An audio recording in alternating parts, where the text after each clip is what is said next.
the last cabinet for this term of council, and as such it's a very long agenda, so we've got a fair bit to get through today. So just before I go into apologies, what I am intending to do is break at 12:30 until 1:15, okay?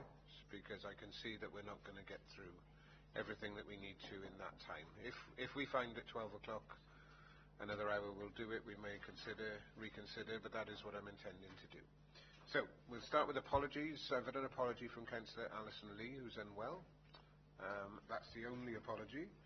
We'll move to declarations of interest. I know there are quite a few this morning, so I'll begin. I've got to declare a prejudicial interest in agenda item 44 by virtue of the fact that I'm a member of the NFU. May I declare an interest, Leader, in item number 18, as I have a long-standing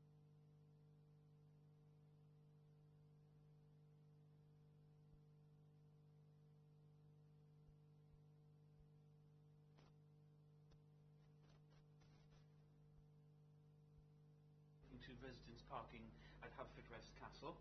Okay. I actually use that one. I think we're just 1 minute, Simon. We're having a bit of trouble with microphones here at the moment. They're either all on or all off. Okay. Well, this one's on now. It's on now. Yeah. Yeah, I declare a prejudicial interest with respect of agenda item 8, because that's the car park I use in relation to my work. Agenda item 16, fees and charges for cultural services, being the curator and manager of a museum, and also agenda item 22, business rate revaluation as a member of the Wales Tribunal, which hears appeals in respect of council tax liability and also business rates. And all prejudicial? Those are all prejudicial. Okay. Keith, you wanted to? Yeah, thank you, Leader. Similar to the last point made by Councillor Hancock, I'd like to declare a prejudicial interest in item 22, business rates re-evaluation 2017, on the basis of being a member of the rate valuation. Okay, thank you. Rob? Likewise, on item 22, Leader, I have a prejudicial interest on the business rate revaluation. I sit on the valuation tribunal, like my colleagues, so I shall be declare a prejudicial interest and leaving the room. Okay, thank you.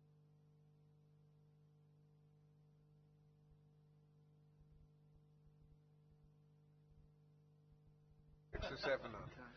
So we are having some technical difficulties. Okay. Any more declarations, David? Well, I'd just like to inquire whether I have any interest in a formal sense with the item 38, City of Culture. I think just as local member. Your microphone is still on automatically.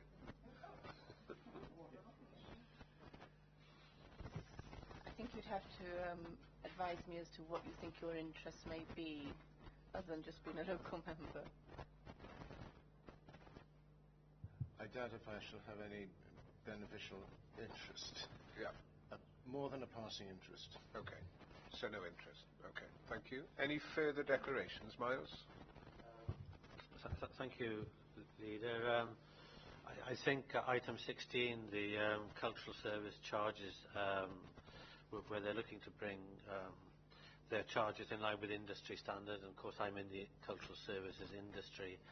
I would think that could be a prejudicial interest on item 16.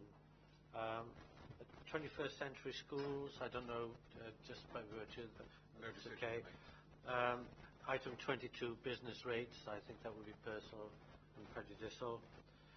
Chimneys Link, that's personal and prejudicial. And also, sorry, item 4, the conservation area. So I shall, on those where there's personal and prejudicial, I shall be that's fine. Departing. It's a good job we got 44 items. There are a few you can partake in, right? yes. Any further declarations of interest? Okay, thank you. Right, we'll move on to decisions of the previous meeting. To approve as a correct record, decisions of Cabinet held on the 13th of February, 2 sets of minutes in English and in Welsh, 13 to 22, 23 to 32. I'm happy to move from the chair. Rob, you're happy to second? And everybody comfortable the minutes are correct? Thank you. Right, we'll begin then with the proposed change to the Fishguard Conservation Area boundary. Miles, you're declaring. Thank you. Okay, the report, I'll take the report in Miles' absence then. Report has come back to us, if you recall. At the last meeting, we deferred a consideration of this matter for a discussion with CADU. I think CADU, and I'm paraphrasing to a large extent, and we've got David Popplewell with us, thank you David, have pretty much confirmed their original position with regards to the former junior school, that they recognise the building isn't of great importance in terms of the historical and architectural context. However, their preference is that there is a scheme in place before that building is demolished, and I think we as a cabinet need to acknowledge that, and also perhaps recognise that an item further in the agenda helps us move forward with that that position in any case. So David or Stephen, anything to add to that? Yeah, thank you, Chair. Just to update members, we did, after going to print with the Cabinet agenda, receive an email back from CADU, which effectively restates the position that they set out in their 2014 comments. But just for the record, their email does confirm that they do not, therefore, consider that amending the conservation area boundary is an appropriate way in which to achieve the demolition of the building and the subsequent development of the site. Members will note from the report that there's further reference to comments from NRW with regards to bat survey and mitigation requirements, which effectively would impact on the whole timing and sequence of the project in any case. So the view from officers, as set out in the original report, is that there's really nothing to be gained in terms of accelerating the development by amending the conservation area boundary, and that's been reiterated by the comments that we've received from CADU since the Cabinet agenda papers were published. As you rightly say, the leader, there's a report later on the agenda that sets out the proposals for the Chimneys Link master plan, which we'll be discussing later on. Yeah, and it's probably appropriate that we continue in terms of the recommendation here. David, just perhaps a few concerns being raised about dealing with this matter in isolation rather than perhaps in the wider context of the proposal as we've referred to a little later in the agenda for the Chimneys Link development, which would be probably a more appropriate way of moving forward. I think it would be more appropriate. The conservation area consent condition is purely one about timing. Yeah. It just says that you can't knock the building down until there's a replacement scheme. With regard to the bats, the mitigation needs to be designed and approved as part of the planning permission. So as and when the mitigation is approved, effectively the condition of the conservation area consent will be satisfied. Okay, thank you very much. Unless anybody wants to... Yep. If and when it gets knocked down, is it possible to keep some of the stones? Should there be anything in that area that we want to build something in memory of the school or whatever, just keep some of the stones as part of the history of Fishguard or whatever? It's just an idea. Yes is the answer. All right. I'm happy to move the recommendation. Second. Those in favour? Thank you very much. Can we give Miles a shout to come back in, please? Item 5, we have a notice of motion which has come from Councillor Reg Owen. It's with regards to services for the collection of nappies and incontinence equipment. Hugh? Thank you, Leader. It appeared before scrutiny a few weeks ago, and Councillor Owens was present, and we had a long discussion on this, and as you will see from the recommendation, it's part of the ongoing waste review. it had been raised before, but we're very grateful to Councillor Owens for highlighting it. And can I just simply move the recommendation that it be, one, the notice of motion be not adopted, and two, that the issues raised in the notice of motion form part of a discussion on the waste review currently being undertaken by the Policy Overview and Scrutiny Committee, and are reported back to that committee once the review has been completed, and that will not be this side of the election. Okay, thank you. A seconder? And those in favour? Thank you. Agenda item 6 is another notice of motion from Councillor Tom Tudor. Tom, you're welcome to join us.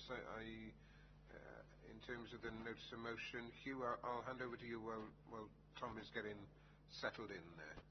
This is in relation to campaign to reduce dog fouling. Yeah, Councillor Tudor brought this forward, and again went to the scrutiny meeting, and I'm sure Tom will agree we had a long discussion on dog fouling, on the ownership of dogs and all that. And the recommendation you will find on page 47 outlines what we intend doing.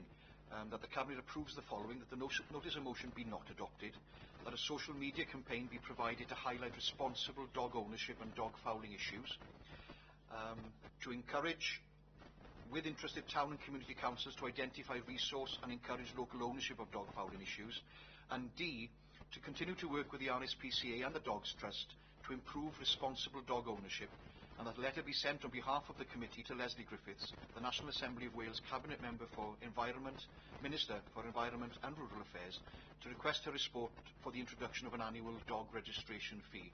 That's twofold. One, we have a registration of where the dogs are and the owners, but two, there will be a fund of money which can be ring-fenced to work with dog issues throughout Wales. It currently works in Northern Ireland and brings in a substantial amount of money for a small fee of about £10 to £12.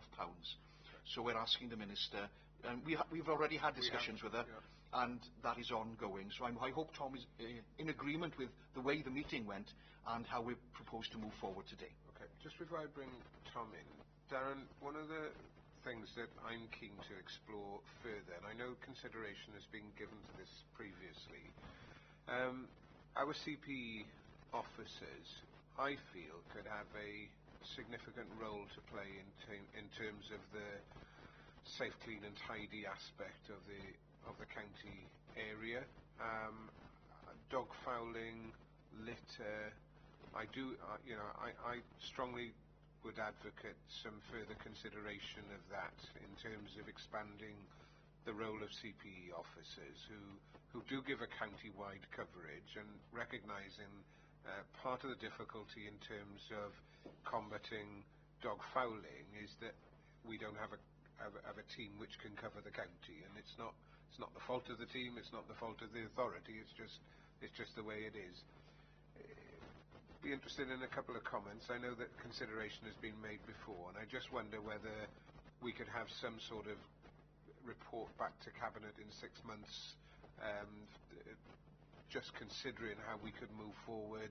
And I do think that tolerance of dog fouling and litter, I think we've come to a point in time where the communities we represent are seeking a bit more of a proactive approach from the authority than we've currently provided. So I'd be interested in your comments. Thank you, Leader. Observation to note is that working with Richard as well, he's looking at the pilot of bringing in environmental enforcement for things like litter picking. We've had some discussions with the head of transformation of extending that out as well to include things like dog fouling. At the moment, the idea would be that we would use the CPE officers to begin with as the kind of eyes and ears on the ground and liaise with the team that Richard is going to be bringing in, subject to going through all the protocols, and work on that basis to begin with, and then see how that develops. That's the current proposal. So yes, we are tuned into it, and hope to do it that way. I mean, if you need a further report in due course, obviously we can consider that. I think it would be useful, perhaps, if Richard, if you want to come in, if there's going to be some sort of evaluation being undertaken through this summer period, but perhaps September, October would be a good point to have a further discussion at Cabinet, so that we can consider something for implementation, or the new cabinet can consider something for implementation next year. But I would be interested because, as local members, whether we're urban or rural based, it's a pretty common theme, that of litter and dog fouling, and it may be something that I believe we could improve the local environment considerably with a more proactive approach. But I welcome a comment, and then Tom, I'll bring you in following that information. Yes, thanks, Lee. Just picking up on Darren's point, we are looking at the moment at a solution that would be at no cost to the authority, which is a self-funding private enforcement arrangement, which would cover a range of enviro crimes. So you basic things like littering, dog fouling, but more particularly things like putting bags out in the wrong location on the wrong day of the week, just abandoning your rubbish, even down to potentially not recycling and not using the recycling schemes properly. So there's a range of costs to the authority, as well as the environmental detriment that we're trying to combat. And as I say, by working closely with the civil parking enforcement teams, we'll have lots of eyes out there on the ground, and I would hope that we will, hopefully by autumn, have actually something positive to report. Okay, thank you. Tom, just in terms of understanding the conversation that took place at Services ONS and the information that Darren and Richard have provided, does that sort of start to allay some of your concerns in terms of moving forward? Yes, it certainly does.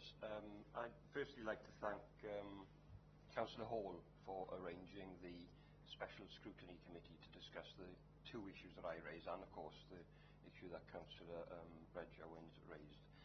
Obviously, my notice of motion wasn't adopted in its entirety, and I'm disappointed with that, obviously. But however, I am pleased that the committee recommended point B, that a social media campaign be provided to highlight responsible dog ownership and dog fouling issues. At the committee, I did produce posters, which I obtained from Tynedale County Council some years ago, regarding, in my notice of motion, I mentioned provocative, hard-hitting posters, and posters of this nature I was hoping that the authority would adopt when it does start its media campaign. You see a young child in a field bending over, almost putting a hand in dog fowl. And another one here then, somebody playing football in a football field, showing. So there's numerous posters. There's also one of a poster of a disabled gentleman in a wheelchair, trying to move his wheelchair, and then of course his hands become plastered with dog fowl. So in terms of the campaign, I'd like to be quite involved with the campaign in terms of how we go about it, but I do welcome point B, and also welcome point C, to engage with interested town community councils to identify, resource and engage local ownership of dog fouling issues, and of course recommendation D. Have we? Well, we haven't written to Leslie yet, have we? Because obviously we're waiting for the outcome of the cabinet meeting. Is that the case? Right. I welcome that definitely, and I also welcome your words, Jamie, that we become more proactive in this campaign, and the people I think you represent and I represent have had enough now, and they need some hard decisions made with regard to people who aren't being responsible dog owners. So in all fairness, Mr. Chairman, I do welcome the recommendations, and I'm pleased the way the meeting panned out. Thank you, Tom. Thank you very much. I'm happy to add to the list of recommendations to add an amendment which would be E, effectively, that we consider that a report is provided in 6 months to Cabinet following the evaluation that's been undertaken both by Darren and Richard as to considering a more proactive approach to the issue of both dog fouling and litter. Hugh, any comments? Yeah, I have sympathy with your sentiment. How are we going to fund all this? Which is why D is there. Because our statutory duties with dogs is very small. You know, we have to find the funding for this, and that's why D is very, very important.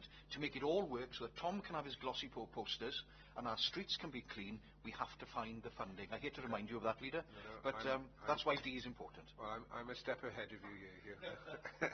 And the reason I suggest that is that people said the same thing about CPE. Yeah?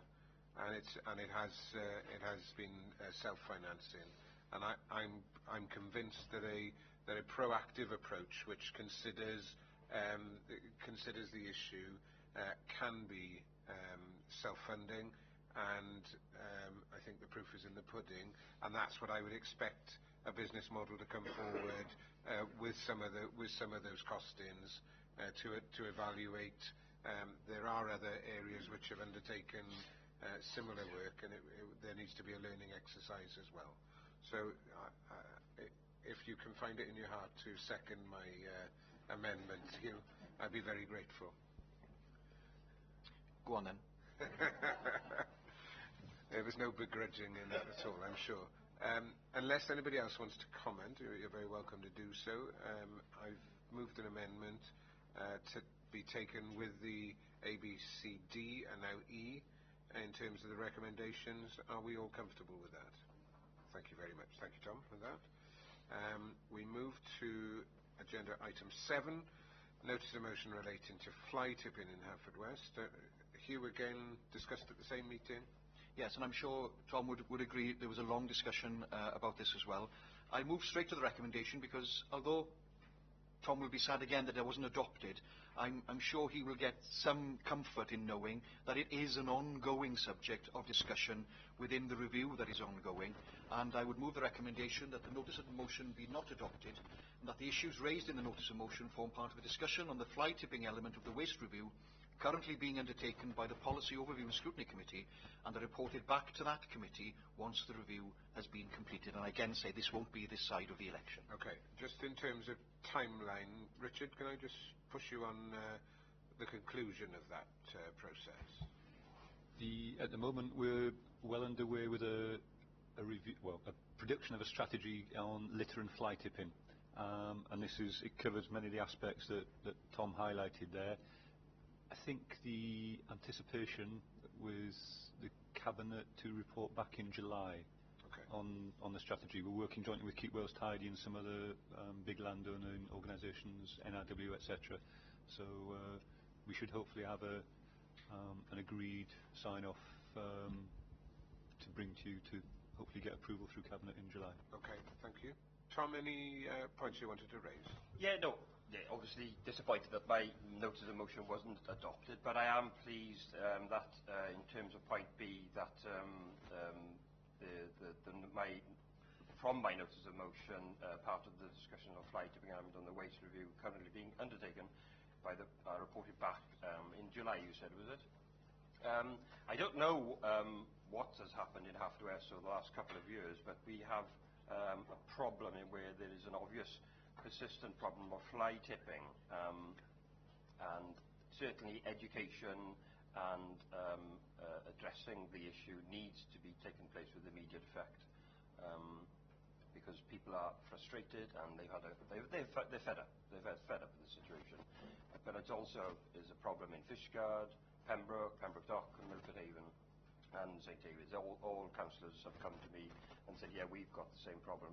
So I'm pleased that we're going to address it, and if I am here in July, I would like to be part of that discussion as well. So I'm glad progress has been made anyway. Okay. Thank you, Tom. I don't think that...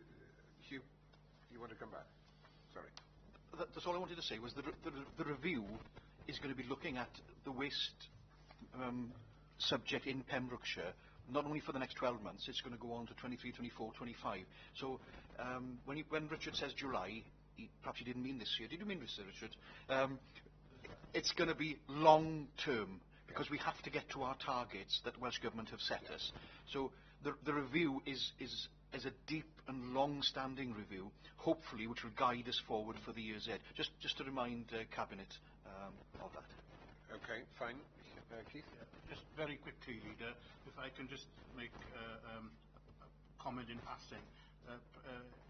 Really, based on my involvement with town and community councils, and through, in particular, the liaison meeting that we hold on a regular basis in County Hall with representatives of One Voice Wales and PALC. I must admit, I was rather surprised by Councillor Tudor's comments about this being an increasing problem within our towns, because from my involvement with these organisations, whilst I accept there is a slight increase in problems in rural areas, I haven't come across to date the town councils making much reference to fly tipping as a problem. Obviously, we cannot condone fly tipping anywhere, but I must admit this is the first of Councillor Tudor's notice of motion to me didn't ring a bell from my involvement with these organisations. Okay, fine. The recommendation A and B.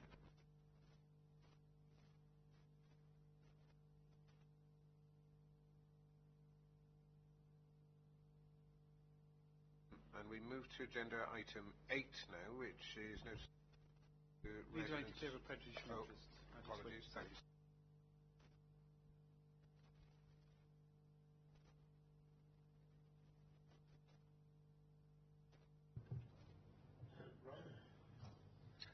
Yes, thank you, Leader. Colleagues will recall that we had a fairly long discussion around this item at our last meeting, and we deferred it back to officers for some further work and some further information. That has now been carried out, and thank the officers for that information. Currently, as you will recall, we have a system in place for permit holders, etc. Councillor Tudor's notice of motion has asked us to look at amending that.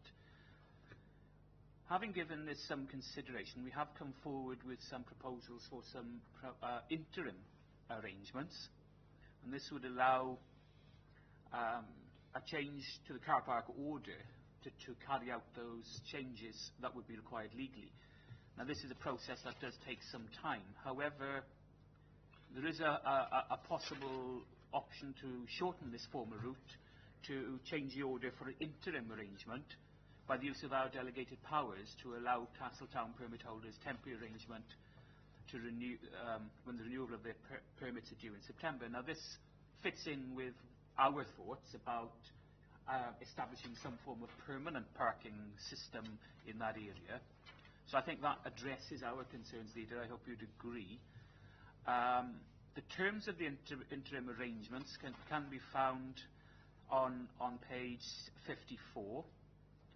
I won't go through them all, but I'm going to just suggest one slight change to the terms of the interim arrangement. Point 4 makes reference to the fact that it will be a temporary arrangement only, and it finishes off by saying, and will be subject to a month's notice of termination. And then item 6 makes reference to the fact that temporary permit arrangements will be terminated within 4 weeks' notice should the need arise. I'm going to propose that on point 4, that should read as 4 weeks as well, to avoid sort of confusion, because obviously 4 weeks and a month are slightly two different figures. So I'm going to suggest that we change that to 4 weeks' notice of termination. And you will also see that if we should need to terminate, obviously there will be a need to refund any outstanding monies to those that hold. With that, Leader, I will move to page 55, which is the recommendation. I won't read out the recommendation in full, but it's there for everybody, and I'm happy to move it as written with that slight amendment in the interim arrangements. Okay.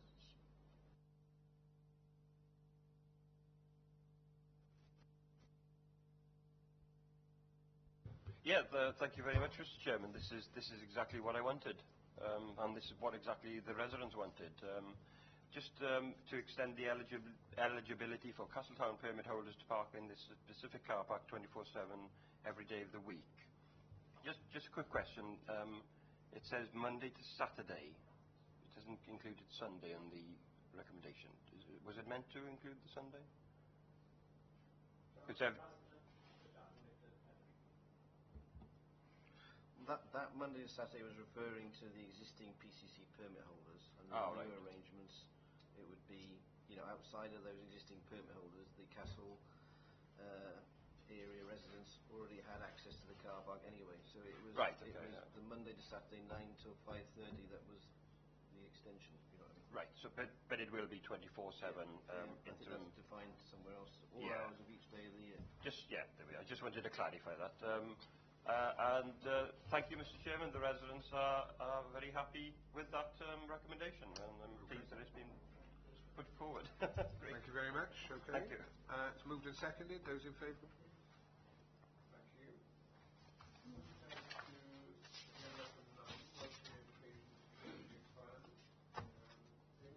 And then Hugh. Thank you, Leader. The purpose of this report is to seek determination for the approval and subsequent publication of the Council's Welsh in Education Strategy Plan 2017-2020, about which we are expecting a report back from Welsh Government. I know that Hugh has been in touch with the Minister for Lifelong Learning and the Welsh Language, Mr. Alan Davies, and I wonder whether he would like to make a comment. Thank you, David. As members will see, the purpose of the WESP, we have to, by Section 84 of the School Standards and Organisation Wales Act 2013, prepare a Welsh in Education Strategic Plan. We have done so. Ours comes to an end at the end of March. The draft WESP was prepared in conjunction with the Pembrokeshire Welsh in Education Forum that I chair, and we sent that in December of last year. I've had information this morning that the Minister for Lifelong Learning and the Welsh Language, Alan Davies AM, is expected to make a statement in the Senedd tomorrow on WESPs, where we hope it won't be specific to Pembrokeshire, but he will give some guidelines. One of the problems he has is that some local authorities have yet to put their plans in. So we're waiting for Alan Davies to make his statement. So the recommendation that you see on page 59, I'm sure I can support David as he moves the when he moves the recommendation. We're waiting for Alan Davies to make his statement tomorrow, and then we'll have some idea as to when we'll have our plan. Is that correct, Kate? Yeah. Okay. Thank you. David? I move the recommendation. All right. Thank you. Hugh, happy to second. Those in favour, please. Thank you very much. We'll move to item 10, determination of school admission arrangements for 2018-19. David again. Leader. This report represents the Council's legal responsibility to determine its school admissions arrangements for all community and voluntary controlled schools for 2018-19. Effectively, these arrangements represent the Council's admissions policy and the admission numbers of schools. As a means of explanation, a school's admission number is the number of pupils that can be admitted to a year group and reflects the physical ability of the school to accommodate pupils, its capacity. The proposed arrangements for 2018-19 include significant changes, particularly in relation to the oversubscription criteria. The current oversubscription criteria have been in place for quite some time, and it's become apparent that they no longer fully address the range of issues presented by parents as part of the admissions policy, of admissions process. An analysis of other authorities' criteria has been undertaken, and it is considered that the proposed criteria will provide a fairer means of determining oversubscribed school places. The arrangements have been developed in conjunction with members of the Admissions Forum, and it is considered that the oversubscription criteria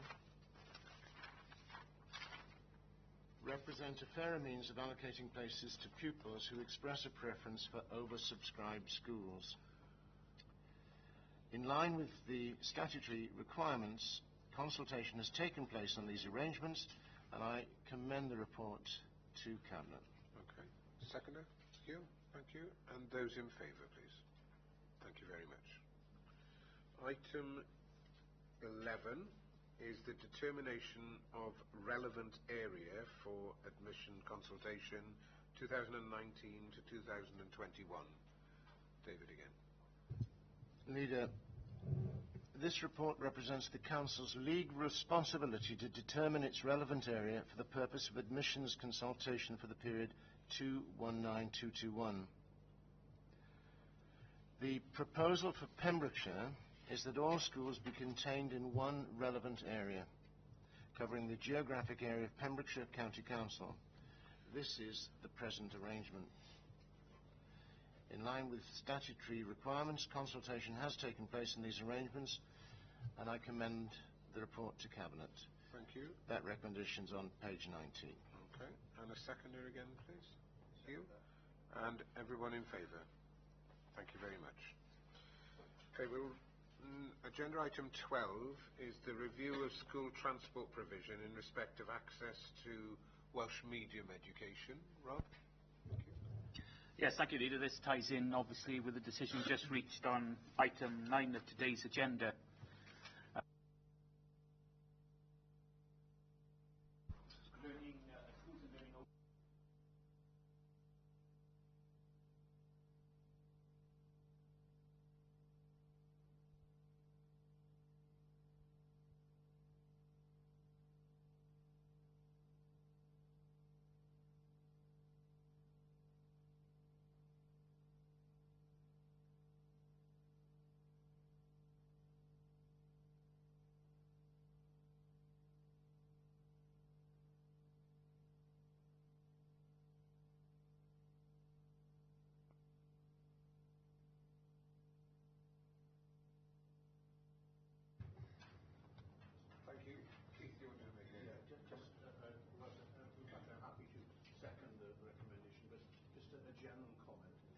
There are anomalies, and we need to certainly look if they can be put right. At a recent meeting of Preseli governors, for example, there was a letter from parents in the Florida area who highlighted the fact that there was no local pickup and that children had to be taken to, I think, Canaston Bridge to meet the appropriate purpose. Any comment on that?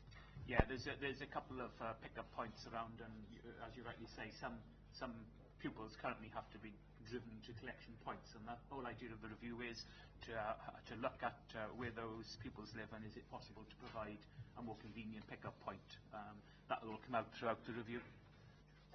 I welcome that. Okay, thank you. Hugh?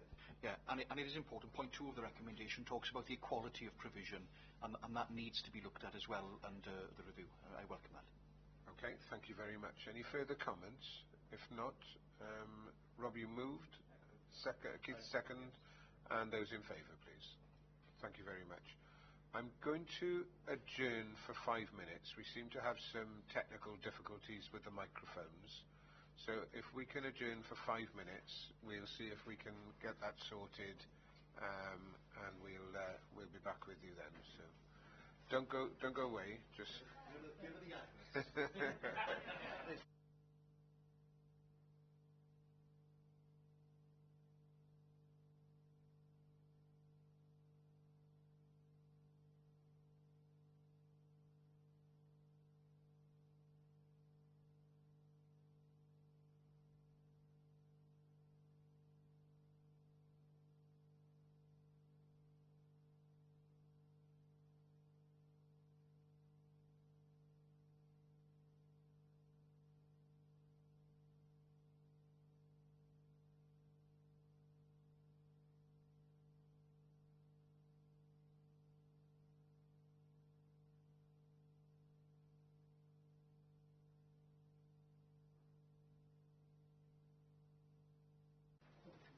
Okay, we can reconvene. Are we all happy to start again? Thank you.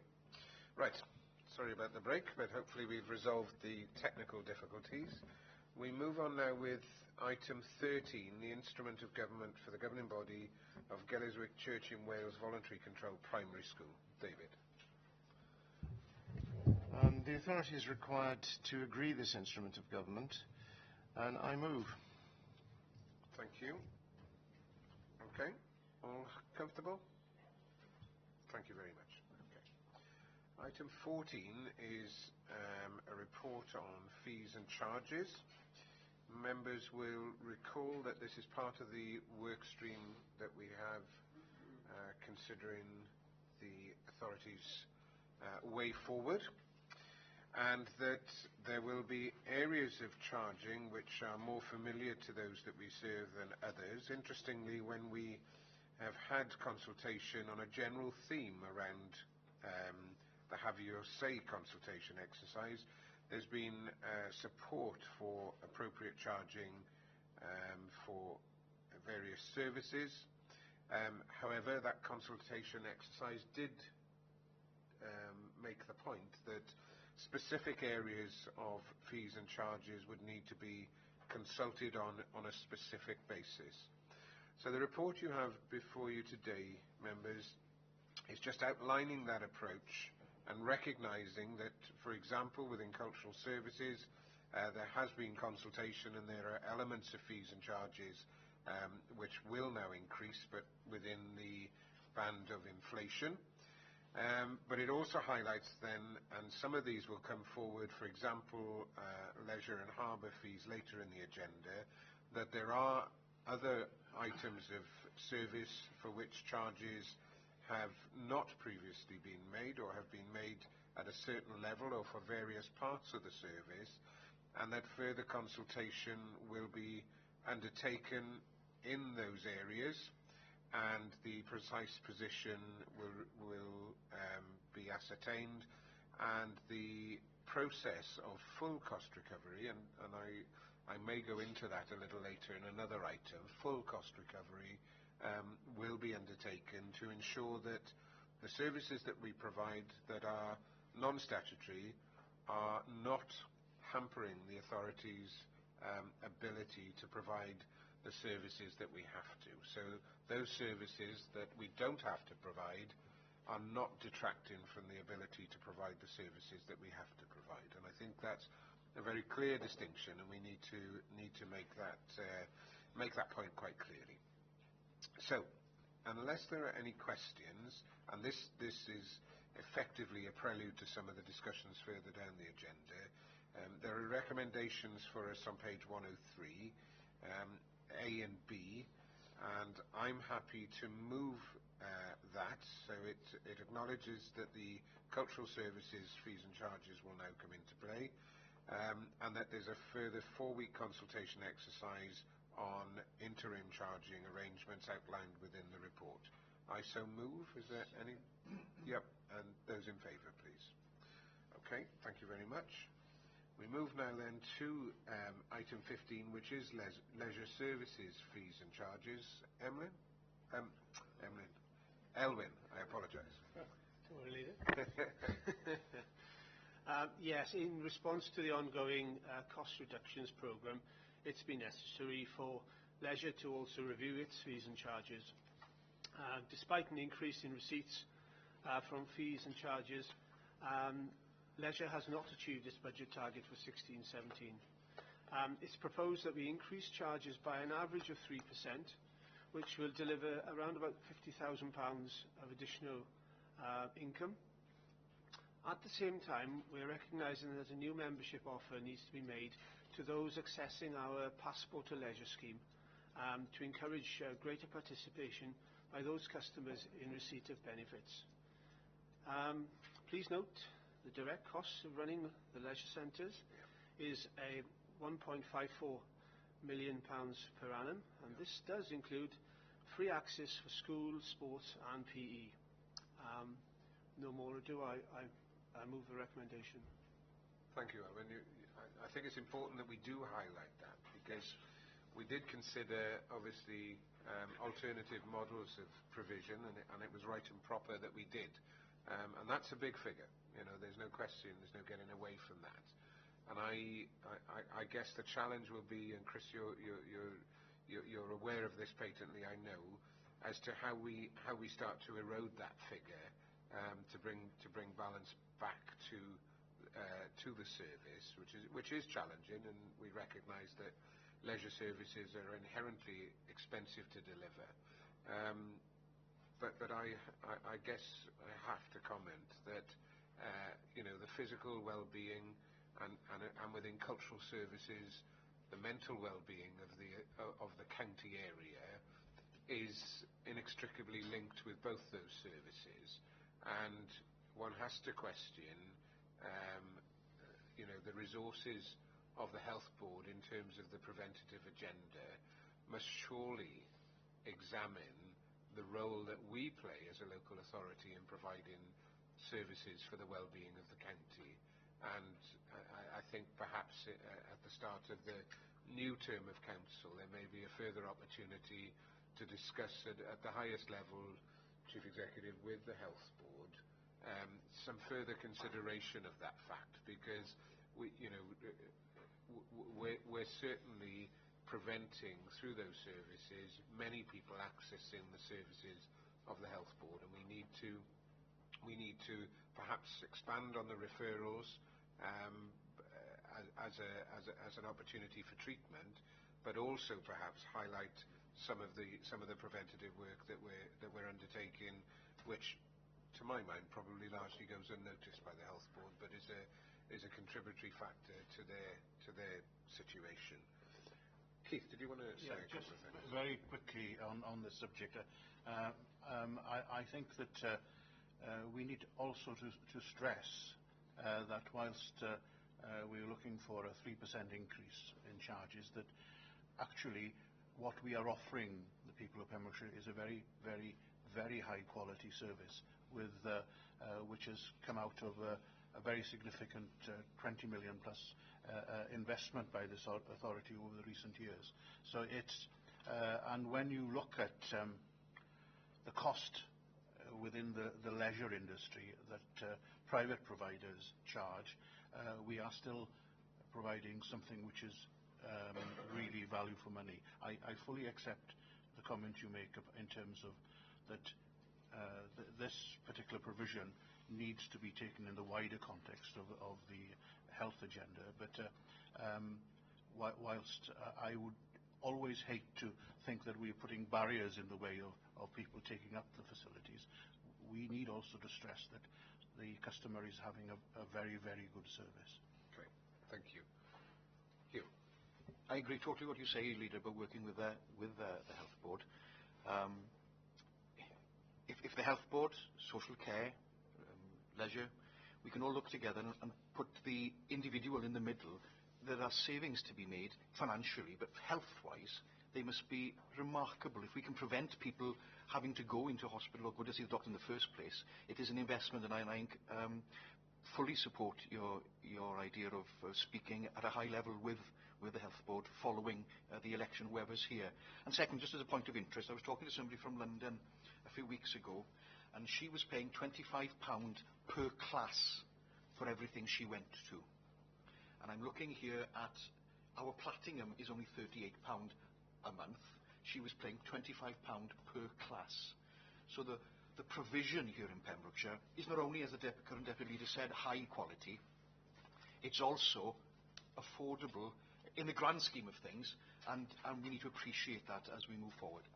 Thank you. Yeah, couldn't disagree with anything that's been said, and in fact we could probably stand on and provide the same words to the next agenda item, but let's deal with this one. It's been moved by Elwyn, seconder, and those in favour, please. Thank you.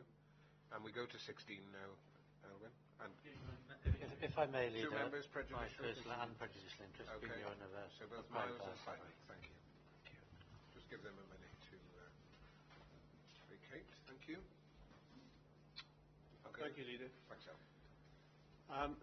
Similarly, cultural services had to themselves review their fees and charges, and this review has taken into account the need to generate additional income whilst ensuring that they remain affordable.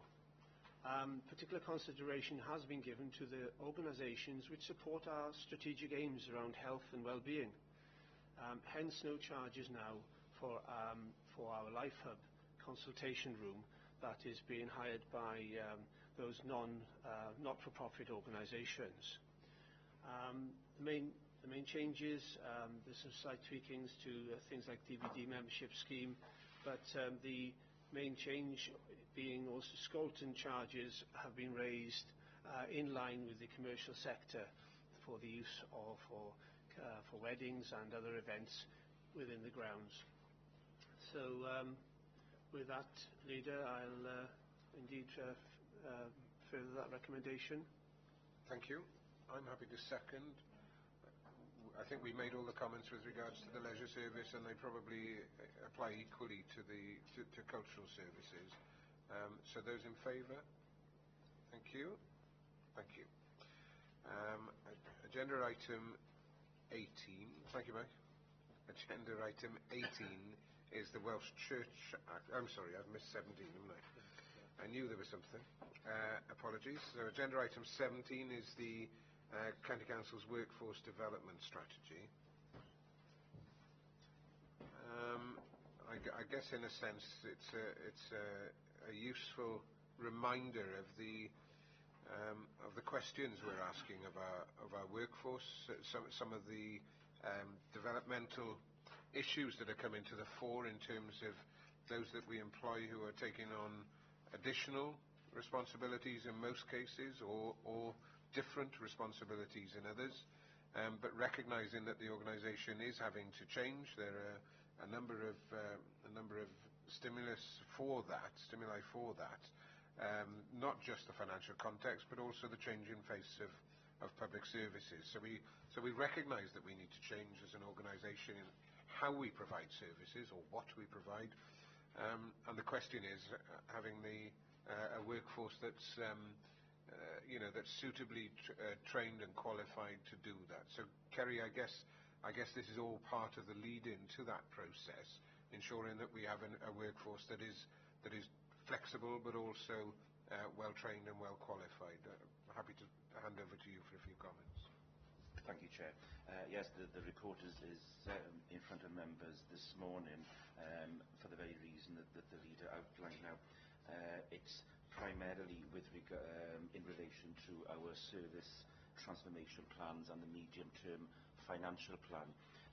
As the Leader has said, given the fact that we are facing unprecedented change and also the issue of financial challenges, this particular process is there hopefully to support and assist heads of services and their managers in assessing those services that we have at the moment, how we believe the organisation should and needs to change over a period of 5 years, and then all of the various developmental issues that come from that assessment process. So the request this morning is for Cabinet to approve this recommendation on the basis that we would use the attached template to the report, which we've termed a workforce planning template, and that is the assessment process that we will guide and work with heads of service on, and that in itself then produces the development strategy that we need to reshape our services, to retrain certain groups and individuals of staff and so on and so forth. So I would recommend the report to Cabinet, Leader. Thank you, Kerry. You're coming under great scrutiny from pupils of Ysgol Llangiddoch in St Dogmael, so croeso cynnes iawn I chi gyd. Thank you for coming to see Cabinet this morning. You're very welcome. So I think one of the clear understandings that we need to perhaps ensure that people are aware of as well is the fact that we're having to take a more holistic view of the organisation. We're having to have more sight, if you like, between departments and directorates, and it's very clear that overarching view of the authority and that understanding of the interdependencies of all services is now brought to the fore. So thank you, Kerry, for the report, and recognising as well that it isn't just retraining people who provide front-facing services. It's also perhaps allowing other professionals in the organisation to have that overarching view. Hugh. Diolch, Arweinydd. I know you've mentioned it many times before, and it's outside of this place. I'm totally surprised every time when I go around Pembrokeshire in all the things we do outside of council, how many council employees are involved in activities, leading activities or taking part in activities throughout the county. If we were to start measuring the influence that the people who work within county council have outside of council in their leisure time, it is quite amazing, and I applaud them for all that they do at all levels, and I know you have done so in the past. Thank you. Just taking that point, Gary, in terms of the skills and experience that I guess will play a part in as a baseline of understanding through this process as well, because many of the people who ply their trade professionally within the organisation, we may not be picking up on the work that Hugh has mentioned and the experience that they have, and it might be useful to tease that out of employees, if you like, as we go through this process. Yes, that's right. And in fact, the actual workforce planning template that's attached does pick up on those issues. Skills and knowledge will be a fundamental part of the assessment process, yes. Thank you. Miles, you wanted to come in as well, sorry. Thank you, Leader. I actually find the item very interesting. I've gone through the workforce planning template and might want to adopt a fair bit of that for my own business practice. But I think it's at a useful point in our transformation, which is very much a buzzword at the moment, to pay tribute to the staff who have been leading transformation and the way those underneath those senior staff have gone along with them. And I think this document, I hope, and I believe it will actually further inspire and fire Team Pembrokeshire County Council. I'm very happy to support. Thank you, Miles. I'm sure there'll be a reasonable fee for that information.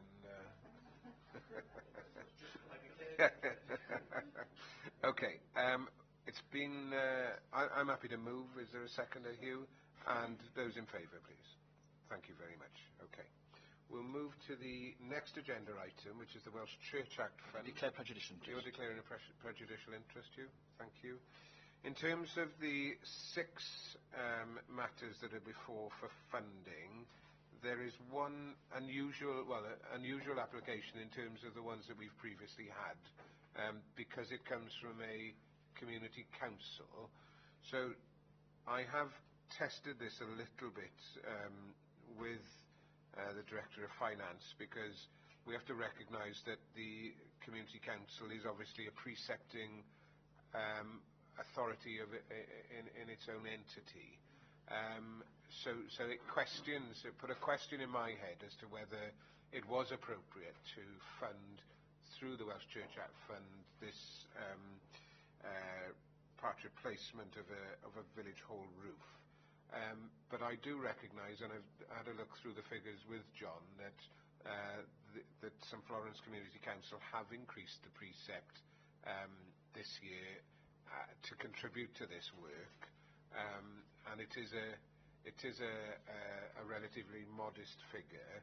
The others probably fall more within consideration of what we normally approve in terms of the Welsh Church Act Fund.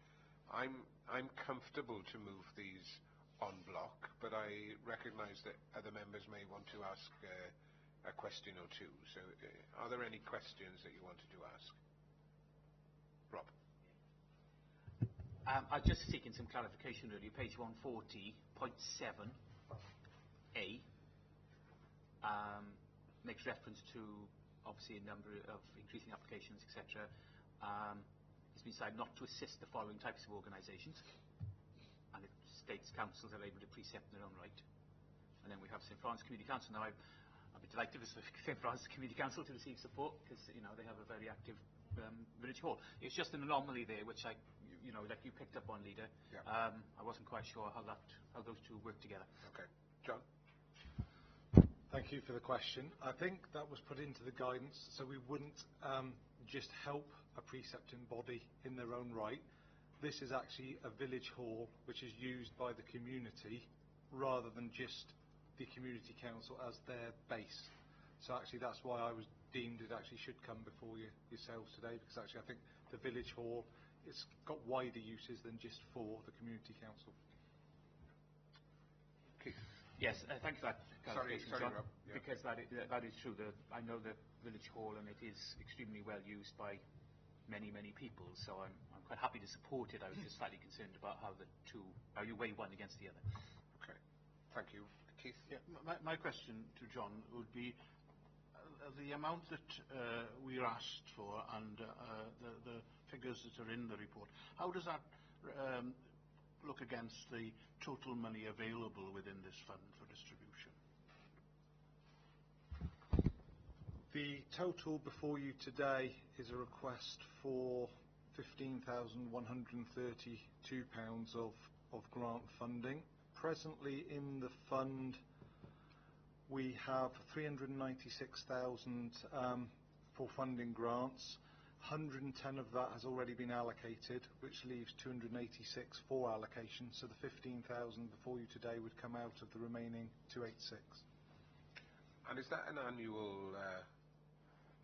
How is that figure presented? We get approximately 45,000 to 50,000 per annum as an average figure, as a contribution from the overarching Welsh Church Fund to the council's element. So we do get regular income, and for a long period we probably were slightly under that in our own allocation out, but that's picked up since the new scheme was put in place several years ago. Okay. My only point was that the maximum of 5,000 to me in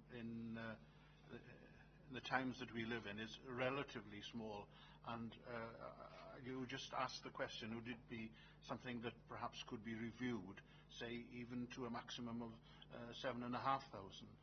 If the monies are available, I know that communities in particular are under pressure at the moment, especially when it comes to the care of assets, and if we have the money available at no effect to the authority, I would welcome the opportunity to distribute it. Okay.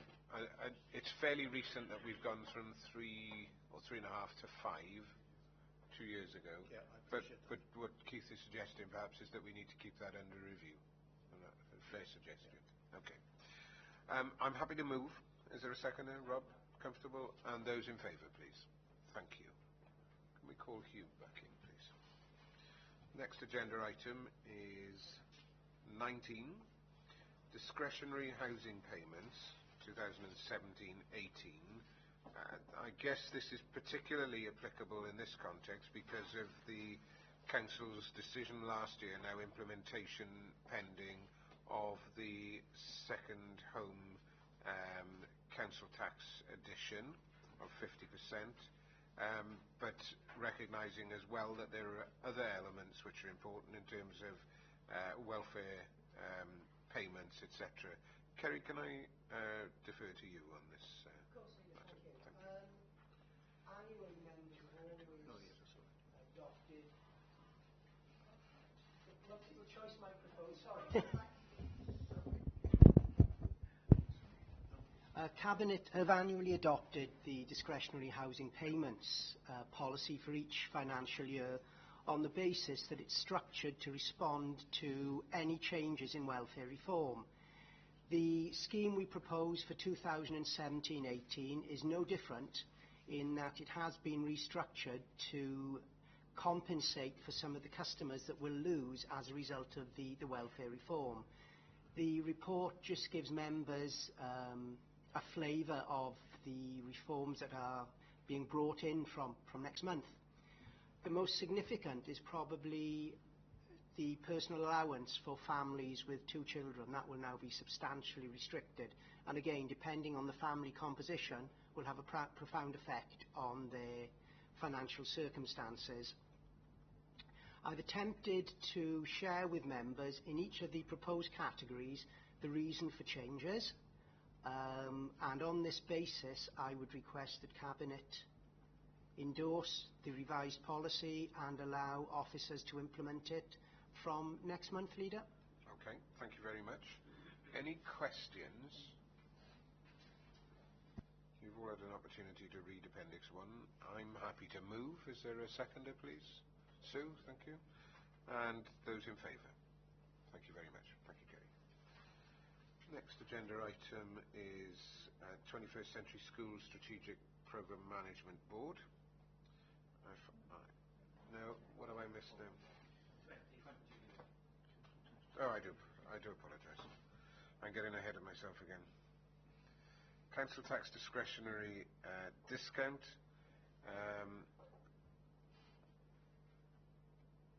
Right, in terms of the report, I'm comfortable. It's again an annual piece of legislation that we need to. Kerry, do you want to come in? Sorry, go on. Thank you, Leader. This is the first time that members have considered a report for the discretionary discount, and is in a direct response to the introduction of the premium for second homes within council tax. The Welsh Government's guidance promotes the existence of a Section 13A discretionary scheme. It should be noted that if we exercise our powers, then the cost of any relief granted will fall on the taxpayers within Pembrokeshire. Basically, the test being proposed is one that will include a financial test of resources, so that we will test each applicant as best we can to establish whether they have the financial assets to be able to pay the second homes premium. Thank you, Kerry. I do apologise. I got these two items mixed up, 19 and 20. So my apologies for that. And yes, understanding, and that was the point I was making for the previous agenda item. Again, I'm sorry about that. But I recognise that we do have a challenge in terms of some people accepting the new policy of the council, and you and I, Kerry, will have been in receipt of a number of letters, or well, many scores of letters actually, with regards to the new policy. Nevertheless, I remain convinced in terms of the decision that council made and its appropriateness in terms of addressing some of the challenges that we face here within the county, particularly the lack of affordable homes for local people. And recognising also that second homes do have a role to play in terms of the economic vibrancy of the authority area as well. So there is obviously that balance. In terms of the report that we have, I'm comfortable, therefore, on that basis, that it is appropriate that we recognise that there is a discretionary discount available, because we're not in the business of ensuring that people have severe difficulty in terms of making payments, and we will consider matters wholly appropriately when we have people appealing and going into that discretionary process. Any questions to begin with, or is everybody fully understanding? Okay, I'm happy to move on that basis. Keith, do you want to say something? No, I just from some experience with constituents in the Crymych area, there have certain anomalies have come out of the woodwork regarding second homes, and I think that this scheme is certainly allows for a fair airing of very specific aspects of the second home application. I really welcome this because the aim of our premium was to bring homes into use, and for those people who perhaps take benefit of the facilities that we have in Pembrokeshire, to make a reasonable payment. So I think this is a very positive way forward, and it shows that really we are an authority who are prepared to discuss the peripheral areas of any policy. Thank you. Thank you. And I think that will be further demonstrated. I'll come to you now, David. That will be further demonstrated when we consider empty homes and bringing those back into use, because again, my postbag is starting to fill up in terms of the initial discussions, Kerry, that you've instigated through letters to owners of people who are not utilising homes currently. It has raised some interest, some concerns. but recognising that what we're trying to do is resolve some of the real conundrums about housing people in this county. David. Leader, I am an advocate of the imposition of this levy, this premium, but equally I'm very interested and concerned that it should be fairly applied. I'd be interested to ask Keith, given his statement that he has experience of some anomalies, to give me some examples of what those anomalies were. I'd be happy to do so, Councillor Lloyd, but I don't think this is the forum for things which are quite personal. But I'd be more than happy to have that conversation with you. Okay. Moved and seconded. Those in favour, please. Thank you. We move now to reports that Cabinet receives from the 21st Century Schools Strategic Programme Management Board. If I remember correctly, there are two sets of minutes here. So in terms of the first set, I suppose the major discussion point is the 21st Century School Programme Band B submission to Welsh Government. And you can see that it was agreed by the board that the new English medium school for Haverfordwest be included in Band B submission, primary school provision in Haverfordwest, and both secondary and again primary provision in Milford Haven is also considered. There were some site issues that were being assessed at STP, also the estimated cost associated with the development of the Band B submission, and those things don't happen without an investment, and also the detailed report that came forward obviously at the next meeting, project variation submission to Welsh Government again would be reported to the following meeting, which it was as I come on to those minutes rather. So full business case approval for the 3 to 16 Welsh Medium School. You recognise that that is now on the ground, and the construction has been underway for about 8 weeks, so pleased to report that. And also that there are some additional access costs which are outside of the scope, as we suspect, around 21st Century Schools, but there has to be some accommodation to facilitate that.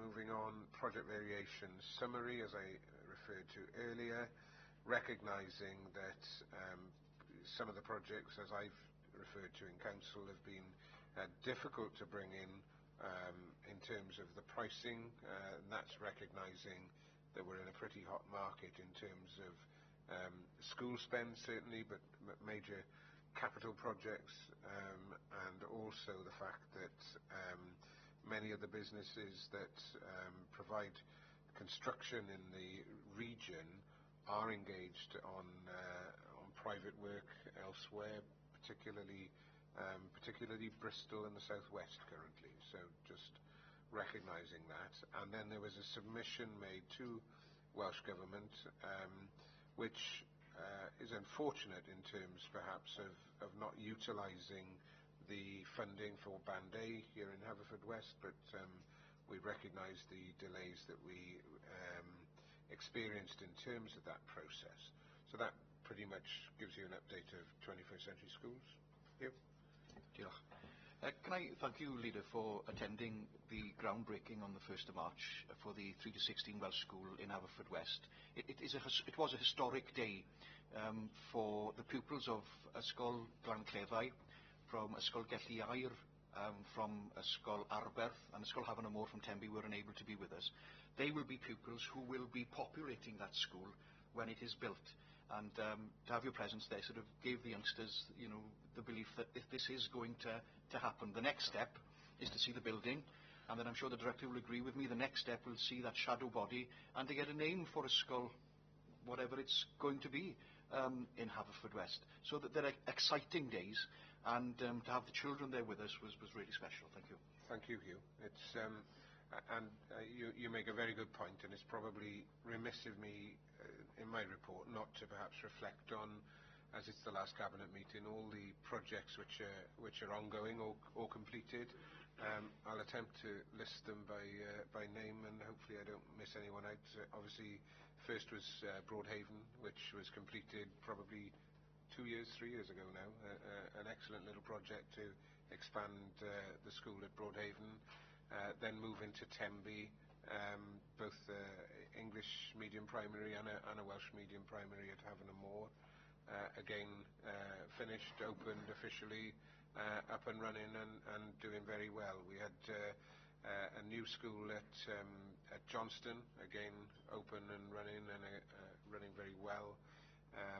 We also have the project on the South Peninsula, amalgamating the 3 schools of Stackpole, Orielton and Angle. And of course then we have Welsh Medium, and Fishguard is on site. Ysgol Brogwain, again a big investment there, and we await the last project that's not quite started is Ysgol Dewi Sant, the further investment there, and an experience I had last week with the cabinet member and the 2 local members. Stood on the roof for the capping out ceremony at Haken and Hubberston, which again was an interesting experience and something quite traditional in the construction industry, but again, fantastic facilities which will provide a source of inspiration, I think, for young people, and a real pride that I feel to have been part of this process of investment in the fabric of our schools, which will, I'm sure, deliver educationally in terms of outcomes as well. David, you wanted to come in, and then Sue. Yes, I would. Leader, it's part of the pleasure of my responsibility as cabinet member for education to be invited to visit this extraordinary series of projects across the county. I hadn't been to the site of the Welsh Medium School in Haverfordwest prior to the ceremony, which I did last week, and I was struck by 2 things. One was the scale of the site was extraordinary. It was a huge project. What a flagship project this is. It'll impress anybody who goes there. I was also impressed by the sensitivity and understanding that Wilmot Dixon, the contractors, had for the importance of this particular project. And when they introduced it in their opening address, they were very much aware of the significance of this, and I thought that reflected well on them as an organisation. I then too went to Gellerswick, at the new school Hubberston and Haken, and in the teeth of an east wind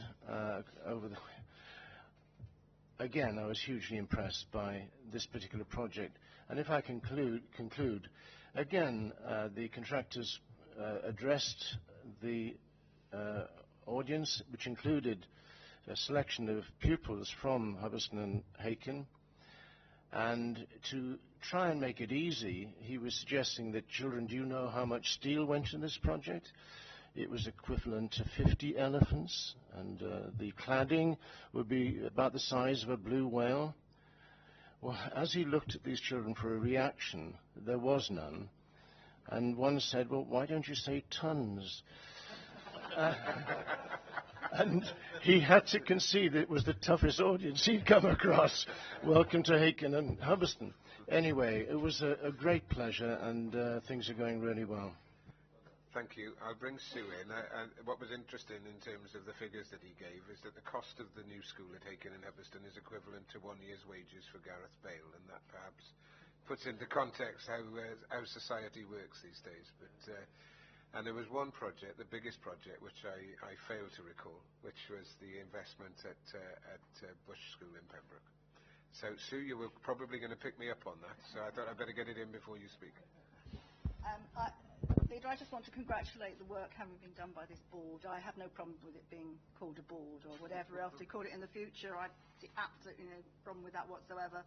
But the tremendous work that's gone on. I was a member of this board for 4 years, and it's I mean, there's a huge amount of information that is very technical, and people on there have to come to terms with that and understand it.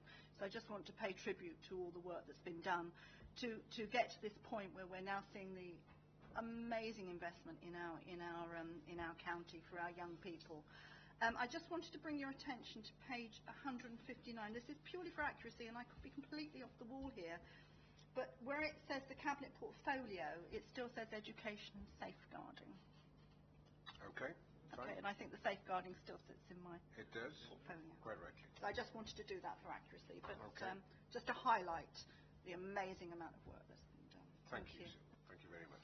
Okay, that's two reports there which are to note. So we move on to agenda item 22, which is the business rates revaluation. Now there are 3 members, I think, who declared an interest from being members of the valuation tribunal, and Miles as a business operator. Fine. Thankfully, we are still quorate, just. So we can discuss this item. Right, business rates revaluation 2017. You'll recognise that the Valuation Office Agency have undertaken comprehensive revaluation of business premises. I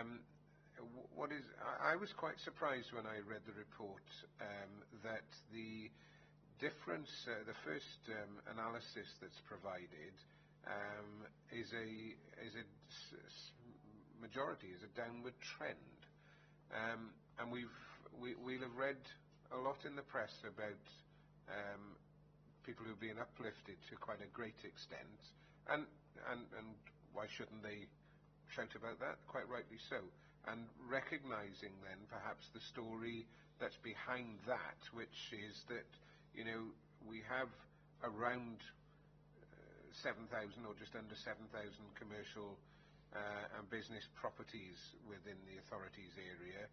But I suppose the focus of not just media attention but business owners has rightly been on the 313 properties in Pembrokeshire's case, for which there is an uplift, and for some a significant uplift.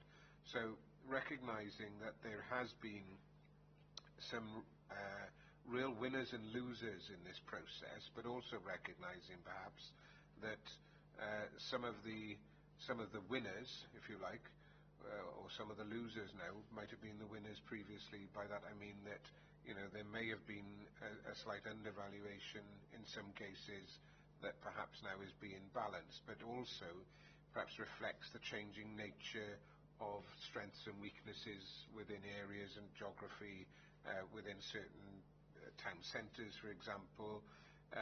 But I think we need to, you know, to keep an eye on the well-being of businesses as we move through this process, and therefore, Kerry, I guess it's a good opportunity to recognise the strengths of a transitional relief scheme, which can help businesses to adjust, but also, and I suppose with a view of 3 of the members of Cabinet which have stepped out, the appeals process which is available for cases which you know, recognise that some of the changes that are being instigated here may well place businesses under a great deal of pressure.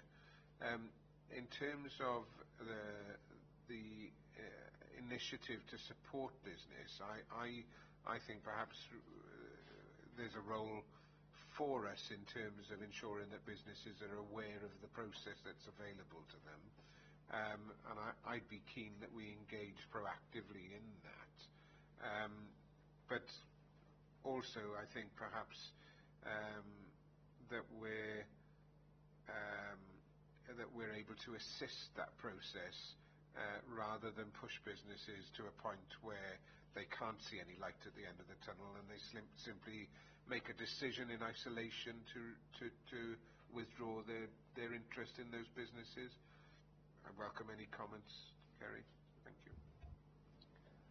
I think, Leader, you're correct. Overall, we have seen a decrease in the accumulative rateable value threshold for the county, but as you've correctly alluded, there are winners and losers in that application. I presented with the AM a brief overview and with the Valuation Office Agency at Withybush Pavilion a couple of months back, and it was quite significantly attended, but a comment was passed that, or the question was asked, is there anybody here that's actually had a rates reduction? And of course nobody who had a rates reduction bothered to turn up to the seminar, because it was only those who were having the adverse increases. As far as the transitional protection is concerned, it's only going to impact on those governed by the small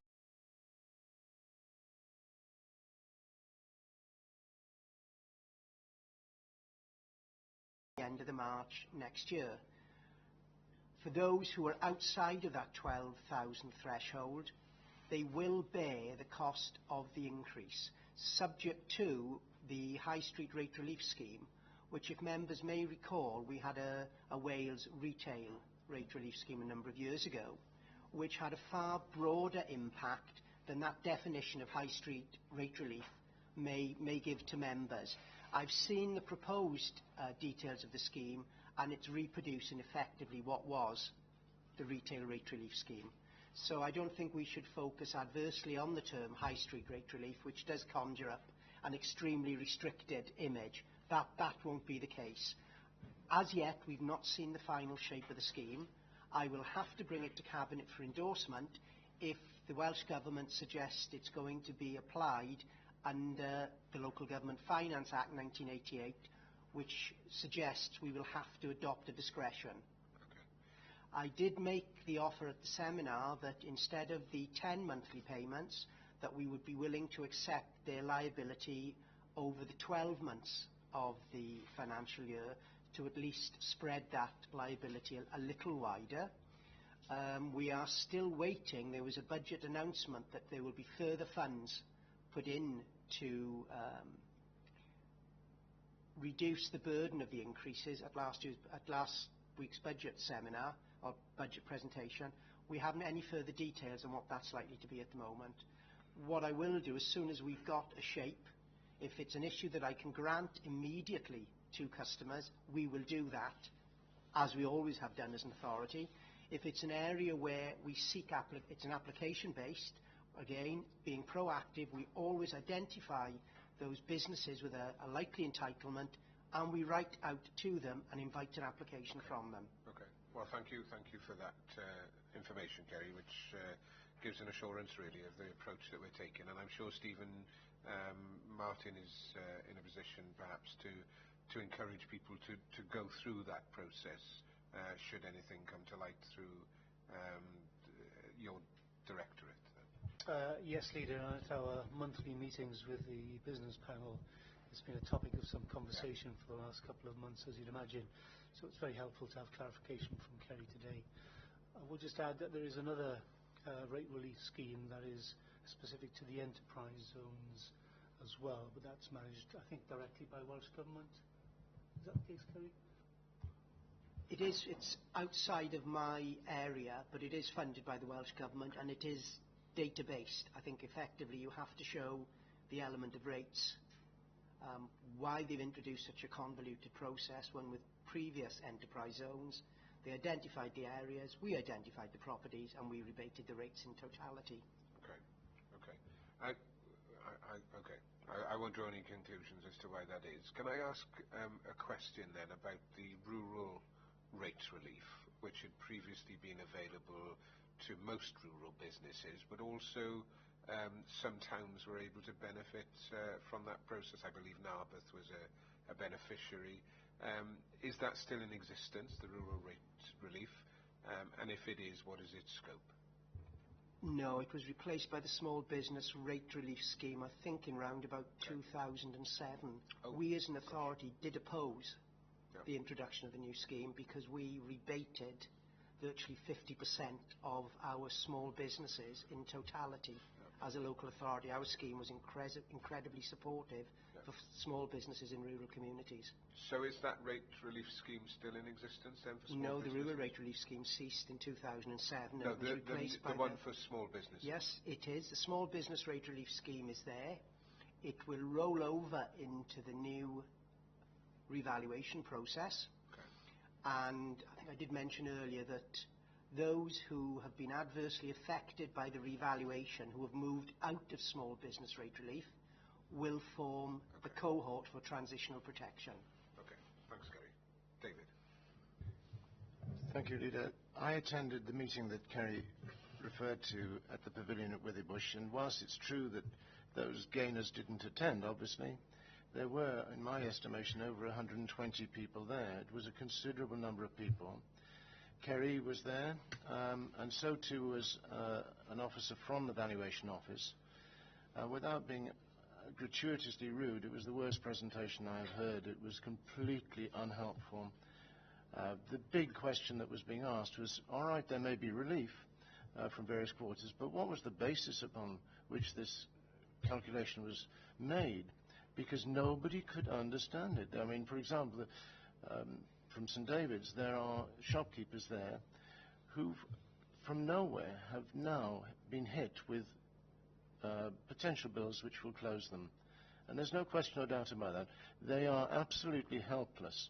And I just wonder whether this authority can somehow provide them with a way of challenging the basis of this revaluation, because at the moment it appears completely unexplained. Okay. Stephen, I guess through the business forum might be our best way to impart any knowledge in terms of how to approach that process. Would that be a fair?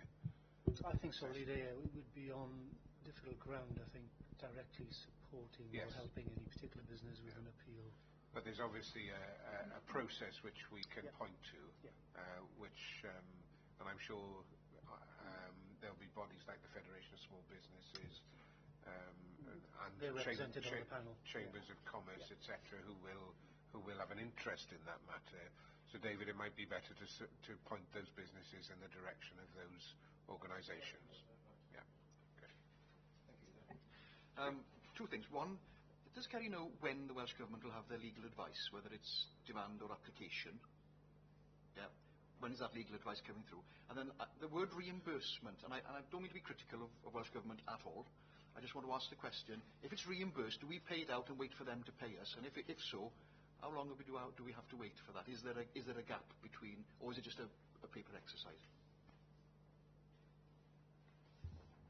We're still awaiting the final shape of the scheme. My own feeling is it will probably be by application if they're requesting that we exercise our discretionary powers under the 1988 Local Government Finance Act. I can't see if it is a discretion to apply effectively a block application could be construed as fettering the discretion. As far as reimbursement is concerned, we will have put in a pre-financial year estimate of our business rates calculations. That has included a calculation for the money we will grant as part of this relief, and that will be netted off any contributions then we get from Welsh Government, and any anomalies then will be effectively resolved at the year end when we submit a final grant claim. Okay. Any further comments? If not, the report is here to note, so we can note it. Thank you. I better call everybody back in.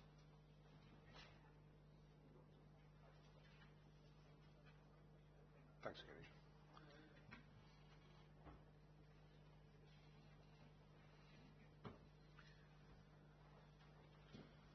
Okay, thank you, members. The next agenda item is 23, report on the smoke-free pilot beach in Pembrokeshire. Thank you. Diolch. The pilot project we started last year was undertaken in the context of the wider public health, which we have been discussing this morning, the wider public health agenda, the Welsh Government's target to reduce smoking prevalence, and the drive to ensure that children have the right to play in a clean and healthy environment, and that healthy Pembrokeshire are set out in the single integrated plan. Members who will have read the report will see in the conclusions that Natural Resources Wales undertook their Garbour litter survey, and it was quite positive to find that they didn't find any smoking-related litter at Littlehaven. By just that gentle nudge, the effect was was tremendous, and the influence that has on young people about not having to start the habit was very, very positive. I know there are some people who were against it, but I think the overwhelming support from the local community in Middlehaven was tremendous, and the national view of it. I was having communication from places like Brighton and Swansea and everybody wanting to know how it's gone and wishing that they had that political momentum to go on and do it. So in the recommendation, it says that the Cabinet approves the continuation of the Smoke-Free Beach Initiative and supports further smoke-free beach initiatives subject to detail. And I would encourage town and community councils and communities themselves, should they wish to be a part of this, to get in touch with the council, because to have one beach is one thing, but wouldn't it be nice to have a necklace of beaches around Pembrokeshire where children can play and have a wonderful time without that temptation being around about them. A very positive action, Leader, and I so move. No, I think it is a positive action, and I would further challenge our ambitions on this as to whether consideration in the future could be given perhaps to a town centre becoming involved in a pilot. And I think that would be a really interesting exercise. It may require an awful lot of goodwill between the authority and the town council, but I think that our relationships with town councils are at a stage where we can we can demonstrate that ability to work together, and I think it would be an interesting next step in the process. Sue?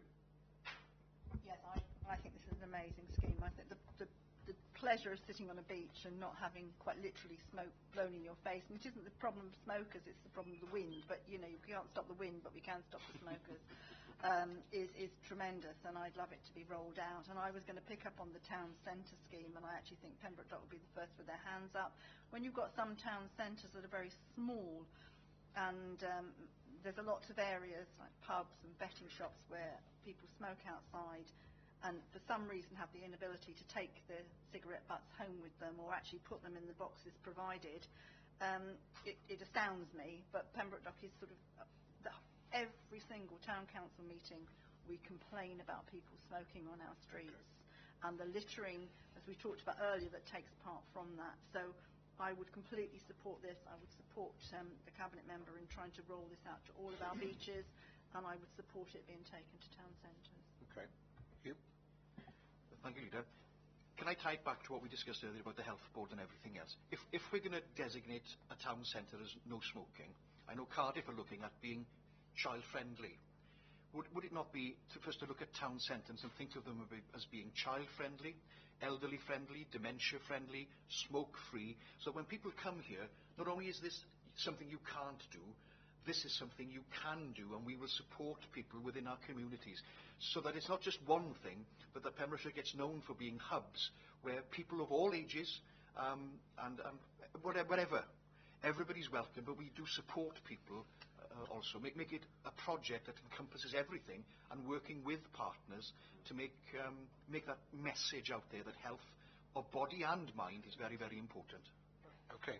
I would find a great struggle to disagree with anything you said there, Hugh, and I think anybody would. And it may be worthy of further consideration. It may be worthy perhaps of slotting some of that thinking into some of the other agenda items that we have before us. For example, 27, Town Council Link Officer Evaluations, and even the agenda item 38, UK City of Culture bid for St David's, which all of those things about child and elderly friendly, dementia friendly, and possibly smoke free could play a very good role in that process. So I think perhaps there may be some way of linking that. I'm just going to refer to the Chief Executive in terms of how we can bring some of these considerations forward, because recognising that there was a great deal of interest in what we were doing at Littlehaven, There were a lot of people who were detracting, saying that it'll never work, or people will never comply. But there's pretty good evidence to show that people have done so. Ian, can I just refer to you in terms of some of your thinking as to how we can perhaps start to pull the concept together and start to make some inroads as to how we can implement further consideration of the proposal. In terms of pulling the thinking together, Leader, I would imagine that the agenda item that you've drawn our attention to at 27, the Town Centre Link Officer evaluation, I am aware there's been a little bit of mixed feedback recently, but certainly in the past couple of weeks I've had the opportunity to talk directly to two of the town councils that are working with our link officers, and their feedback has been extremely positive. I'm also aware actually that the potential to move into a town, and Sue just commented on perhaps the benefits in a town like Pembroke Dock, that is perhaps less so the case there. And I think we could, when we come onto that item later on, perhaps consider how we can get a consistent view across the county in that area. And I think in the report in front of us, perhaps the most telling issue to me is the survey that Hugh drew our attention to, where there was no smoking-related litter at all on the beach. That beach is quite a big area, and it attracts a lot of people. And I think, again, this is an intervention perhaps where there were doubters at the time, and it's never going to be universally popular because of the nature of it.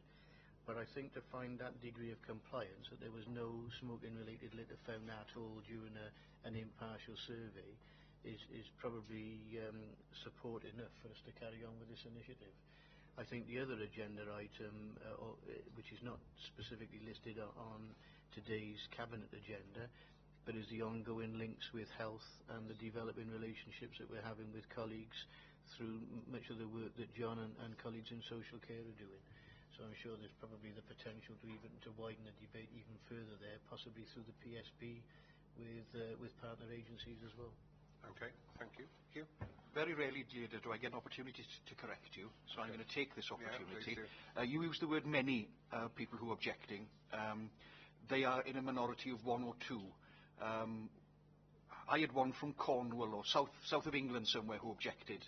I asked him had he been to Little Haven, and he said no.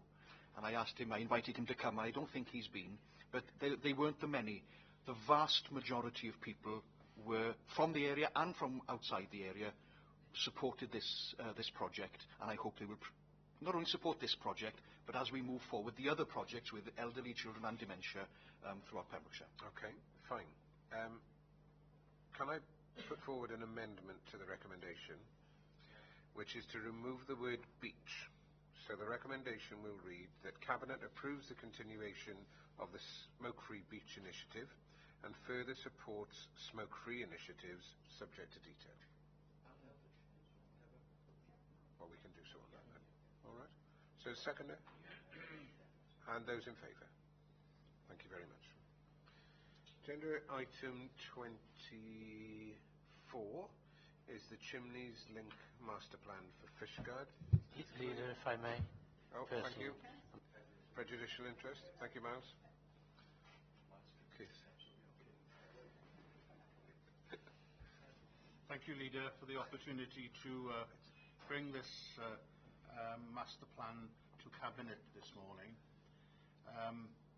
For the 2 years that I have held the economy portfolio, this has been something which I've been anxious to move forward.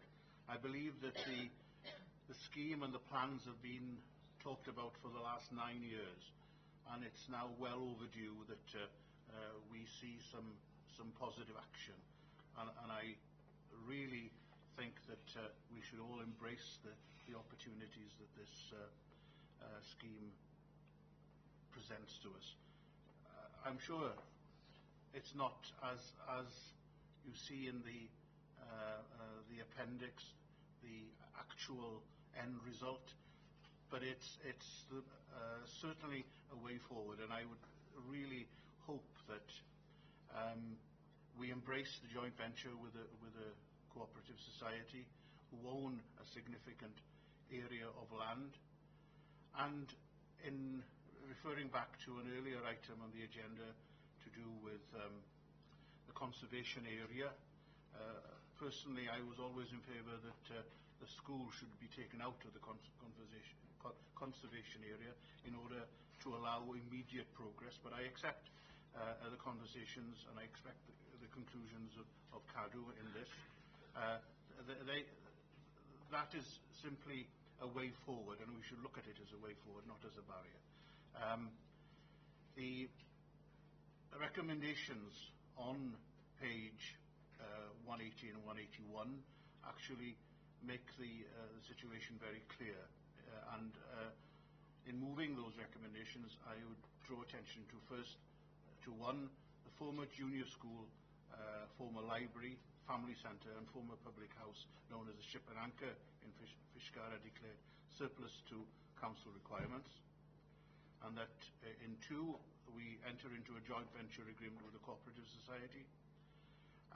The council acquire any property required to deliver the scheme. There are certain areas of the scheme which may need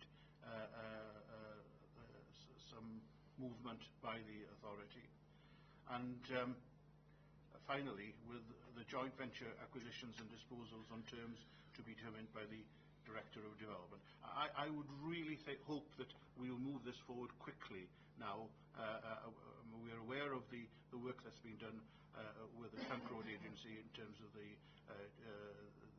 scheme, and this is a package.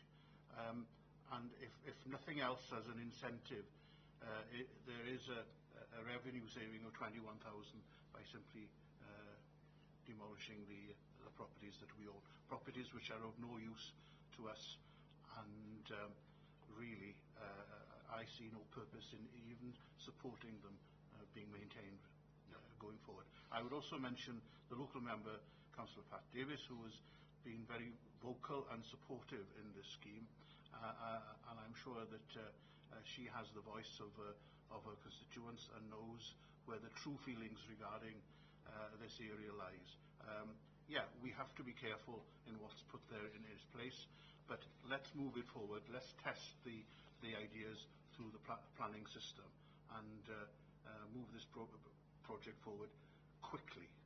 Thank you. Okay. I have moved the recommendation. Thank you very much. Second, you. Diolch. In recommendation 3, Deputy Leader, it says the council requires any property. It's the word any that worries me a little bit. Do we know what properties they are or likely to be? Any is quite a wide word. Stephen? Or Barry? Thank you. Thank you, Leader. Yes, we do. The only reason we're not naming properties in the report is because we don't wish to play our hand in terms of any such negotiations. Okay, fine. Thank you. Can I just ask, in terms of the Chimneys Link master plan, that I assume is overarched by the town centre master plan for Fishguard, which is a requirement of the work that we committed to for all our tier 1 towns. How are those linking together, Stephen?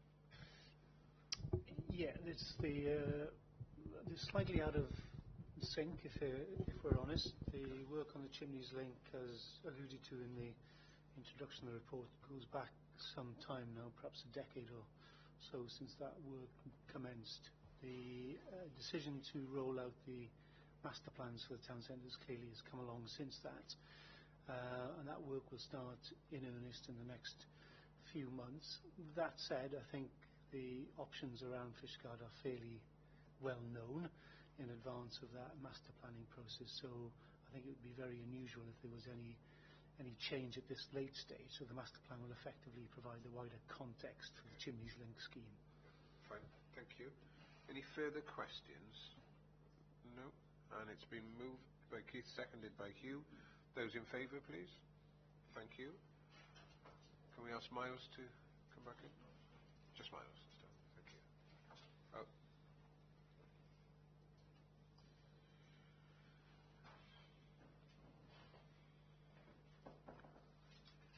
Thank you. Right, we'll go on to the Martello Quay Marina development. Members will recall, I'm sure, that there were some questions at Council with regards to this issue, and we, as the report will tell you, are still currently waiting for an official notification from the Martello Keys Limited in terms of their position, despite the parent company of Martello Keys Limited being Conager announcing that they had ceased their interest in the development, which is obviously disappointing, but recognising also that the project had been extended and the likelihood of this coming forward seemed to be disappearing, if we're absolutely honest with ourselves.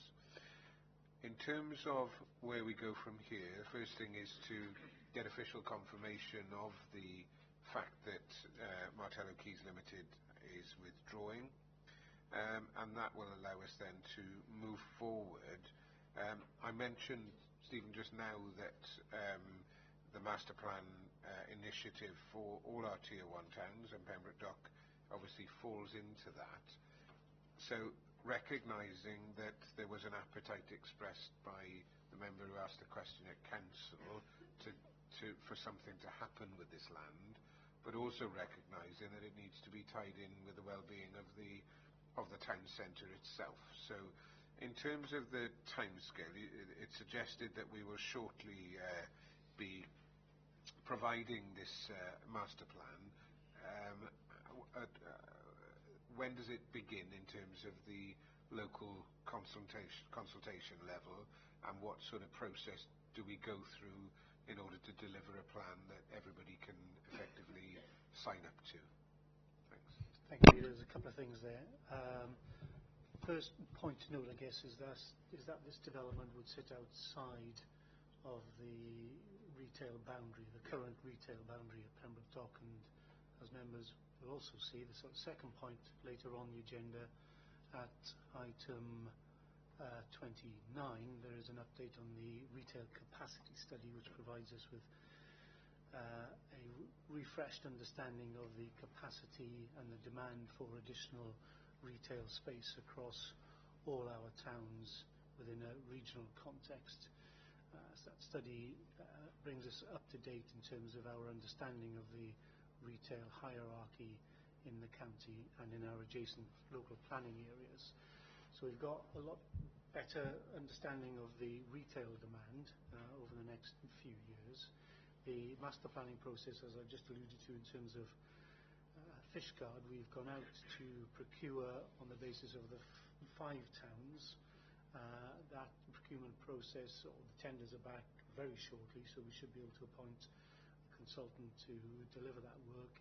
It won't be, as we've said previously, to the depth and extent of the Haverfordwest study that was undertaken last year, but it will provide us with blueprints for each of the 5 towns, and those blueprints we'll be able to then overlay with this retail capacity study and the emerging or revised LDP, which will come forward by 2020. So the process will start in earnest, as I say, in a couple of months' time. We'll have consultation with all the stakeholders, the town council, the relevant chambers, other interest groups in each of the 5 towns, in this case in Pembroke Dock. That will then give us further clarity on whether or not the boundary for the retail offer in Pembroke Dock will need to be amended as part of the LDP review and in sight of or in line with the retail capacity study that we'll be discussing shortly. Okay, thank you. Sue? Yeah, well, obviously I'm a Pembroke Dock County Councillor. My ward is in Pembroke Dock, and I'm like everybody else, deeply upset that this marina is now not going to come about. But I think we've known it for quite a while now, and hopefully now, actually, the decision, once it comes through, is made. I think it's held Pembroke Dock back because that's always been, every time you think about doing something, you have to take into account that there might be a marina with shops and so on and so forth. So at least now, once this is finalised, we'll know and we can move forward. And I can only make a plea that Pembroke Dock's looking really quite sad at the moment, and it's not the vibrant place it was a few years ago. I know that's similar in all our towns, but we need to find something that encourages people to come to Pembroke Dock, and not just supermarkets. It needs something else. It needs sort of I don't know. It needs a core really that bring people in. And I would just make a very quick comment that I came back from London the other day on a National Express bus, and the whole time it talked about coming to Pembroke. And the people on the bus were saying, when we get in Pembroke, and they were going to get the boat to Cork, and I was thinking, well, please don't get off in Pembroke, you're going to be a long way away. And I think we have to promote Pembroke Dock as itself. It isn't a smaller town of Pembroke. It's a town with a huge history, with the most iconic buildings, with the Cleddau surrounding it, and it has to be looked at as a town with its own amazing facilities and natural facilities there. So I just ask you to, when we're looking at this plan, that we take that into account, and we do try to talk to companies like Irish Ferries that it isn't Pembroke, it is Pembroke Dock. National Express, it isn't Pembroke. They actually said they were going to the Tesco's in Pembroke. I don't know what else to say about keep shouting that, please promote Pembroke Dock as a town on its own. And I know we will, but, I'm just sort of Thank you, saying Sue. that. Your obvious passion is obviously shared by many of the residents of Pembroke Dock who, because it was voted recently the 5th most desirable place in Wales to live. So, and that included things like access to training and employment and community and social vibrancy, house prices, etc.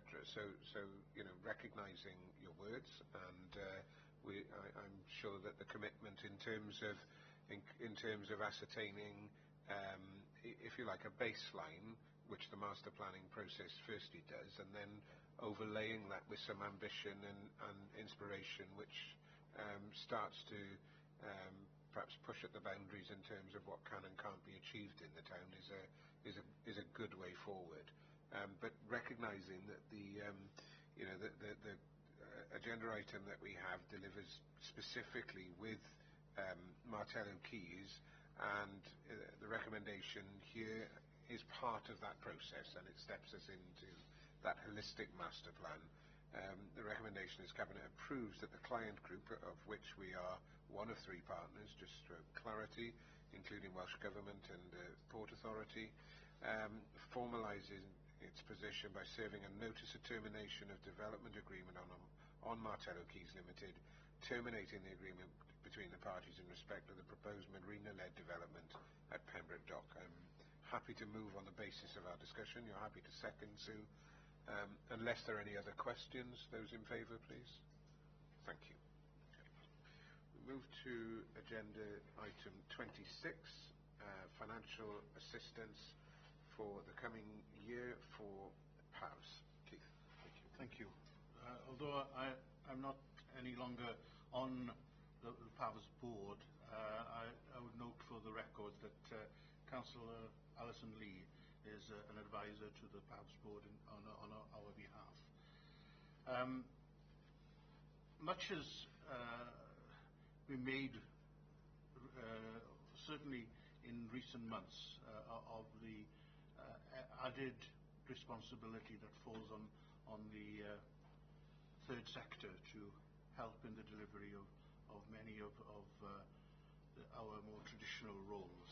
The third sector is quite integral in supporting the authority in delivering our duties and obligations under the Social Services and Wellbeing Wales Act 2014 and the Wellbeing and Future Generation Act 2015. And we have a formal structure of liaising with the voluntary sector, and that committee has representation from our Adult Social Services Directorate. Very much the theme, and quite rightly so, is that the way ahead is to prevent many of the problems that we've taken as things that we have to react to. The prevention agenda is in many areas, supported very well through the third sector, and PAVS has a very positive role in carrying out this work. We have for some time supported PAVS, and really this report calls for that support to continue, although it does ask for a reduction of some 5% on the investment that we've made this year. During 2016-17, PAVS received 16,245 core funding from the authority. There are other areas, of course, where funding is used through PAVS, but as core funding. For 2017-18, the authority is reducing the level of funding by 5% to 15,433. In many ways, it's regrettable that we have to make this reduction, but we have to take it in the context of the financial pressures that face this authority. So within that context, I think that I hope that Cabinet will certainly see the use to maintain this core funding, and I certainly, from my role within the community, see the excellent work that the third sector supports this authority. There are very many examples, and I'm sure the director will be more than happy to give them give some examples if necessary. But in terms of the recommendation, Leader, that it is that the core funding of £15,433 be approved for the use of PAVS in the coming year.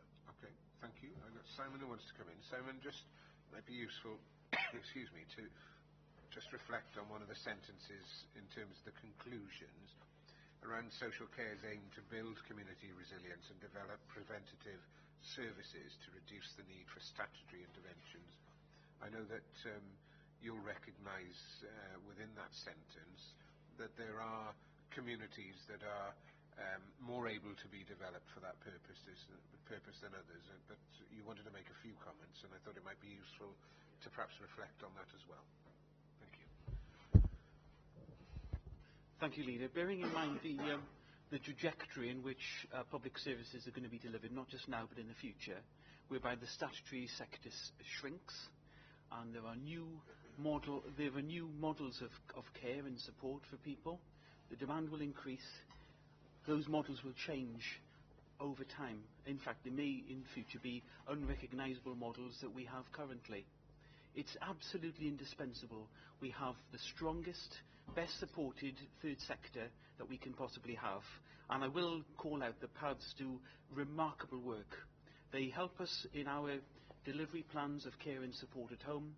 The pivot support that's been funded through ICF has been a hugely successful pilot project in terms of avoiding admissions into hospital, and when people are in hospital to secure speedy discharge as soon as possible, provided that it's in their care needs. So I agree entirely with the comments of the Deputy Leader about community capacity support for PAVS.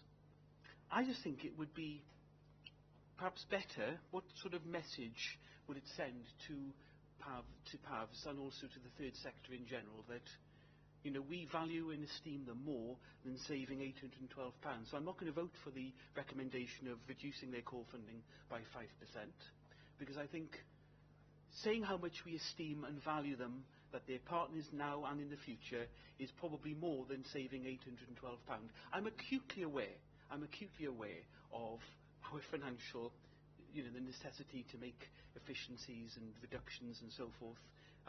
All my colleagues are as well, but I just think in this instance I'm not going to agree with the recommendation, and I'm going to move an amendment, if I can, that we maintain their core funding at the present funding of 16,245, recognising that there is other resource from the County Council, but those are for specific projects like the 4 community connectors for the pivot scheme, which actually, in terms of cost avoidance, were probably the best investment this council could make in terms of alleviating some of the pressure from social care. So I'd like to move an amendment to the recommendation.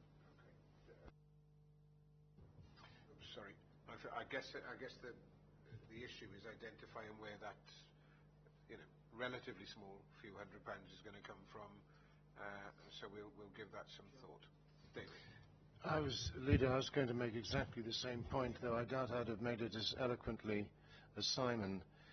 When we're looking at new models of delivery, we're looking at the third sector, and it seems completely contradictory that in looking at that, we then proceed to reduce our support funding. Isn't the best pound we'll ever spend in this complex area of social care provision one which is shared with others? And I cannot support this. Okay. Ian, you wanted to come in with a comment there? Yeah, thank you, Leader. To address Councillor Hancock's and Lloyd's concerns over that,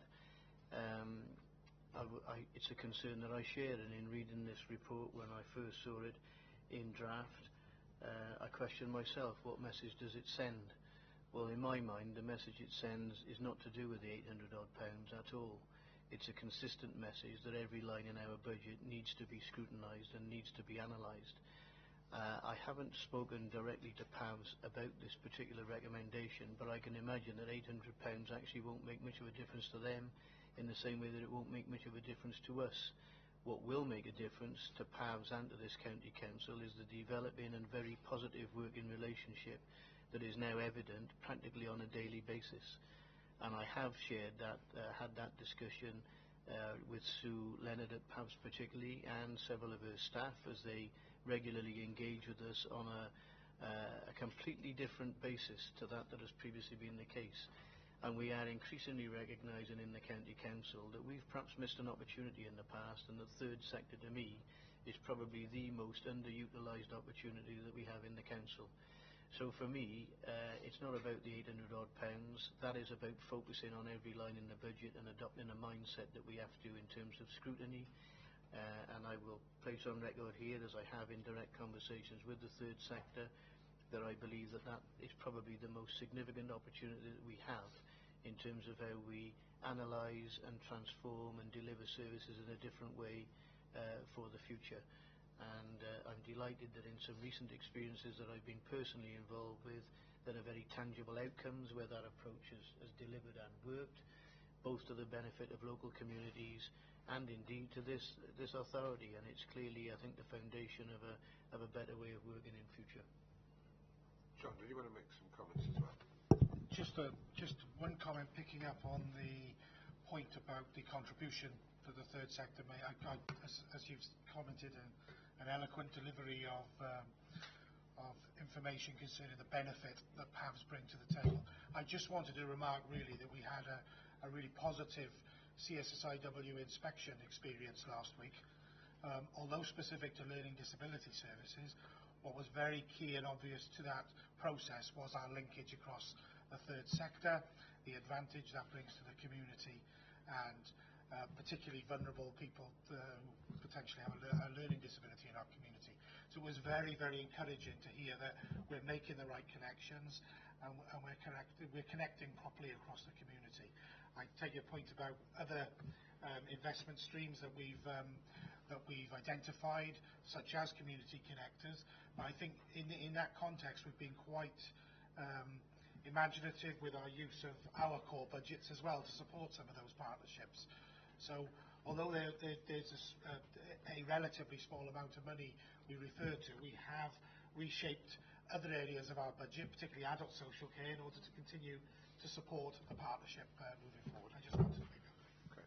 I think it's worth perhaps saying as well, Simon, that, you know, from a personal basis, and recognising that there may well be somebody else sitting in this seat in the future, but I wouldn't rule out you know, further funding being utilised from the authority through PAVs, as long as there are measurable outcomes that are being undertaken through that process. Now that might be,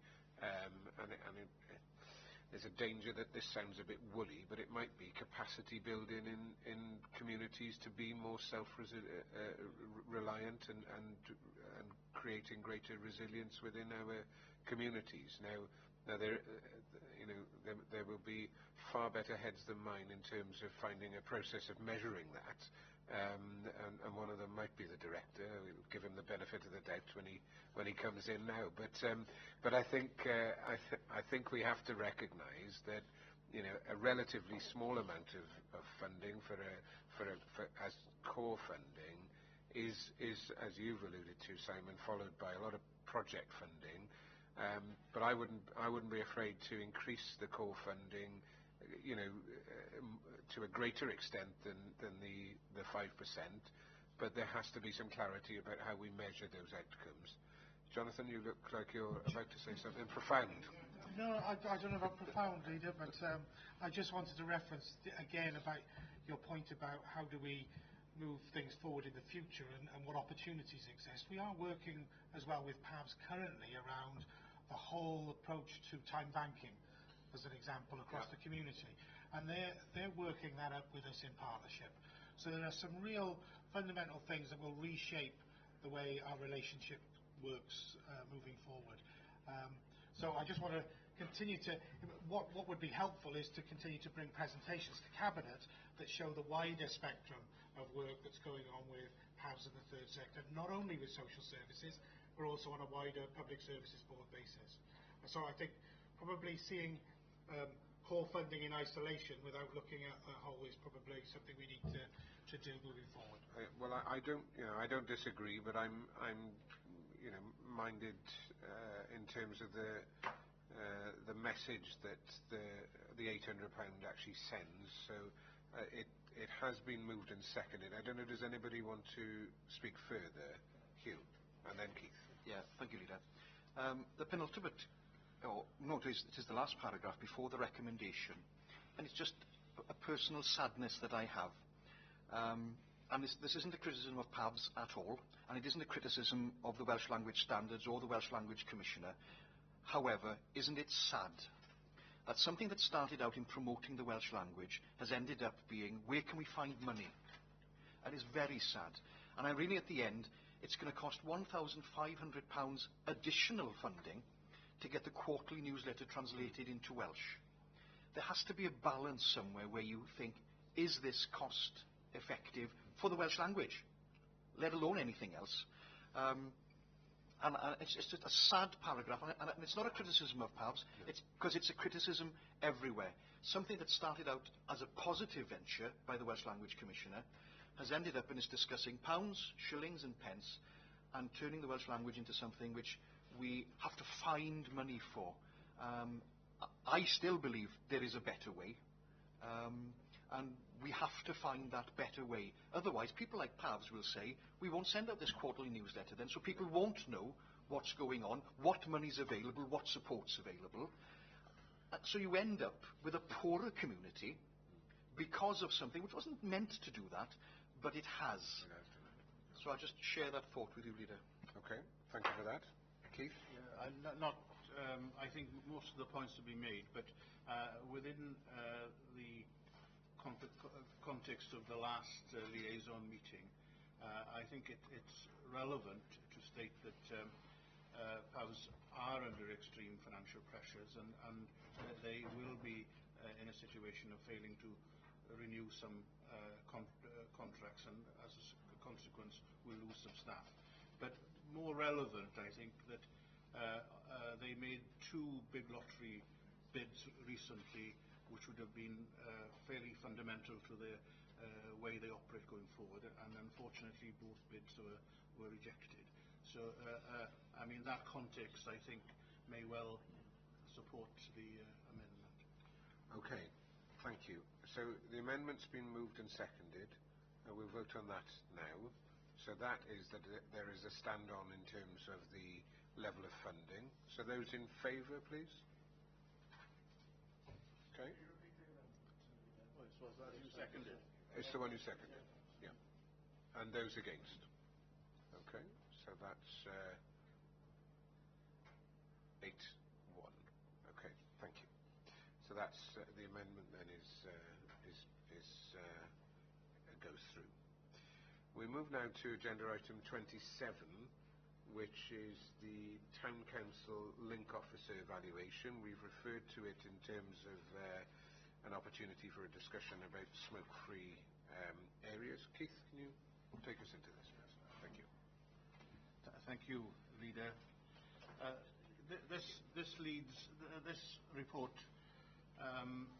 is an update on the situation regarding an initiative to improve communications between this authority and 10 major towns in Pembrokeshire. Although to date only 9 of the towns have actually taken up the opportunity to have link officers. I find it a little bit difficult to present this report because my view seems at variance to a recent discussion at scrutiny, but we'll come back to that. But my view, based on quite close involvement with the towns across the county, is that this has been welcomed as a really positive initiative and has led to a significant moving forward in terms of the way in which we interact with the major councils in Pembrokeshire. In fact, other than at scrutiny, I'm yet to receive any sort of negative view on this work. And in terms of formal response, although there was only, I believe, at last week's partnership scrutiny, there was only one letter of support for the scheme to hand. My understanding is that we've had several more since that time. Now, to be in terms of balance, let's put the opposite view, which was put with some gusto at scrutiny, was that in fact these link officers were taking away a role which the county councillor should be doing. In fact, there was some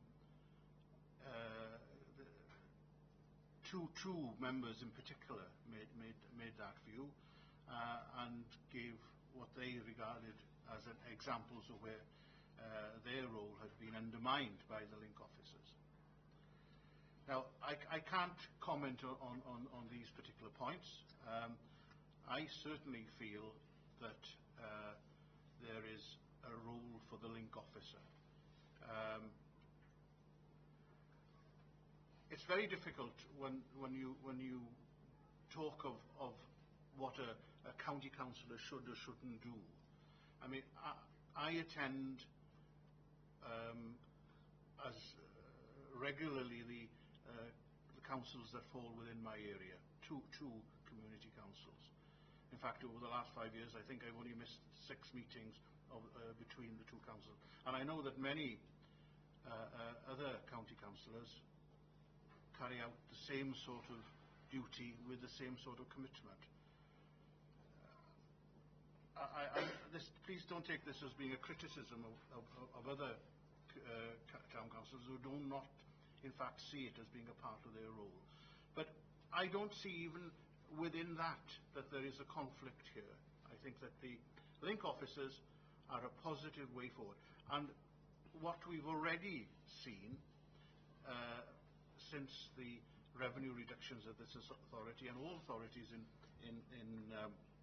Wales have been faced with, is that we will be looking closer to communities to take up the slack in terms of some provision of services. I mean, the best example to quote now is the way in which certain councils have taken over community toilets, and there are many other examples. But this is not an easy process, because there are a load of technical elements, and I think it's in that context that the community link officer will provide the proper support. I mean, there are legal issues, and there are issues in terms of the way in which contracts may be awarded, and many other areas where town councillors and community councillors are not equipped properly, and who would expect them to be to deal with such situations. The recommendation, I make it quite clear that scrutiny did not support these recommendations, but by the fact that they are nevertheless quite short-term recommendations and don't commit this authority to any long-term action, I would put forward with just one amendment, Leader, if you would permit me, the recommendations as they stand, that the Link Officers pilot project be extended. I don't mention 12 months, but with a refreshing relaunch in the May, following the May elections, and that a formal evaluation be undertaken in spring/summer 2018. So all I take out is the 12 months. We continue the scheme and we review it, and we re-energize it following the May elections. I would move that amendment, Leader. Okay, thank you. David, and then Miles. I, like Keith, sit on the St David's City Council monthly meetings, and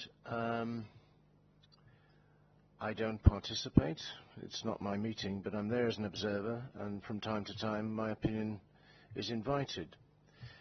St David's, as this report notes, has not found it necessary to call upon the designated link officer, but then I do know that St David's have always felt comfortable in inviting specific officers when they had a specific area to discuss. And I know the Chief Executive has been out there on a couple of occasions.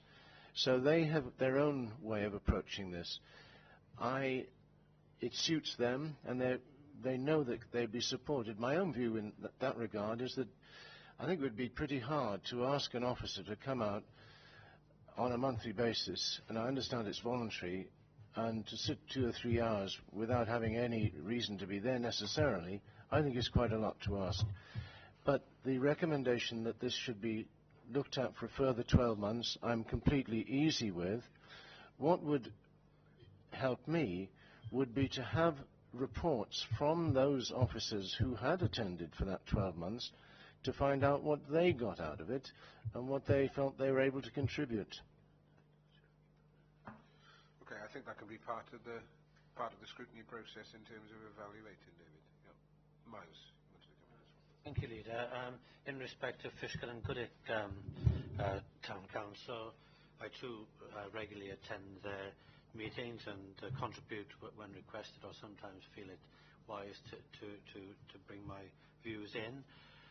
I don't think it's any coincidence at all that since we've had attendance from 2 officers from here, that the relationships have improved significantly.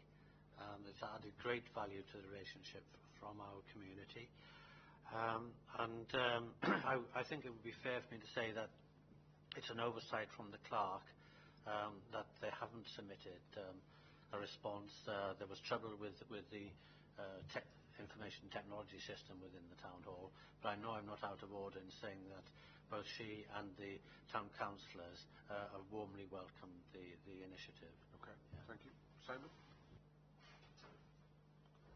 Thanks, Leader. I should at the outset probably declare I'm a member of Nathan Town Council, but the relationship between our town council and these link offices has been incredibly positive. It has improved the communication between the community, or the town council, and the county authority, and they've actually been really, really instrumental in doing something strategic. It's not the purposes of these officers to sit in a meeting, they've had long working days, and then sit in a town council meeting or community council meeting and be, sort out potholes and other small low-level maintenance issues, which is more properly the purview of the county councillor. There's no confusion in my mind that these officers are here, if I can reference the experience of our town council, to look at the strategic issues. And so the 2 officers that we have have been instrumental in helping to formulate a community plan which is short on jargon and the macro sort of the strategy and all the inwards, but actually very strong on low-level specific actions, which makes it far more of a valuable document than perhaps some strategies that we've had in the past. So the experience of Neyland Town Council has been very, very positive, as the clerk has written in that vein, and I'm delighted that it's an experiment or a pilot that's going to be given extra time. Okay, thank you. Alvin? Thank you, Leader. Similarly, my experiences with, although not a member of Narberth Town Council, I sit in at their meetings, and that the experiences which I share with the members of that Town Council is that the link officers have been very, very helpful. They're called upon for advice on numerous occasions. That advice, we feel, and I feel personally, is expert and instant, and they're able to give, as Simon has referred to, the strategic oversight at meetings. So very helpful, and long may it continue. Thank you. I guess one of the challenges as a member representing a rural ward is how we extend the opportunity, because there will be initiatives, and I suppose I'd point to Solver Care as an example, whereby some of that community capacity can be enhanced via a community council, and how we then I think perhaps as we go forward and consider this matter, we just need to keep some consideration as to how we engage with rural community councils as well. Now, I know there's a lot, so we need to find an effective method of doing that. Stephen? Thank you, Leader. Yes, and perhaps, first of all, can I, just for the record, make a correction to the report and an apology to Narberth Town Council, who did respond in time, but through an administrative glitch, I missed them off in the first and second drafting of the report. Subsequently, we've also had another letter from Newport Town Council, which is very supportive, and a further email from Pembroke Dock Town Council indicating they would now wish to participate in the scheme. So there's been, in the last week to 10 days, quite a considerable response in addition to that you've received, set out in the report. In terms of your broader point, Chair, I think we did identify that as an issue and an opportunity in the original report that Cabinet considered nearly 15 months ago, and at that time we were thinking through the options through the Town and Community Council Liaison Forum, and whether on an annual or perhaps 6-monthly basis we could bring together the Town Council clerks and mayors and perhaps share some of the learning between the Town Councils participating in the scheme, and also sharing that learning with the broader community councils, using the opportunity of the Liaison Forum as the vehicle to do that. So that is still an opportunity for us, I think, after the elections, to consider a better use of that Liaison Forum, perhaps for that purpose. Thank you very much. Okay. The recommendation's been moved? Well, and with an amendment. Yeah, let me just highlight, I mean, the reason for me making that amendment was to pay due respect to the views of the scrutiny. But whilst in taking out 12 months, perhaps to put some closure to the issue, that a formal evaluation report be undertaken in spring-summer 2018 with a further consideration by Cabinet. Okay. Happy? Is there a seconder, David? Yes, thank you. And those in favour? Thank you. Okay, I did say we'd break at 12:30. It's now 12:40. So if we have 40 minutes and we start again at 1:20 sharp. All right, thank you.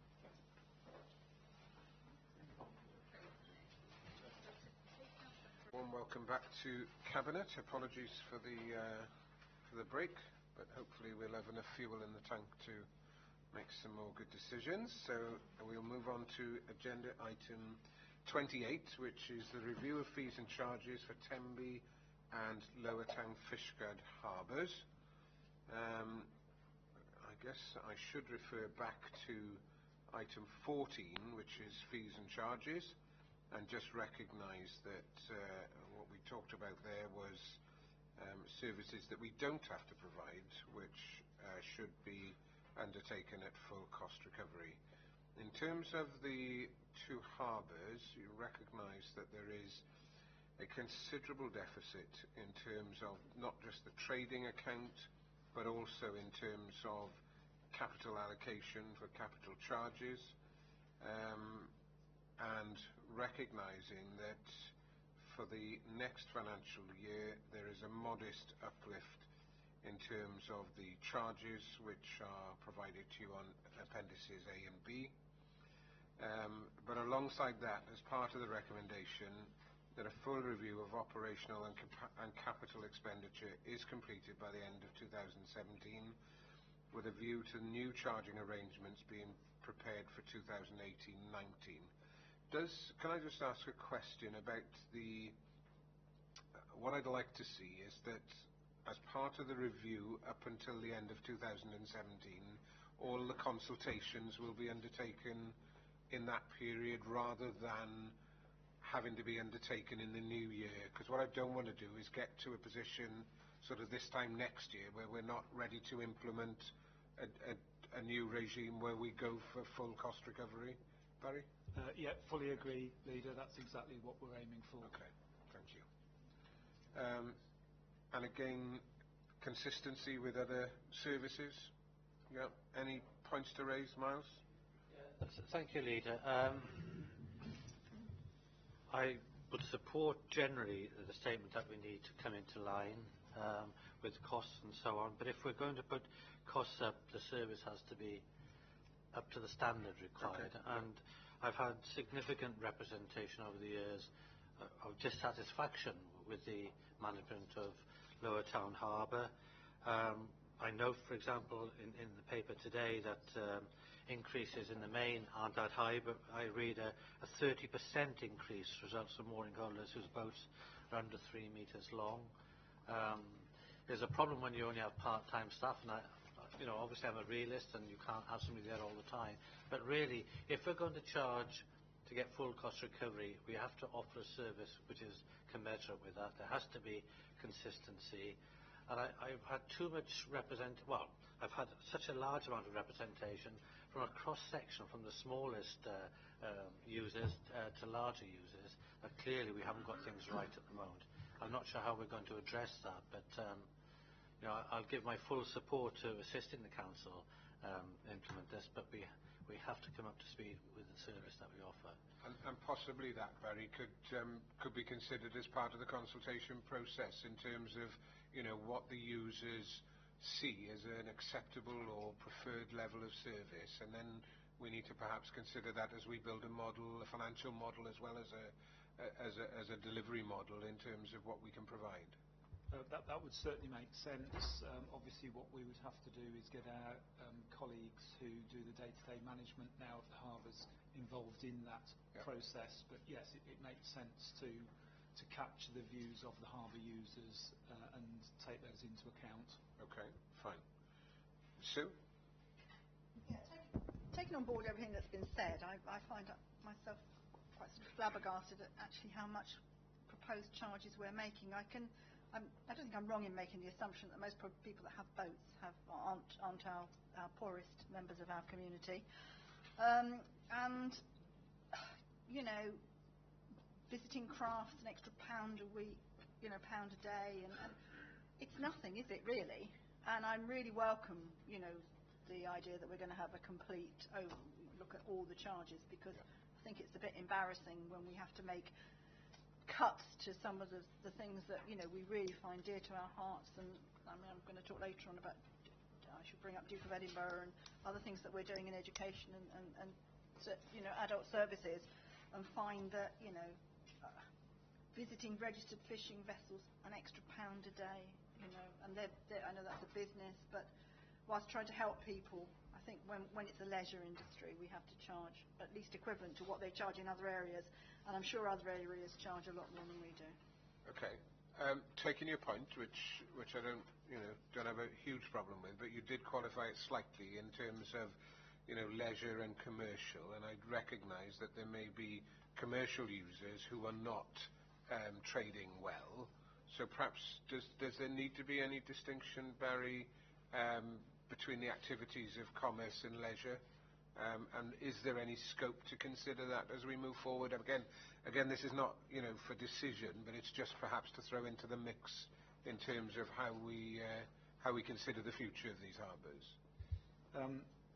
The basis of where we are at the moment came about from overview and scrutiny about 2.5 years ago, and we did a benchmarking exercise against the Welsh harbours that were generally local authority harbours, but also including the likes of Saundersfoot and one or two others as well. So we sort of set our base level then looking at both leisure and commercial. What we're looking to do at this point, and we can certainly review that and revisit that, but what we're looking to do at this point is understand what our costs are for full cost recovery, and be able to consult on that. But certainly we can revisit very briefly that benchmarking exercise. We've got the contacts at those harbours to look at. I mean, Tenby is quite different from a lot of the others in that it does have a lot more commercial activity for a small harbour. Yeah. But yeah, we can certainly look at that. Okay, and I guess that benchmarking exercise would look at comparative data between the costs of administering and running the harbour compared with other harbours of equal size. All that sort of information would be available through that benchmarking exercise? The benchmarking exercise undertaken previously was purely on a charge basis, okay. Fees and charges basis, looking at how they charged, whether it was for the length of the craft or whatever.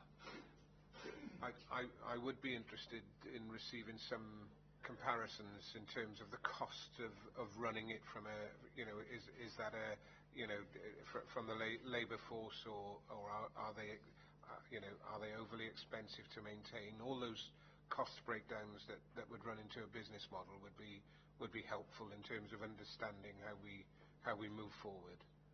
Okay, thank you. In terms of sorry, Keith, go on, please. Yeah, if I may, Leader, I thank Barry for bringing up that report, because that was at the time when I chaired the then Economy Overview and Scrutiny Committee, and I can remember being very much involved in that work.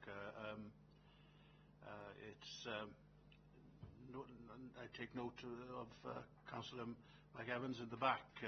I can remember meeting with him on Tenby Harbour, and spending some time with Councillor Miles Pepper in Fishguard, and we did quite a bit of work. But I must admit, there was very little cooperation from the users of these facilities. In fact, I think from memory, it was very much only the criticism of even looking at benchmarking that came forward. And I remember running a consultation process at the time, which was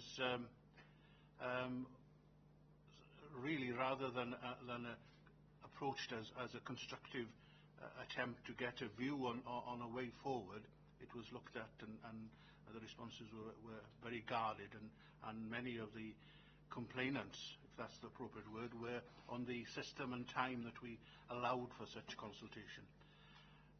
I think it's important for us to realise that these are very, very expensive assets. Tenby Harbour and Fishguard Harbour. From my knowledge, the chances of getting Fishguard Harbour to a balanced budget is almost non-existent as it stands. I mean, there is far more scope in Tenby, and I hope that in moving forward, whilst I fully endorse and accept the recommendation before us today as a short-term essence, I hope that we will be very open-minded in the way that we look for solutions.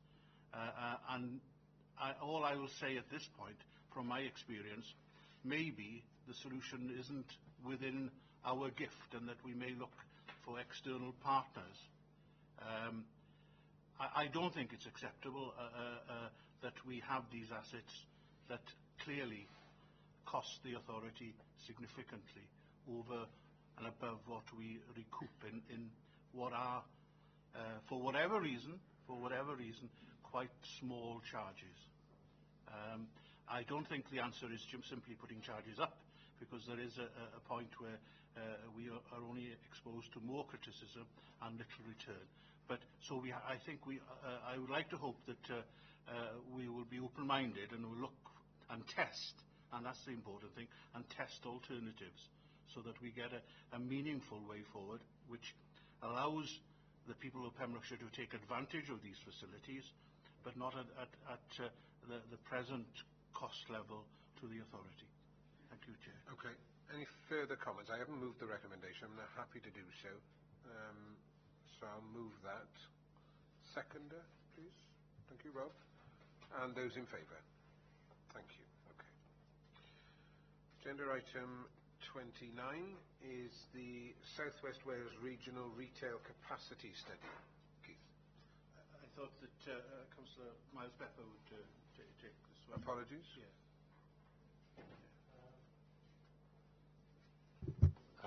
Thank you, Leader.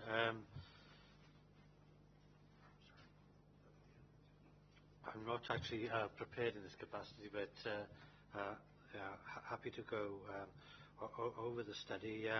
I did attend a working day at Rosa Gilwen Mansion, where we looked at the study.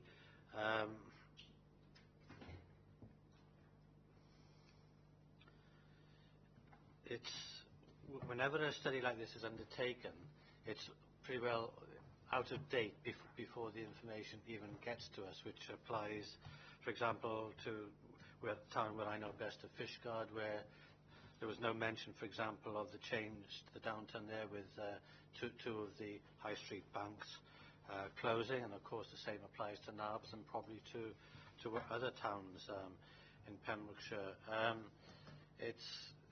I think in the study that was presented to us, surprises I came across were the change in demand for retail capacity, which is noted to be down in Haverfordwest. It's not so long ago that in Fishguard we were told that we were on the up, but now this report here identifies that we're in a reversal. But I think, if I may, Lead, I'd like to hear comments from other members on the table, and then I'll come back into the discussions. Okay. In terms of the aspiration of the document, it's obviously to inform the planning system, but it gives a useful snapshot, clearly, of the pulse and health of town centres, and it makes some challenging reading. There's no question about that. Recognising as well that a few of the towns are on different stages of a journey of regeneration, and indeed some downsizing, which perhaps needs to be appropriate within the planning system equally, in terms of reducing the retail capacity and increasing options for residential usage. So clearly the document is useful perhaps in terms of defining that element and perhaps putting into context not just how town centres are performing, but in some cases where their futures lie as well. Simon, you want to come in on that? I think the report makes interesting reading in terms of identifying the sort of functionality of the different urban centres in Pembrokeshire, and obviously the opportunities for future growth. But I am dismayed, unless I'm used to speed reading, unless I've missed it, but there is absolutely no acknowledgement of all the towns of Pembrokeshire are referenced except Neyland. Unless I've missed something, I don't see any reference to that, the particular needs and challenges in a commercial sense of that community that I represent. As though there's a void between Pembroke Dock and Milford Haven. And I'm dismayed that this report doesn't even acknowledge the needs of that community, and I just wondered whether that was ending down to the sort of brief that the consultants were given, and it's frankly not good enough. Okay. I'm not able to help you on that, but we can certainly look into that. Okay, Rob. Yeah, thank you. Just briefly, really, colleagues will recall the discussions we had around the old school site in Narberth, and when we were having those discussions, I made reference to how our strategic asset management group, when we had been looking at that site, had actually taken this document into consideration. When you look at the verbiage on Narberth, it makes quite clearly that there's no forecast need for retail floor space. So it was off the basis of this document that we have come to the conclusions we have on the old school site in Narberth, and now moving forward with proposals. Okay, thank you. Any further comments? I think it's worth noting and highlighting the point that the report will be a material consideration for planning purposes going forward, and I think that's the important reason for commissioning this report, to have a clearer and a more informed view on the demands within our county, within the towns within our county.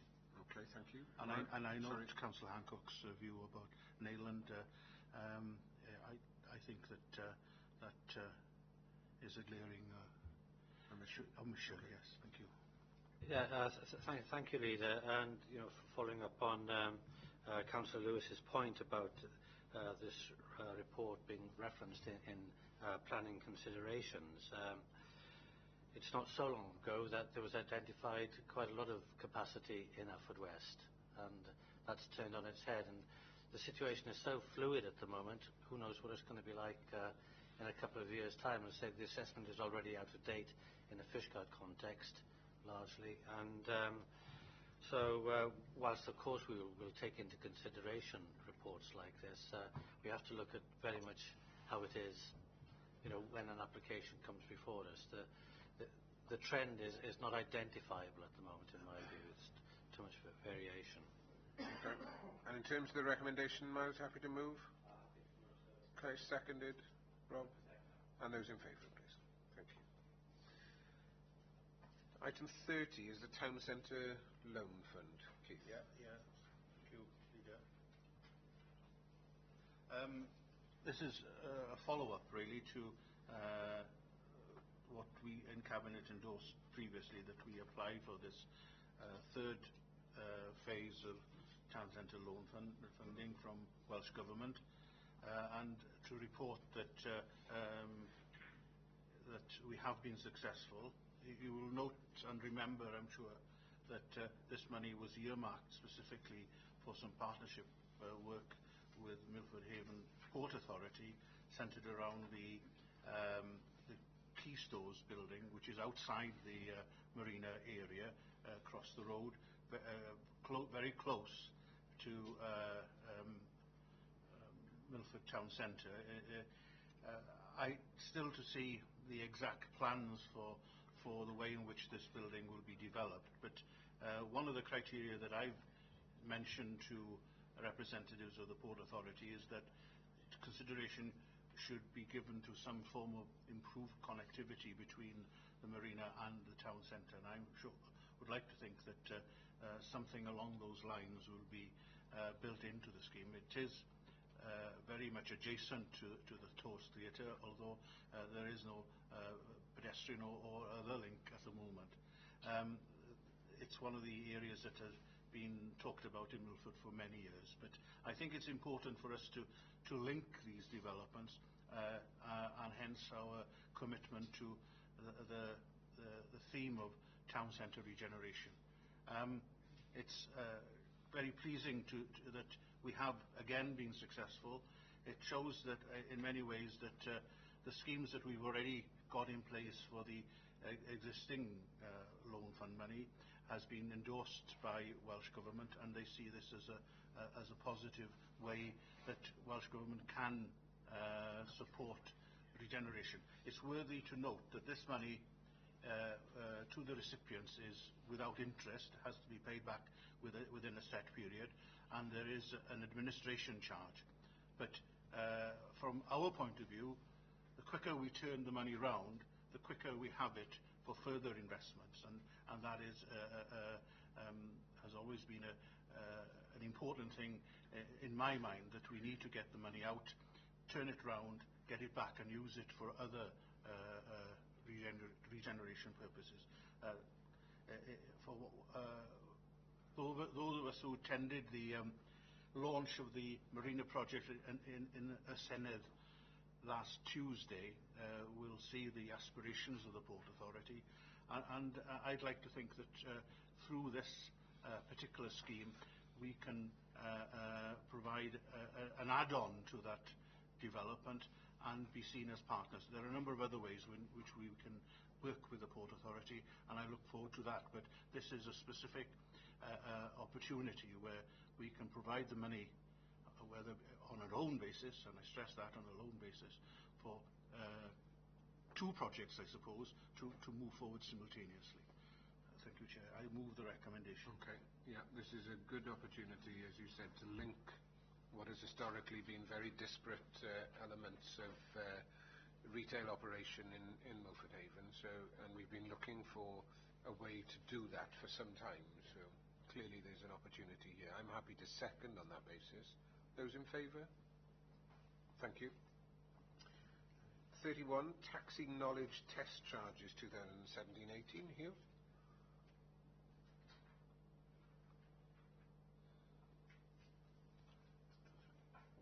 Thank you, Leader.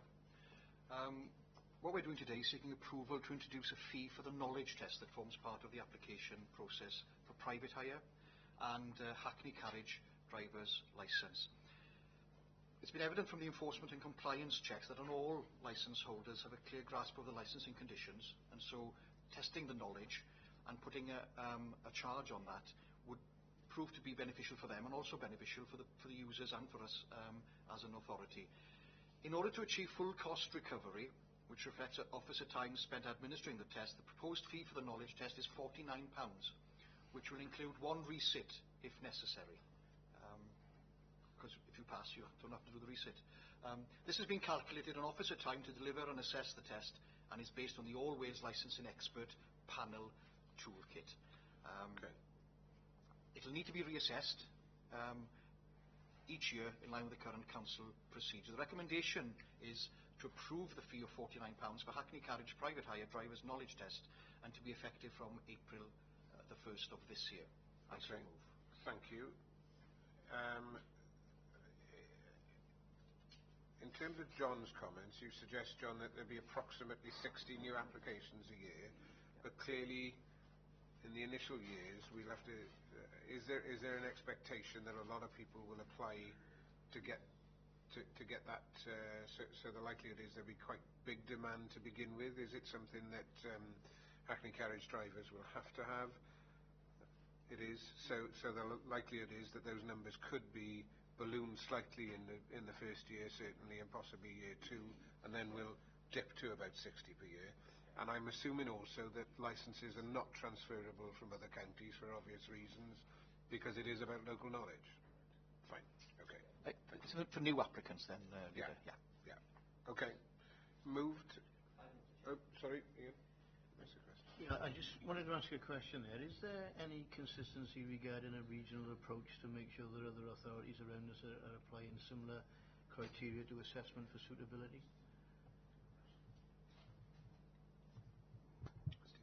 That's certainly something I can check, Chair. The Cabinet members made reference to the toolkit, the financial toolkit that we've used, which is a all-Wales toolkit. So the methodology for arriving at the charge is on a similar basis to other local authorities if they were to introduce a charge, and my hunch is many of them already have.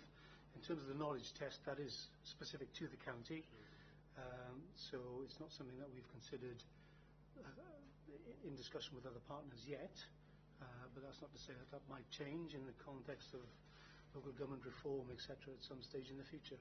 Okay. Thank you. For your information, Leader, it was raised in Parliament last week. and that's for England and Wales. And it would make sense really in Wales for us to have that link between authorities so that we know who's who, but also the point you make, if the knowledge test is good for Pembrokeshire, it needs to be good for every other county so that we know that the people who come here to work have the ability to do. So that's something we will be taking forward whoever will be doing this role will be taking forward in the next session of Council. Okay, thank you. You've moved it. I'm seconding. Those in favour, please. Thank you. And then we have the 32 is the implementation of Scrap Metal Dealers Act 2013 amendment to delegation. It's a simple amendment. At the moment, any appeal comes back to the licensing committee, but to save it being challenged in the future, it needs to go back to the director. Okay. And that's all we're asking simply is for the approval of all licence applications under the Act be delegated to the Director of Development to include applications for licences which are rejected or there is a refusal to renew or existing licences which are reviewed. The previous procedure involving licensing subcommittees determining the application review being rescinded. It's a simple change that makes it clearer and protects ourselves as well, and I will move. Thank you very much. Okay. Those in favour? All? Thank you. Forgive me, Leader, I have a appointment I haven't been able to change. I understand that. Thank you. We've got agenda item 33 next. So there are Cabinet member reports, and I'd like to thank Cabinet for acceding to my request to provide a report. It stands, I don't propose to go into them, but it stands as a record of the activities of Cabinet for the term of Council, and I'm confident that they stand very positively in terms of outcomes which have been undertaken during the council term against, as we know, a backdrop of some extreme budgetary pressures, some challenges in terms of the way the council's perceived, dealt with a number of fairly long-standing challenges around some of the services that we provide. And the outcome of that is that we've, significantly improved the performance of the council, which is very pleasing. So thank you all for that. I'll move to agenda item 34, future options for Hakin and Hubberston Community Centre. I did have a request from Councillor Viv Stoddard under the new constitution to be able to speak at Cabinet on this item. I was happy to accede to Viv's request. Viv, would you like to join us?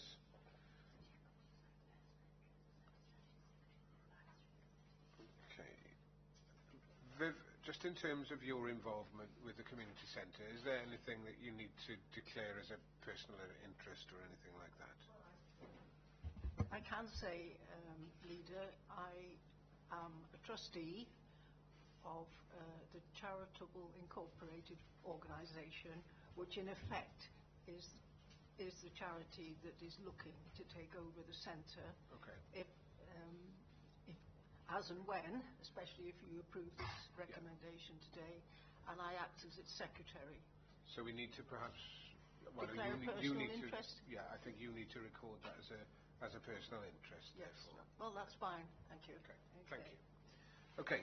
The report before us is to consider the potential transfer of Hakin and Hubberston Community Centre to the Hakin and Hubberston Community Centre Charitable Incorporated Organisation, as we've heard from Viv. The timescales of this have gone a little awry from the original decision of Cabinet in February of last year, where we sought a decision to be undertaken about the future by July 16, and it was to remain open until then.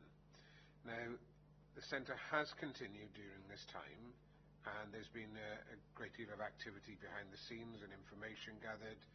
I understand that. I think one thing that needs to be highlighted is that during this period, the cost of running the asset has continued to be met by the youth service. Now, I know in council there was quite a bit of talk about the youth service, and there was a bit of criticism about the fact that changes were being made within the youth service, and it might have been useful to have had this information to hand. as to a sum of money that the youth service has used which it hasn't benefited from, because of course the youth service is now transferred to Milford Haven. So I think we need to be mindful of that.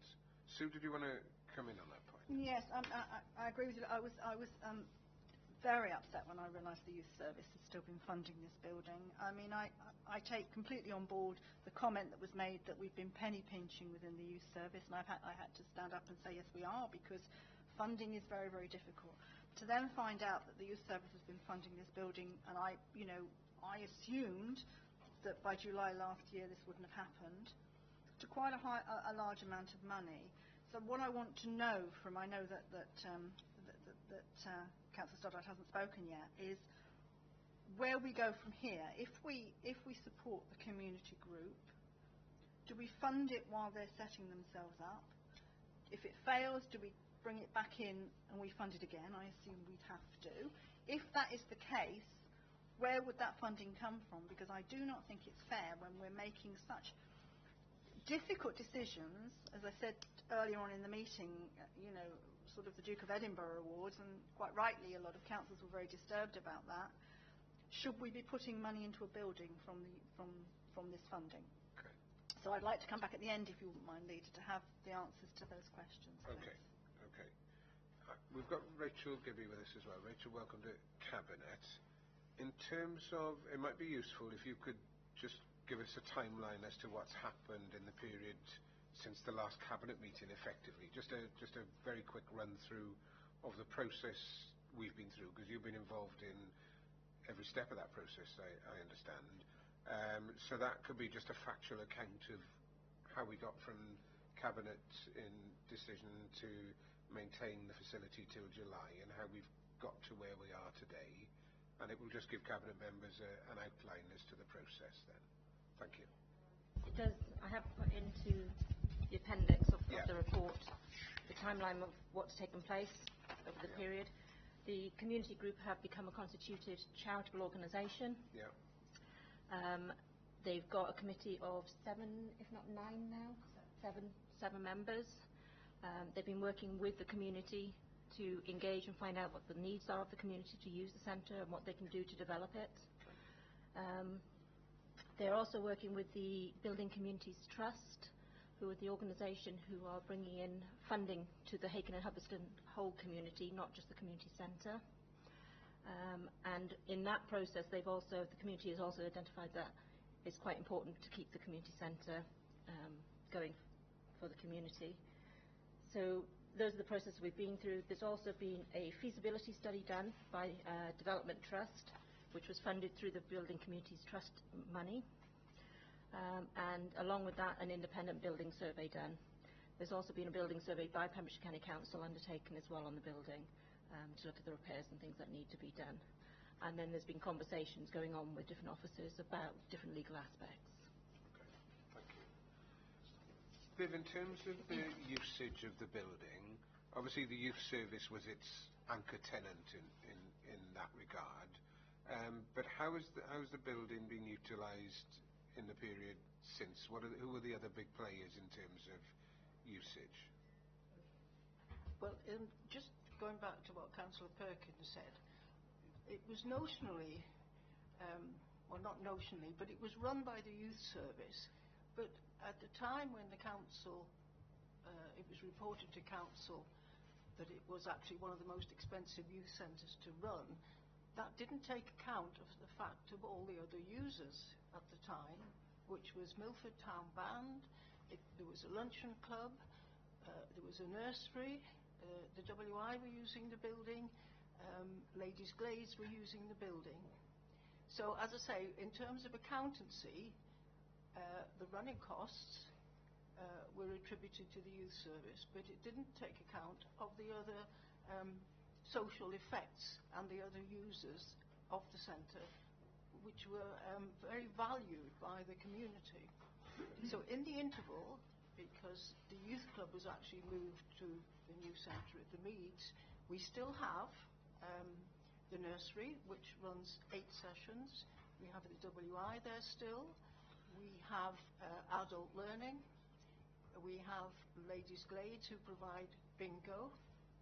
Now, unfortunately, we did lose the town band because of the uncertainty of the future of this building. But the place is hosting activities, and if you are minded to approve this recommendation today, we are actively working to look at short mat bowls, to resurrect the luncheon club, and we have had other inquiries from users.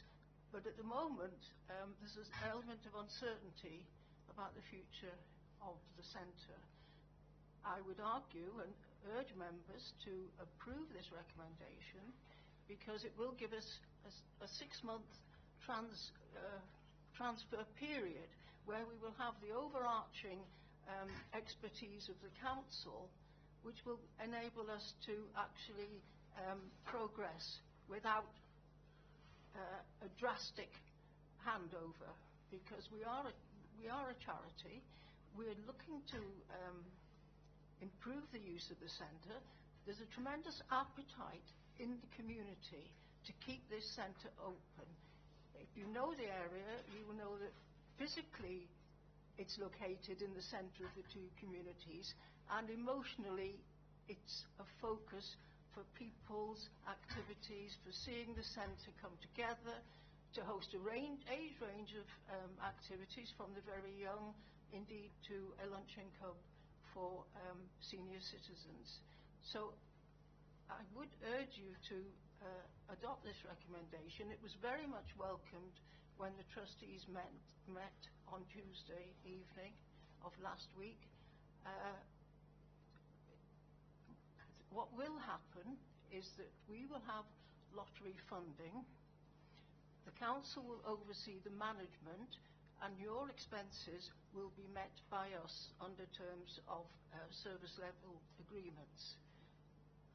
If there's any other explanations that I can offer, but as I say, this is very welcome. There's a huge appetite out there. As Ms. Gibby mentioned very early on, the community came together.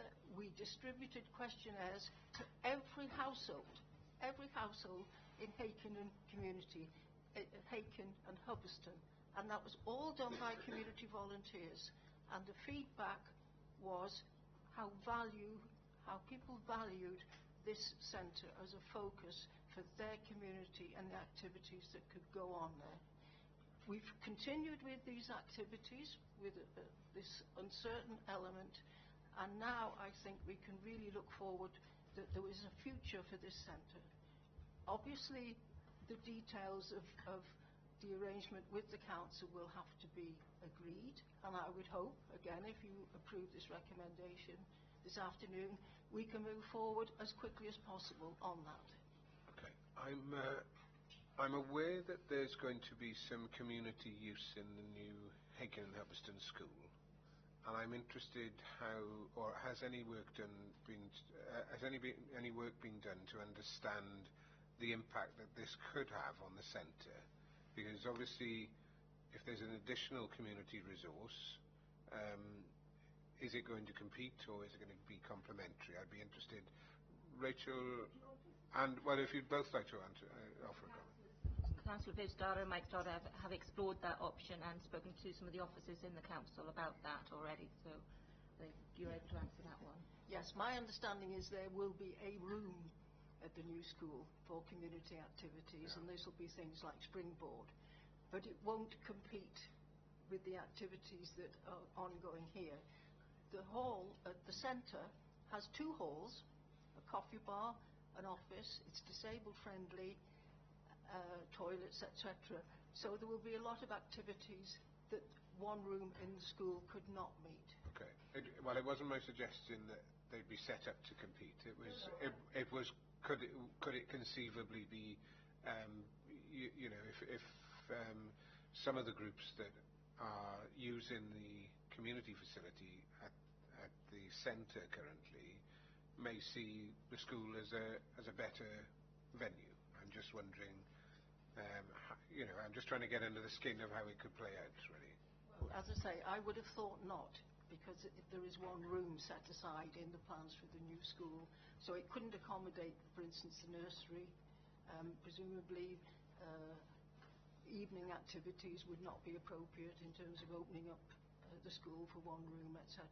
So I would think they would run in tandem rather than one detract from the other. Well, I don't know. I'd be encouraging school buildings to be used in the evenings because that would be a valuable source of income to the schools under stringent budgetary situations. So I would imagine that the school will be trying to make the community facility available to support its budget. It's pretty inevitable, really. But okay, that's fine. Any more views or questions, Sue? Yes, I mean, I'm all for supporting the community. We're in a very similar situation in Pembroke Dock where we desperately want to support a community centre which actually isn't earning any money and is actually losing money, and the town council is funding it to keep it going. And I suppose I have to say I don't know how long this can happen. I would argue that the town band actually had a better offer and went to Milford School, which seemed to be a much better idea, working closely in the community. But I need to know the answer to this funding. I mean, are we now funding this for the next 6 months while this is supported from the youth service budget? Because I cannot vote for anything that takes more money out of a budget that is stretched as far as it goes, and so I'd like those answers before I could possibly vote for it. Kate, please. Yeah, just to sort of give a bit of background, the reason that the youth services continue to pay it is part of the policy that if you vacate a building, you continue to make the payments until such time as the building is either disposed of or re-provisioned. So that's why the youth services continue to pay it. What I will say is that those savings that were identified have been made, not necessarily from the youth service, but certainly within the directorate. And this continues to be a pressure on that budget because of the fact that we have to realise the efficiencies that we're targeting. So something else has to fill that gap if we don't actually remove them. Okay, and just ongoing, through this 6-month proposal that's being made under option 1, will the youth service continue to fund through that period? It will. Is that the response for you? That's the policy of the council, is that they would, yes. Okay. Sue? Would it come back? Your group will carry on and be wonderful, but if they don't, would it then come back to the youth service or would it come back to the Well, you don't know that. I mean, I need to have... Well, I do know a bit, Sue. Well, if you let me explain. As I said, my understanding is there will be, for the 6 months, there will be no net cost to this council because we will be using the lottery funding to reimburse you for all your expenses. Through SLAs that you mentioned. Yeah. Sorry? Through the SLAs you mentioned. Yes. Now, at the end of the 6 months, the lottery have said that if we need more funding, they will provide that funding through Invest Local. So I do not envisage there will be any need for this to come back to the council. Okay. Now, the worst case scenario, if it does happen, this council has to remember that they are trustees of that building. So you can't simply close the door. You have to go to the charity commissioners. It'll be a long, drawn-out process, during which you will still be responsible as trustees. Now, I feel quite confident that at the end of the 6 months, we will be more than able to run the centre. If there are still difficulties, Invest Local have promised that they will continue to support us. Now, at the end of the 6 months, actually, the process will be that you will have handed the building over to the charity. So your ownership will cease. Okay. So, yeah. Are we saying at the end of today, if you make this decision, there is no more funding being taken from the youth service budget? We are effectively providing the charity is successful at the end of the 6-month period. Rob. Yeah, thank you. So just for clarification, the SLA will go back to reimburse the youth service for their costs, because the youth service will still continue to have to meet those challenges, but the SLA that Mr. Storage referred to will then be reimbursed youth service, so that obviously makes them financially better off. If we go with the recommendation for option 1, before the end of the process is reached, will that have to come back to a cabinet meeting for the cabinet to decide, or are we giving that now over to officers to make that decision? it's not clear in the recommendation. Any ideas? It'll be a further report. Keith? Yeah, just very briefly, really. As a general rule, I always welcome situations like this, where you get a community taking ownership of a solution to their problems. I fully understand from personal experience how difficult it is to make these things work long term. Inevitably, and I don't mean this in any way as a criticism to your committee, Councillor Stoddard, is that they tend to start off with an excess of enthusiasm, but it wanes over time. But I am quite reassured of the funding structure that you seem to have in place, and that there is a promise in terms of a safety net going forward. Personally, I wish you well in this exercise, and I would support this option. It's really positive way where we see communities taking hold of their futures, and this authority is being sort of unburdened from the costs that over time we seem to have accepted as being normal. It's a situation that we're in. It is a good way forward, and I wish you well. In terms of the recommendation, perhaps to reflect on Rob's point, can we put at the beginning of the lease period and a new sentence, a further report to Cabinet to be received in September? So that allows us to preempt the end of that 6-month period so that we can take action accordingly, whether that's to transfer or otherwise, depending on the success or failure of the model over the 6-month period. So if we can amend the recommendation in that way, I would move that. Yeah, happy to accept. And a seconder, and those in favour, please. Thank you. Okay, thank you. Thanks. Agenda item 35 is the disposal of land at Penwallace Fishguard. This is a small area of land which abuts the edge of the settlement boundary at Fishguard.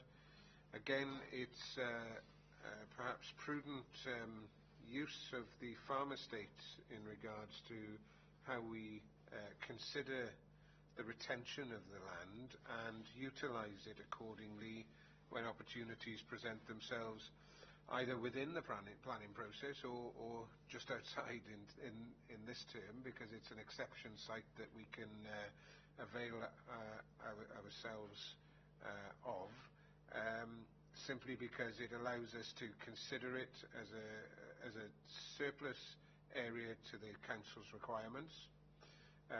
That part of the land is disposed of for the delivery of affordable housing, which again is a priority of the authority, as we've spoken about earlier, and that the remaining land be subject to a new farm business tenancy with the existing tenants. So there's an equity all around, and it delivers on many fronts in that regard. I'm happy to move. I do think that there may be opportunities for us to consider. I did answer a question at the last council, I think it was on the budget debate, around being a bit smarter with various blocks of finance that's available to us through HRA, through social housing grant that's available to social landlords, but also Section 106 agreements, which may be applicable in the Fishguard area as well, and we may need to play a little smarter with these things to combine them and to leave a further funding. So I think it leaves the door open for a number of options, which I think is excellent. I'm happy to move the 3 recommendations on that basis. Keith? Yeah, I fully support the recommendation, but I just would like to highlight in Cabinet that, of course, even though it's a relatively small amount, it means that there will be a further shortening of monies available to the Development Directorate, even though in this instance it's only likely to be £300 to £400 per annum. But I think it needs to highlight the fact that whilst it provides potentially a capital receipt, it does squeeze the Directorate's revenue, however small it may be. Okay. Miles? Thank you, Leader. I'm happy to second the proposal, Okay. because I welcome this development on the edge of Fishguard. Okay, thank you very much. Anybody else want to speak? No? Everyone in favour? Yeah. Thank you very much. Another opportunity of recognising the, if you like, the former service of a building, but also the fact that it is not required for service within the authority now. This is the former Registrar's Office, 1 Tower Hill, Haverfordwest. It is considered to be surplus to requirements. There is a small parking area adjacent to the premises, just below it, and the recognition, or the recommendation rather, is that this property be declared surplus to requirements of the council and disposed of by means to be agreed and on terms to be determined by the Director of Development. I'm happy to move. Are there any comments, or is there a seconder? Simon seconded. And those in favour? Thank you. Agenda item 37. A fairly lengthy report and consultation response, for which I'm very grateful for the consideration that officers have put into this. It is the government, the Welsh Government's white paper, consultation, reforming local government, resilient and renewed. And I think I'll start from the outset by saying I welcome the government white paper and some of the thinking that's going into the future of local government. We've had clarity from the local government finance minister for the amount of ambition that he has in terms of reshaping local government and its relevance and service to the people of the country, and his from his perspective, from the county, from ours, and also perhaps recognising the considerable difference in approach from his predecessor, which is to be widely welcomed.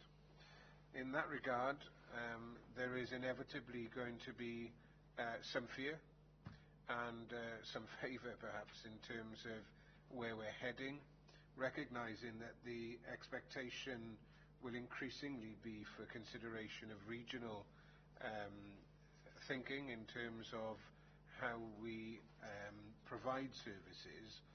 And one of the things that perhaps I think question 33 begs is perhaps just that consideration that we can often appear remote from the people we serve when we work regionally, and we also need to ensure that if you like, the golden thread of decision making is within reach of those on a local basis when decisions are being made in a regional context. And I think there's a very defined line to draw there, so that we're able to ensure that people at the local level, and that may include backbench members of an authority as well as the public, are able to get a firm handle on how they influence and hold to account the decision making that will inevitably be made further from the ranch, if you like.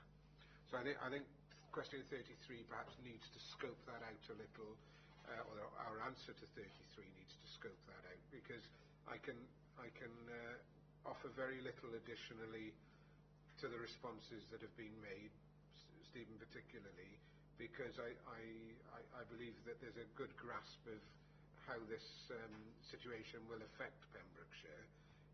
But I think we need to make the point that Welsh Government need to assure us and themselves that there is a local accountability framework contained within the decision-making process, and also recognise as well that we have examples of fairly remote decision-making, and I probably flag up the health board as one of those, and it does do that on a no offence, Simon, but it does do so on a larger footprint, and scrutiny and accountability of that process is difficult.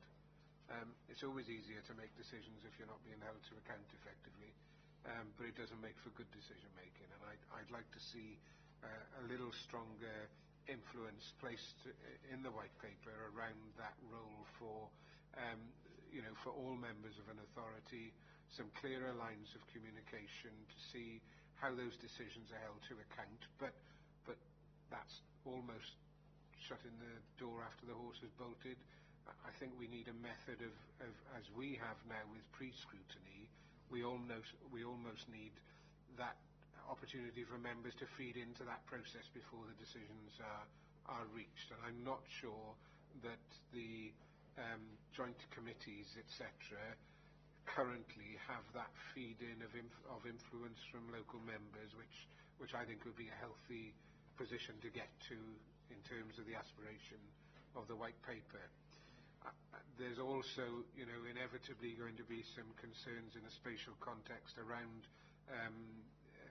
some of the issues like planning, which, again, inevitably the best decisions are with local accountability.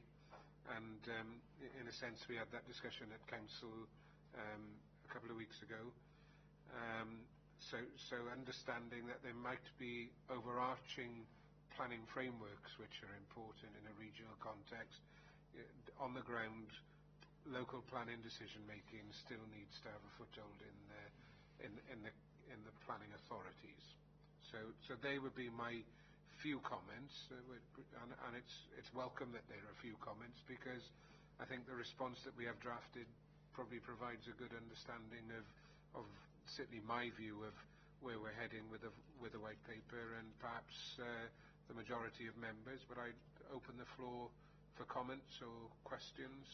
Keith? Yeah, thank you, Leader. Just if I can just limit my comments to the two sections on leading localities and the community council element.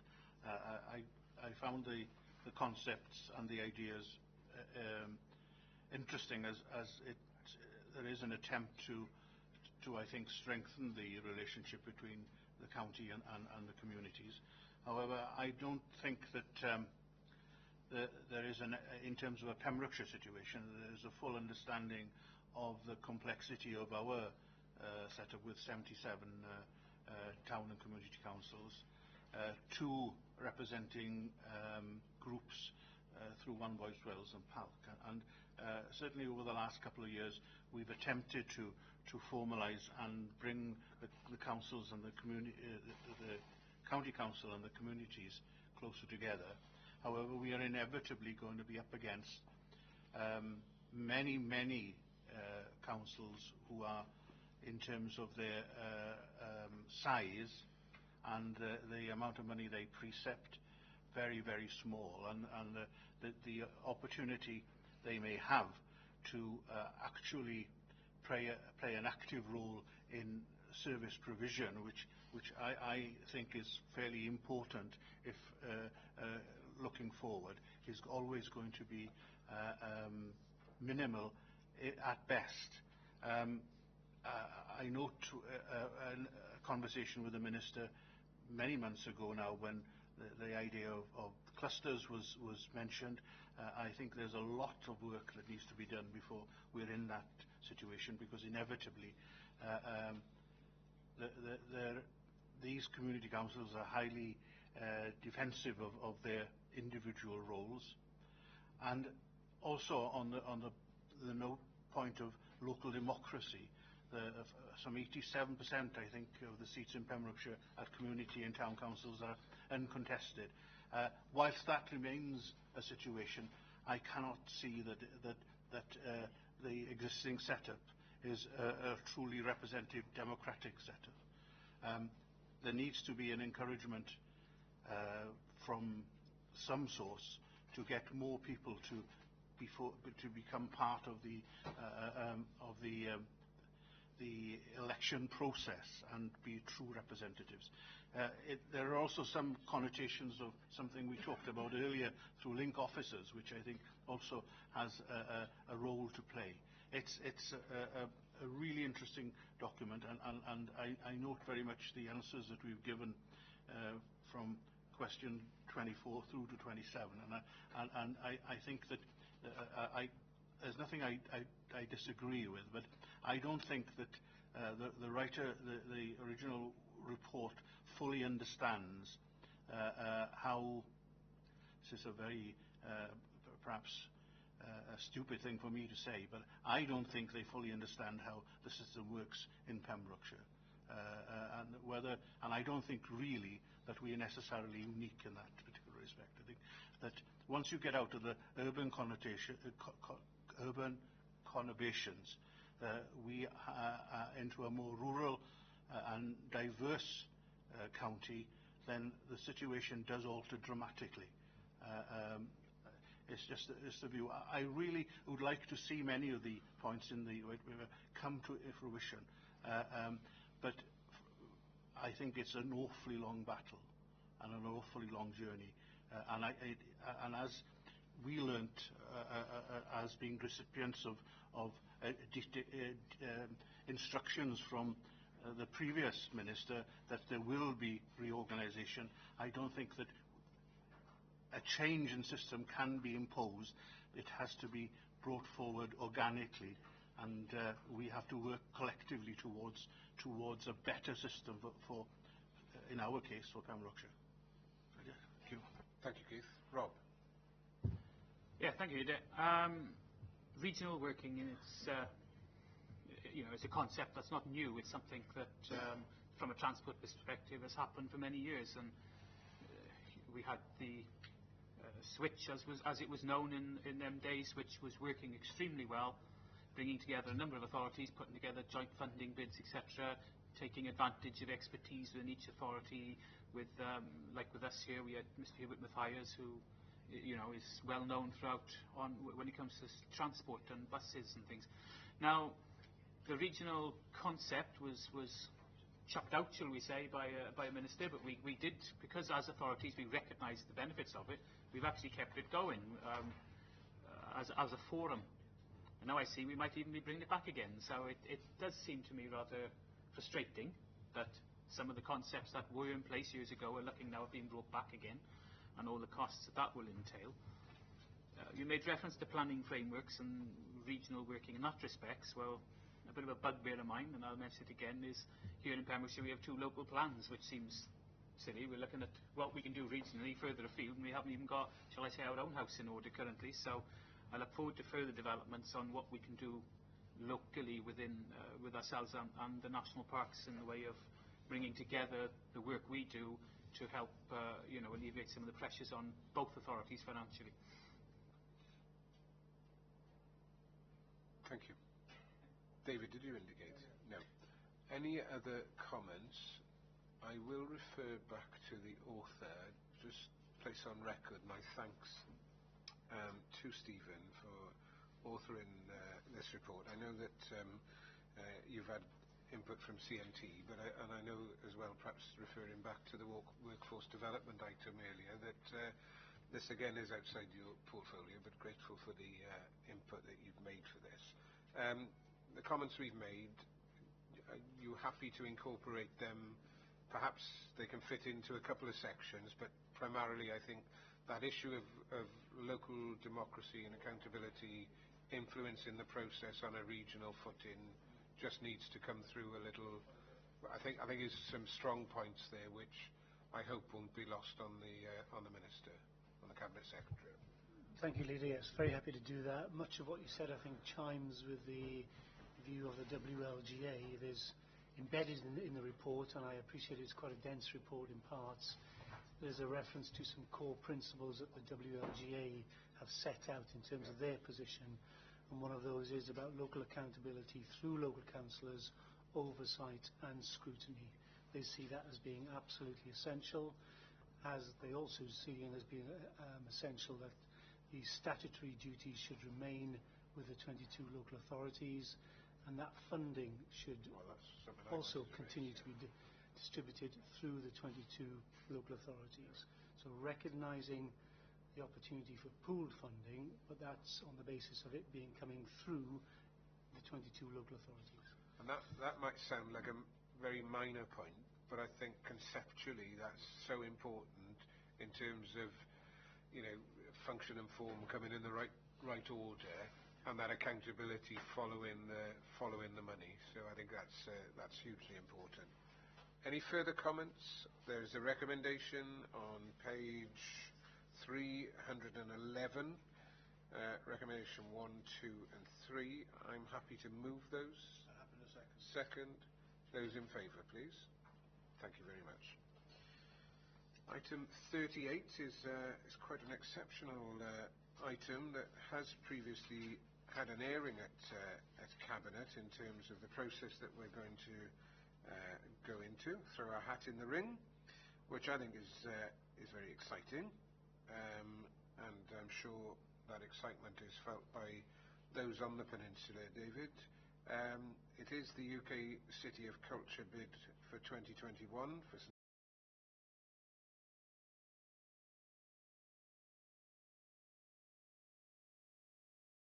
in this race. Alvin, over to you. Absolutely, Leader. We are indeed very serious about this bid, and we're not shy to step up to the plate. All we're here today is to approve the furthering of this important and exciting project. Cabinet, as you know, have already agreed that an expression of interest be lodged and further discussions be held to develop the Stage 1 bid. City applicants are required to bid for City of Culture status by working with partners using a range of criteria and recognising cultural and demographic features. The progress to date with the bid is that a partnership group have indeed met and agreed the geographical scope of the bid, the leadership of the bid, and started to address the key strategic challenges, them being the health, well-being, the regeneration, etc. The Department of Culture, Media and Sport have announced that 11 cities have registered bids. The capital, on the capital side, all credible bids will need to demonstrate a level of funding commensurate with the title of UK City of Culture. The report goes on to outline the capital funding required and the affordability of such funding. And the successful UK City of Culture bid would be an outstanding achievement for St David's, for Pembrokeshire and indeed for Wales. The local, national and international focus would put Pembrokeshire at the cultural centre of the UK, with significant regeneration and tourism benefits anticipated. The legacy could inspire a new generation of people who want to work, live and visit the county. The approval of a £5 million guarantee and the £800,000 revenue contribution would enable the bid to be furthered at this stage. Okay, thank you. Mike, I'm not sure if you were with us earlier at an earlier agenda item about smoke-free beaches, so you're going to have to excuse the tenuous link, but there were some suggestions put forward that I thought may be worthy of consideration within this package as well. Councillor Hugh George made some points about us considering the opportunity of extending smoke-free. I suggested that we can set that in an urban setting as well, and I wondered whether this bid could be part of a pilot to consider that. So smoke-free city centre in this case, and Hugh raised the issue of child-friendly, elderly-friendly, dementia-friendly sort of retail and cultural experience, which I think is quite an interesting concept, which could add a little more to the offer that we're considering. These are all issues that many centres, not just city centres, are grappling with. And it just sort of kicked off a discussion that it may be something that can add to the bid. And I have to commend both yourself and Stephen in terms of how the concept is progressing. And I recognise that we are not the only partner in this, and we are instrumental in terms of leading that partnership. But there will be many others who will travel this journey with us. I have to, it would be wrong of me to point out there aren't those who question this process and don't share perhaps the enthusiasm that many of us do, and recognise also that it is, we are putting a bit of money behind this potentially, and that needs to be considered appropriately as well, quite rightly. So I've got a few people who want to speak. Start with Sue. Yes, thank you, Leader. I'm not for or against. I'm sort of fence sitting on this one, whilst understanding that it would be brilliant if it came off, and that it could be a great benefit to Pembrokeshire, and I hope that means the whole of Pembrokeshire and not just St David's, because obviously there's a city, so the whole city benefits, whereas ours is a smaller city, as we all know. It's just a word of caution, really. I know that there's, up until this point, there's not an awful lot of money that we have to put forward, but we are going to be using a lot of officer time, and that just has to be taken into consideration. And when, once again, we're having to make some really tough decisions about our budgets, I mean, really difficult positions, and not one of us came into politics to be making these decisions, and it's heartbreaking that some of the things that come before us as a cabinet and as a council, and certainly with our own budgets, that I have to still sit on that fence, because I cannot agree to something that's going to cost so much money when we are cutting out facilities for a lot of our vulnerable people. So that's my view, and my word of caution is that we take all that into consideration whilst going forward, which I'm sure that people want us to do. Okay, thank you. Rob, you wanted to come in? Yes, thank you. I'm a little like Councillor Perkins here. The concept, I think, is amazing, and the opportunities it would bring to us would be great. I have severe reservations about committing the authority to a £5 million cost plus another 800,000, etc. As everybody will know, I've worked on the Ironman since it's first appeared in Pembrokeshire, and every year we have to commit ourselves to 30k for an event that will bring in somewhere between £3 to £4 million within the year. And trying to identify the 30k is always a challenge for us. So committing ourselves to such a huge possible financial burden is something that concerns me. I understand from the report that we are looking towards partnership funding towards this event.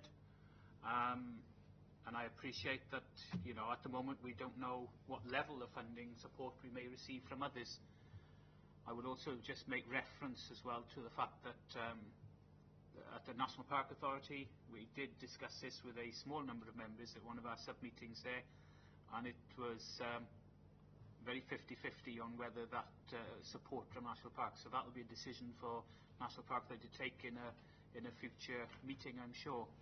But I do have some grave reservations about committing the authority, and we know what the future holds for us, and it's going to be extremely challenging with the amount of funding reductions we're going to receive. We still have commitments to 21st Century Schools programmes, etc.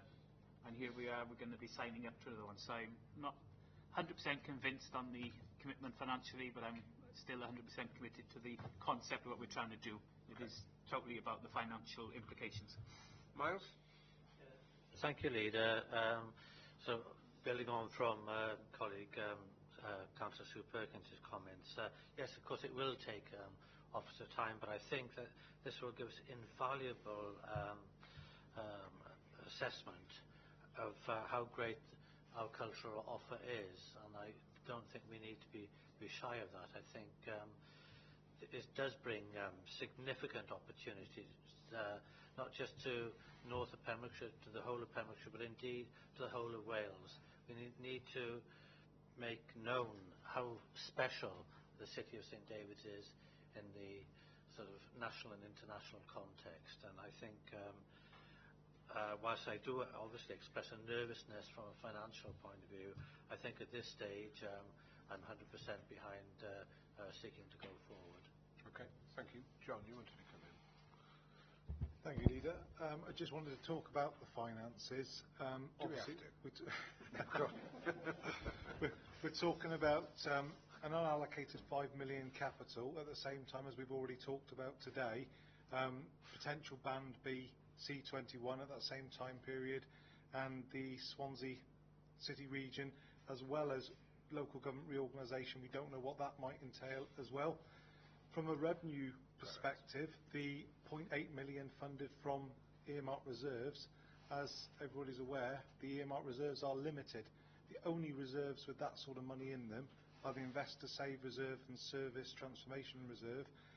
If we take 0.8 million out of those reserves, that could have an effect on our implementation of the transformation programme. So I thought it was only right that I mentioned that. Okay. Now, and you make a very fair point, John. I entirely understand that. I suppose one thing to point out is that we have unfortunately not been able to complete C21 funding for the Haverfordwest schools, so our demand for that in the immediate context is reduced, although our aspiration is for Band B funding for that. So that perhaps gives us a little leeway, but recognising your point entirely. Okay. Keith, you wanted to come in as well. David, sorry. Yeah. I look at this as almost a once in a lifetime opportunity. I think that if I'm first of all, let me say, if I'm totally honest, I think we're up against very big players in this field, and if I had to put money on it, I would only make it a small amount, because being totally honest, I think our chances of 100% success on this quest for St David's to be the city of culture are quite low. However, unless you start a journey, you don't arrive at an end point. And I think that this is a journey that we have to commit ourselves to, and we have to commit ourselves 100%. We're often criticised that our aspirations in terms of economic investment are restricted to 21st century schools, and that there are many other areas of the economy which we could equally commit ourselves to. I fully accept what Mr. Haswell has said in terms of where this money comes from, but to me, and I think to people who look for the future of the economy of Pembrokeshire, this is a must. And was it President Bush who said, you get the economy right and everything else falls into place? I don't think we can be as simplistic as that, but certainly Pembrokeshire deserves to be put out there, and not only whether we actually are successful, but the journey itself will provide a huge publicity for our county. It'll inevitably have a very high media coverage, because it's a very unique bid. It's a totally unique bid. There is so much that puts this well ahead of the starting blocks, and I feel that we must commit this investment for the sake of the county as a whole. I mean, we will find revenue streams to support it, because there are many significant businesses within the tourism sector in Pembrokeshire, which I'm sure would want to get involved with this project, and the concept of a tourism district is one which we need to explore fully. I have no reservations at all. I don't often disagree with my colleagues on the Cabinet, but I think in this instance we need to fully embrace this opportunity and get behind get behind St David's in this bid. It needn't be limited to the city of St David's alone. I'm sure that there will be very many peripheral areas that can be involved in the bid, and the benefits will be felt throughout the county. There are so many areas which this will be really very important for the county, and I'd like to think that we will support the recommendation and back this bid. Thank you, Chair. Thank you. David? Leader, this is a very important debate, and it's absolutely proper that it should be scrutinised, the idea should be scrutinised closely. No harm in having reservations. The last thing we should be doing is entering into this recklessly. We've been talking this morning, as John Haswell says, about minute amounts of expenditure, and now we're suddenly talking about very considerable potential amounts. But I must congratulate Mike Kavanagh for his proposal. It scopes out some fascinating possibilities. If we're anything in Wales, and I mean that rather than just St David's, we are a cultural nation, and that is something that we can express to the outside world. The possibility for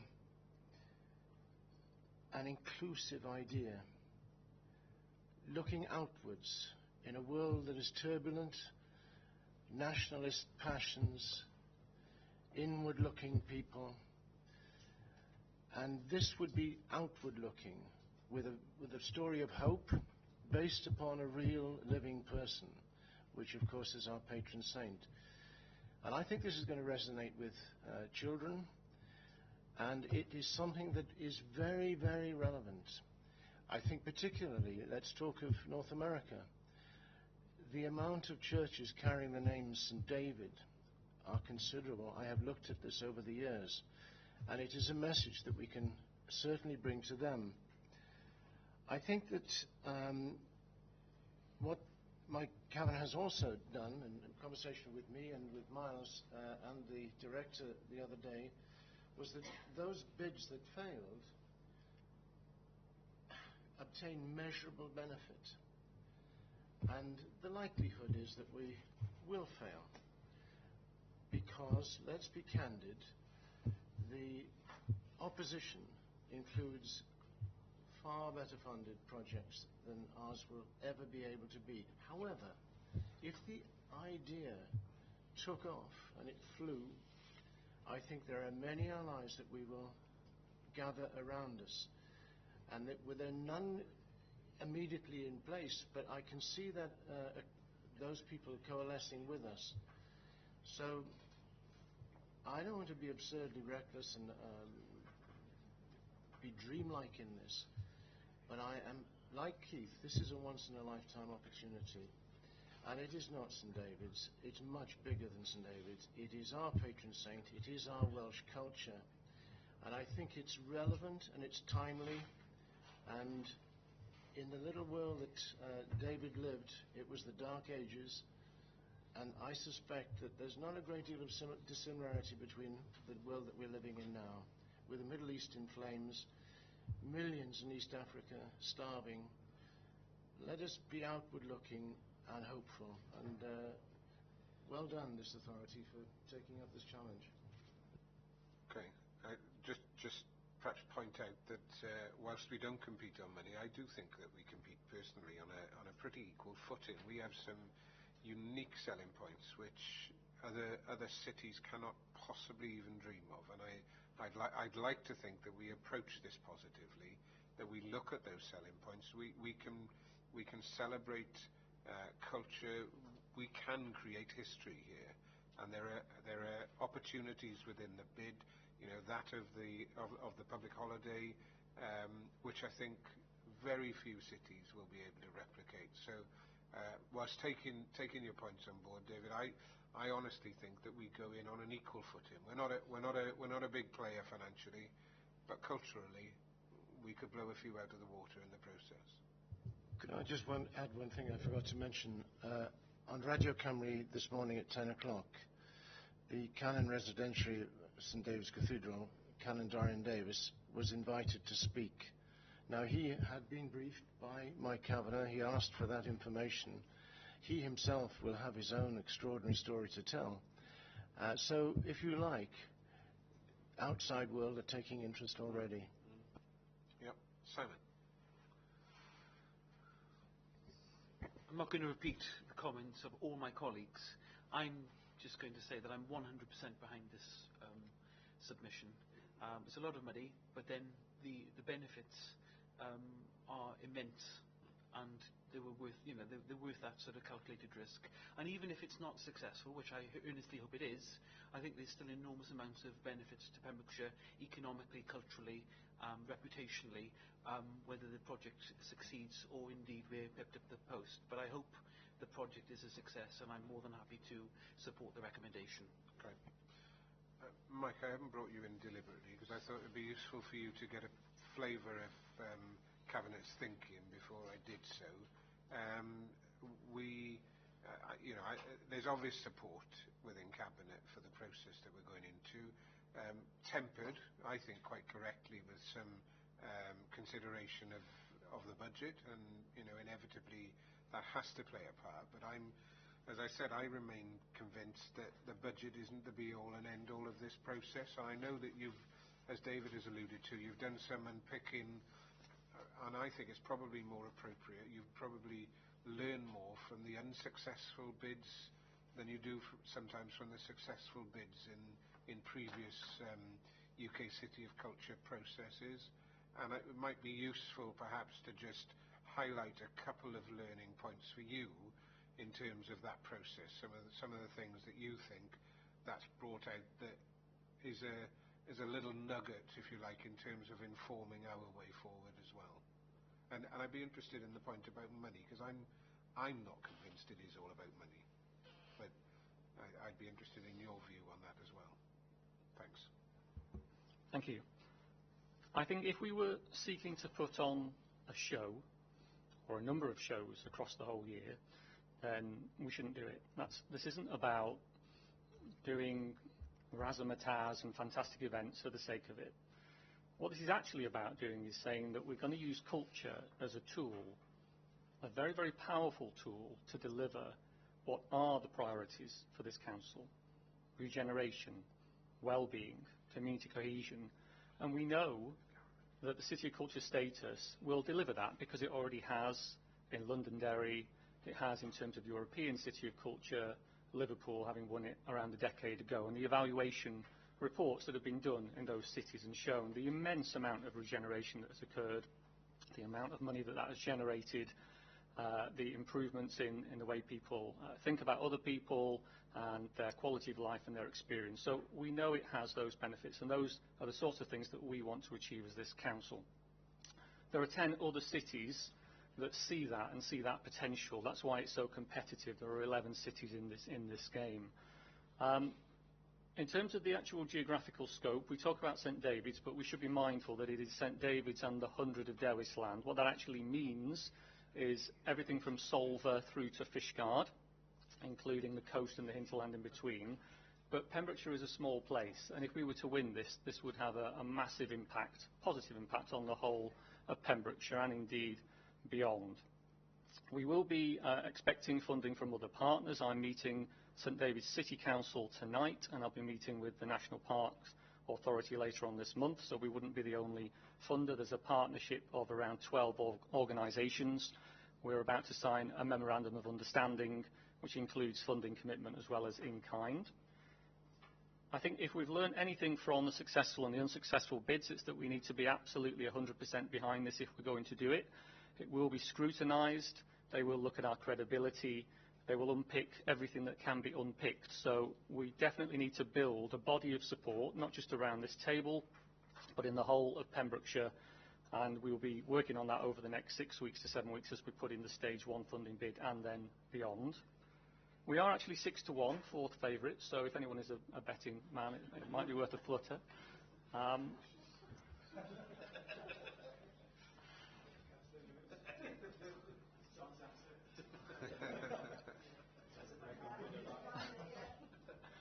So we're behind Swansea, I'm afraid, who are second favourites, but we're not too far behind. Other learning points, I think Hull, who are the current City of Culture this year, doing a fantastic job. We sent someone across to Hull last week on a DCMS event for all bidding cities, and they've come back learning a hell of a lot about what Hull are doing and how they did it. And I think one of the interesting things is around the programme and the engagement that we need to do with all of Pembrokeshire people about what are the important stories, what is important about the area, what are the cultural elements and the historic elements that we need to bring out through various different cultural forms, be it art, museums, libraries, archives, built heritage, and a plethora more.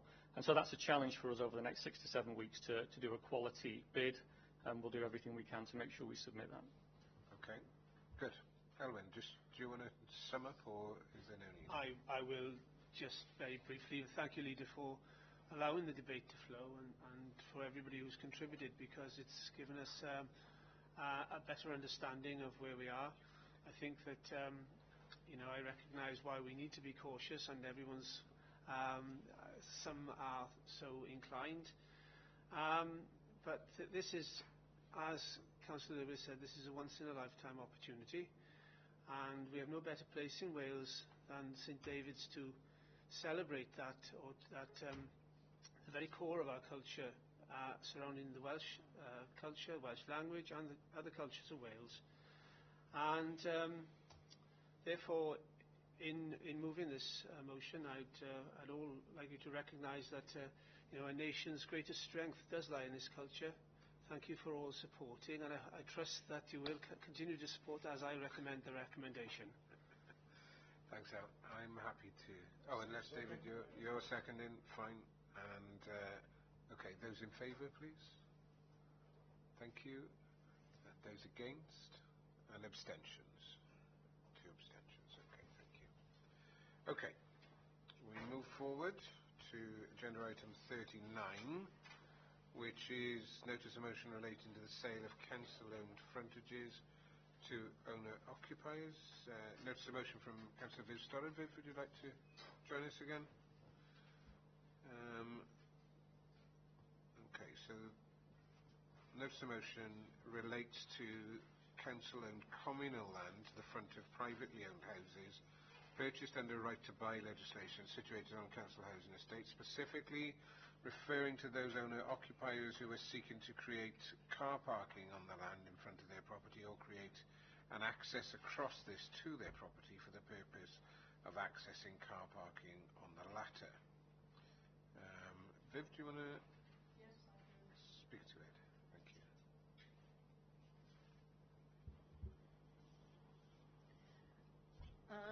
I'm going to start by saying off-street or parking on council estates is a major problem. It's been an issue before me since I was elected in 2008. I represent probably the largest area of social housing in the county. The estate was built in the 50s, 60s, when people were lucky to have one car, let alone 2, or offspring with other cars. It's a huge social problem for people, for the residents that I represent. So that is the context of putting forward this NOM. I would like, Leader, perhaps to just pick up some points from the report and then talk more generally.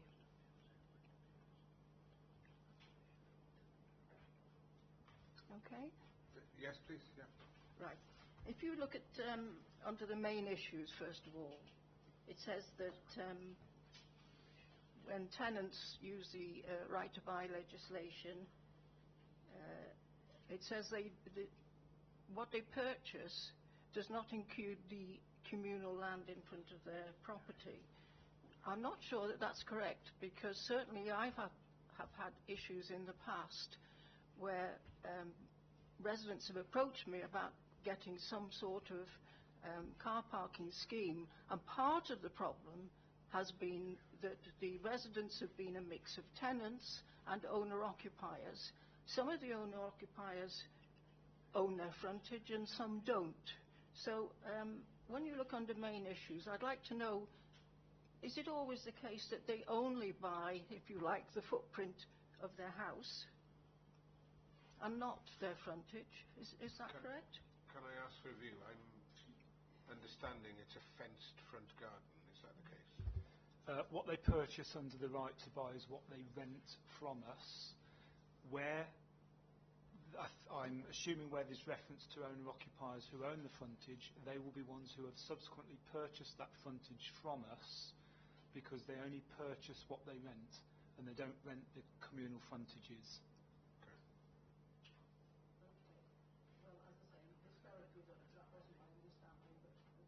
Fine. If you go over then and look at the third paragraph down,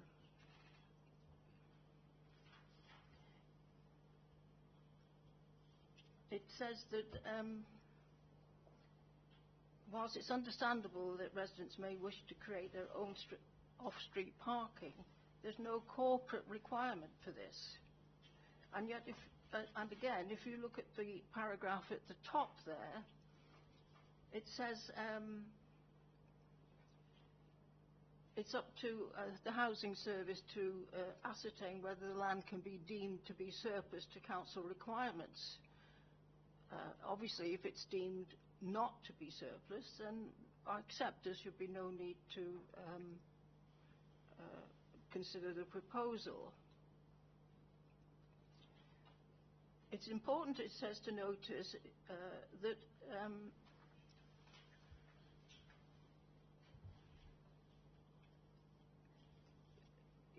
I don't think it can ever be argued, surely, that frontages of modest homes can ever be required by this council. What possible use can they make of somebody's tablecloth frontage? I'm not talking about green open spaces on the estates, of which there are several in my ward, but when you discuss somebody's frontage, what possible use could the council have for that? It surely is surplus to anything that they might want to require. When you go down to the fourth paragraph, the report introduced the idea of gifting. Now, I've never mentioned gifting the frontage to owner-occupiers. What my NOM asks for is that this council consider selling the frontages at an undervalue.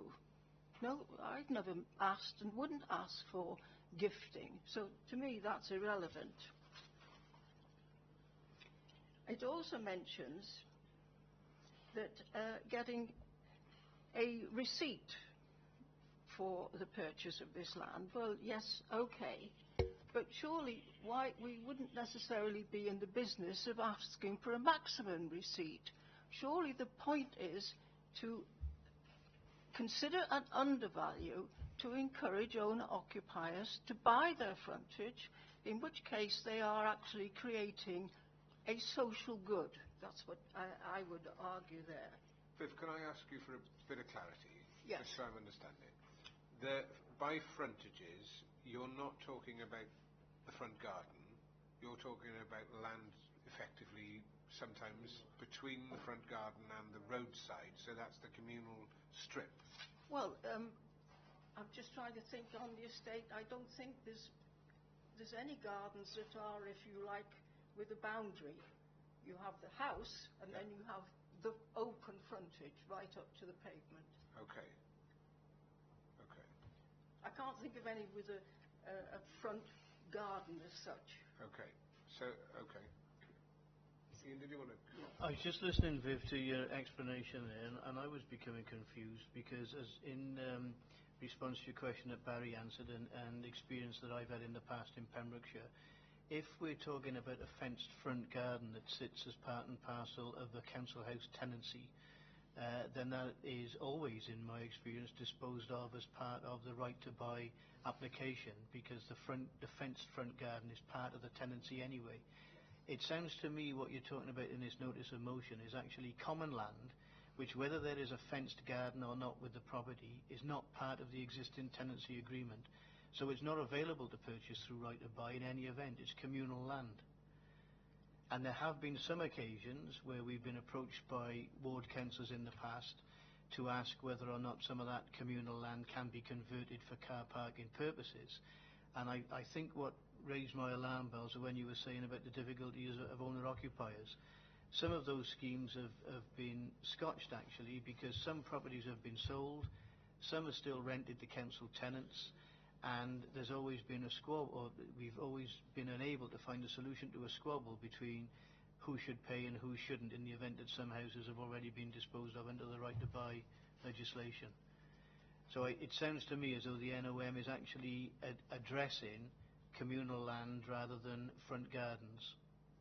Is that right? Yes, thank you for that. Yes, I understand that entirely. As I say, I can't think of any situation on, if you like, my estate where there are bounded gardens. I think it's more or less all open plans. So yes, I accept what you say there, yes. The report mentions about getting receipts from sales. Now, I would argue that the price that we're charging is so exorbitant that it's actually a deterrent to owner-occupiers to purchase the frontage, and therefore we're talking about minimal receipts in any event. And I'm just wondering if I could find out how many frontages might have been sold in the last 12 months. Is that? Well, in terms of those frontages, I'm not aware that any have been sold, some of those communal areas.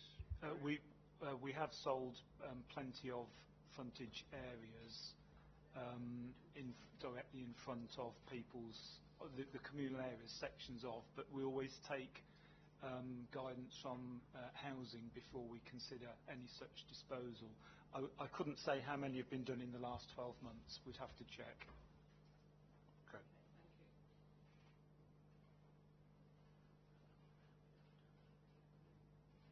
What I quoted in my submission, in fact, is the Wellbeing of Future Generations Act, where there are criteria where it seems to me it would be appropriate for this council to sell at an undervalue, because it would fulfil this council's duty about improving the social, economic, environmental and cultural well-being. And that act places a duty on the authorities to encourage cohesive communities that are attractive, viable, safe and well connected.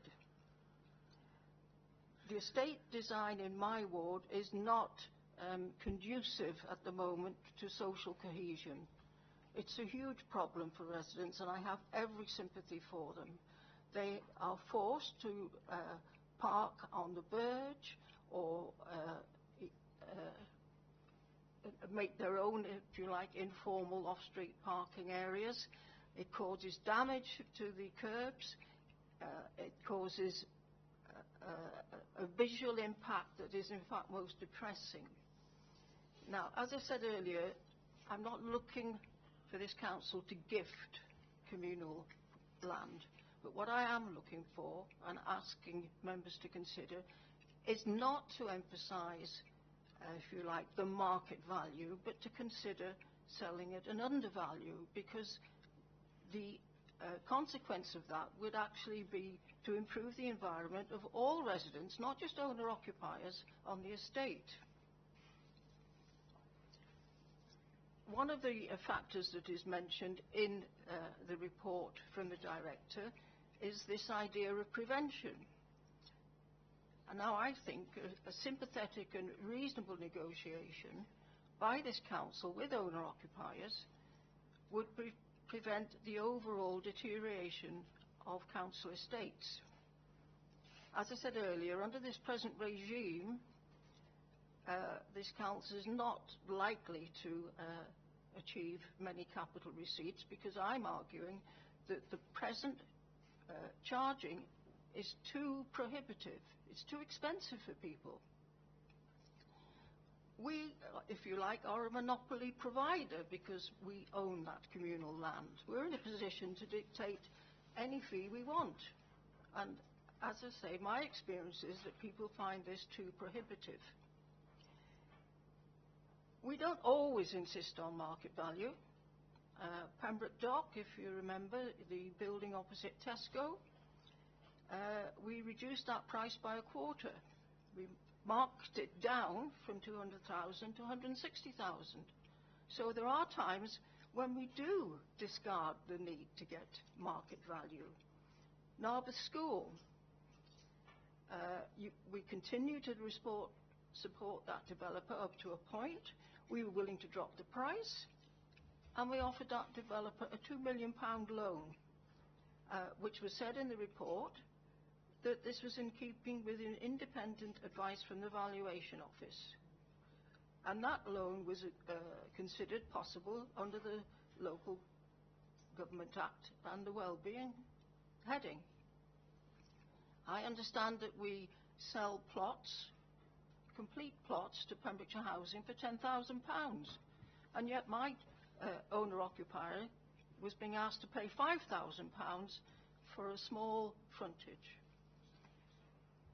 Now, I think when it came to discussing Narberth, Leader, you did say it was not simply about getting the highest price from the bidder.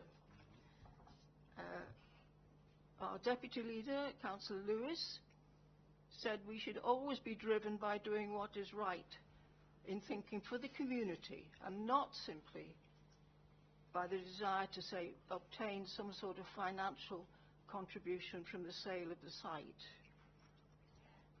Later on in your papers, you'll find that there's a report that suggests getting nominal consideration, an undervaluing effect, in the interests of the social, economic, environmental improvement of the county's area. It seems to be we, as a council, at the moment, under this charging regime, are exercising our monopoly power as some sort of land robber baron. We should be considering, instead of accommodating developers, we should be considering the ordinary citizens that we represent and negotiating with them to sell the frontages at a nominal value, not a gift, but a nominal value, and that will encourage greater cohesion on our council estates. Obviously, my reference is to my experience with an owner-occupier on a very large estate, but this will benefit all our estates throughout the county, and so I would ask members to approve my NOM. Thank you. Thank you, Viv. Just picking up on a couple of points there. You spoke about the local environment. I'm just wondering if there was an appetite for a few in a long street to engage. We'd be creating a very disjointed and odd-looking environment around houses if we were to accede to requests. Surely some of the provision that we've made with regards to investment in parking areas on a more communal basis for our tenants is a better example of how we should proceed. But I was just interested in the point, really, and perhaps answering some of the points you made about economic decisions on, for example, Narberth School. Again, the balance is different there because we're not acting in relation to single private landowners, which we would be in the case of the owner-occupiers that you refer to. But it's a wider point that we can expand on. I got Councillor Perkins wants to come in first, and then Barry, I just noticed you wanted to say something as well. Yeah, I don't think we could possibly do this just on our estates and not off our estates. And I know lots of people in my whole ward that would like a new frontage. But to go back to the estates, and I have a huge council estate, there are lots of issues here. The cost of providing off-road parking, especially if it comes across a path, a footpath, my understanding is you have to make sure that you have to have very expensive, and I'm sure we'll be told now, procedures done to make sure that none of the mains go underneath the houses. So it's not just a case of digging it up and putting a nice drive in to allow people to have off-road parking. It's very, very expensive. The other issue is that when you do that, a lot of people then, if you take up the frontage of a house, that's 2 car parking spaces, so it actually stops it for perhaps the house next door. It takes up a lot of space by doing that. Also, a lot of them cross our paths, our footpaths, our pavements in the town centre, and that creates a lot of problems, certainly on my estate, of people walking along with prams and so on and so forth. And I've got a couple of issues. One where my council houses are directly, their front gardens are directly onto the footpaths in some of the more bigger parts. But along the main road, I have a grass verge and then a footpath and then the council houses, owner-occupied houses along the side. And that verge, and I have spoken before in the past because they've asked me as tenants and residents, both of them, to look at putting parking along there, but that's a communal verge, and I have been told that that cannot happen. But also, I think there's a moral thing here, isn't there? How we could lower the price of this to people that actually own their properties, to allow people to have a lesser bill because they live on a council estate than if they don't live on a council estate. And although I totally support my tenants and always work very closely with them, I don't think we can morally do that, because then we're making a differential between our residents in our town. Okay. Barry, in terms of the price, how is that ascertained? I know it's a fairly long-standing pricing structure, which hasn't, I don't think it's moved for a long time. Just explain a bit about that, and then you wanted to make some other comments, I know. Certainly. In terms of the pricing structure, you are correct. That's been at the same level for quite some years. I mean, certainly before my time. My understanding is it came about through assessing the added value to a property through having car parking. Clearly, if you sell 2 adjoining properties, one with parking and one without, the one with parking will command a higher price because of that parking. My understanding is the rate per square metre came about through analysing that sort of situation. In terms of the comments around a number of the other properties that are not selling at market value, I'm assuming the reference to the property opposite Tesco relates to the London Road Development Centre. That was sold on the open market at market value. Narberth School, yes, the price was dropped following a valuation by the valuation officer. The valuation office undertook a value at market value, and the price, because the property had been in developers' hands but without them signing up for effectively 2.5 years, it was felt that the market value may have changed, so we commissioned a valuation from the valuation office, and their opinion of the value was the revised price. The reference to housing plots with the housing association,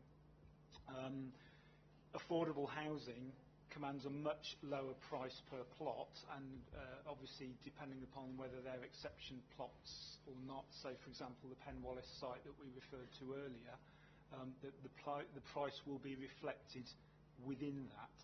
So there's, in terms of market value, there's a whole host of different elements that are taken into account. David, you wanted to make a comment?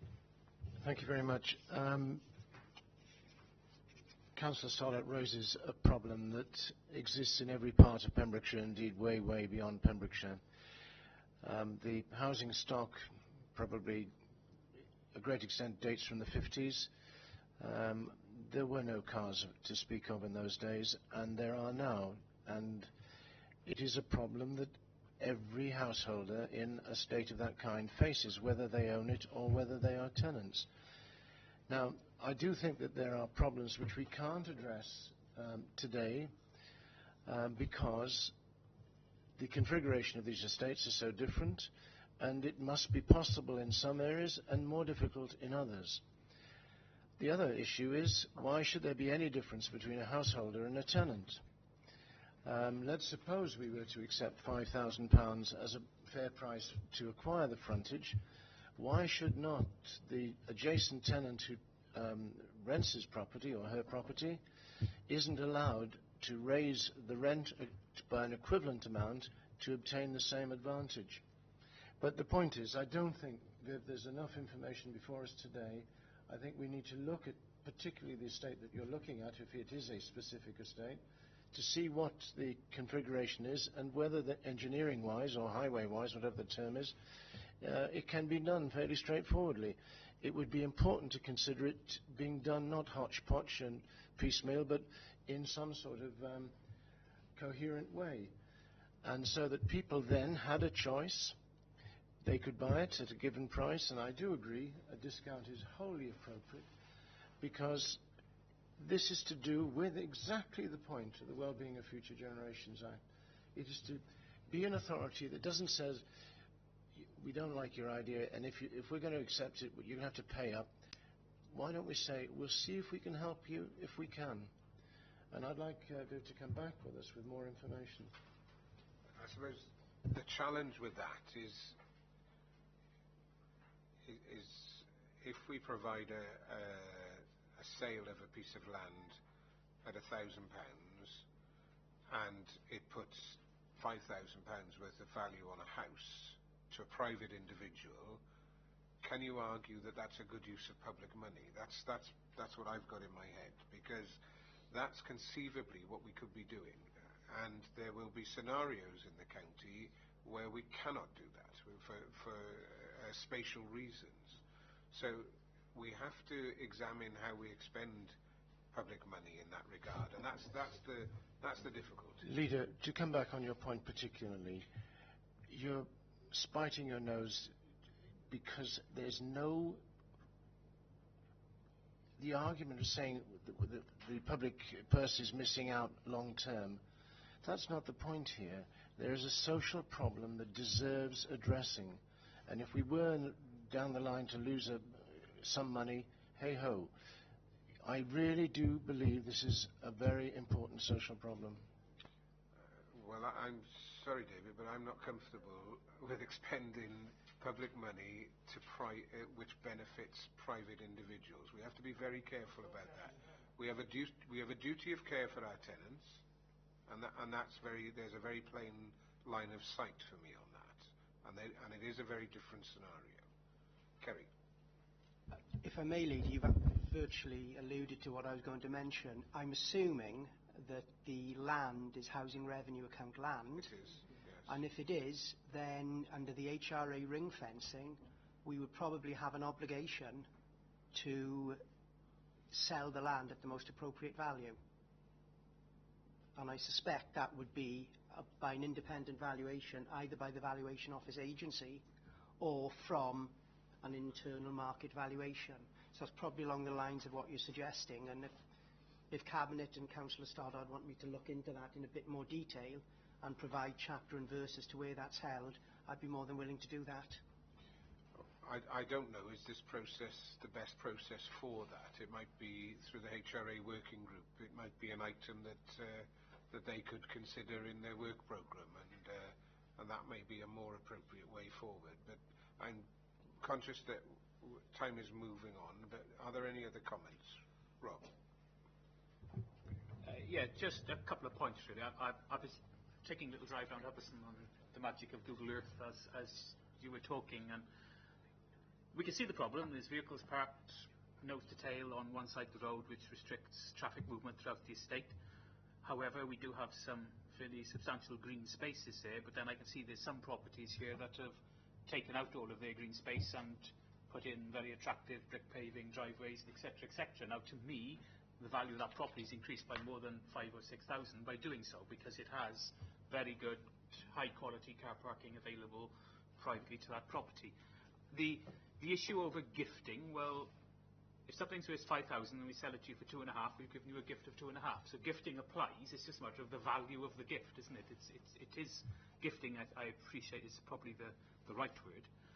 But once again, I think it is a bit similar to something that David said. Each site has to be assessed on its own merits, and it's not a straightforward process. But I just wanted to raise those few points really. And there's then about the loss of green space, because these estates are very, high density estates, and taking out entire areas of green grass space and things like that where the kids play and stuff is something that has to be considered as well.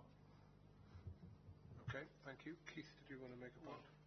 The only point that I would like to make, Leader, is that I hadn't appreciated fully that this is a policy and a pricing structure that's been in existence for some time, and that in itself, to me, suggests a degree of unfairness if we now introduce what Councillor Stoddart is asking for, on the basis that if I'd purchased my front, say, last year, and suddenly a neighbour now would have the right to buy it for a significantly lower price, I think that I would question whether the local authority is being fair to everybody. I think that as we have a structure that, we're not suggesting that we introduce a pricing structure. We're really considering the validity of maintaining a pricing structure. And if that has been in existence for a number of years, and we continue to note how the value of property has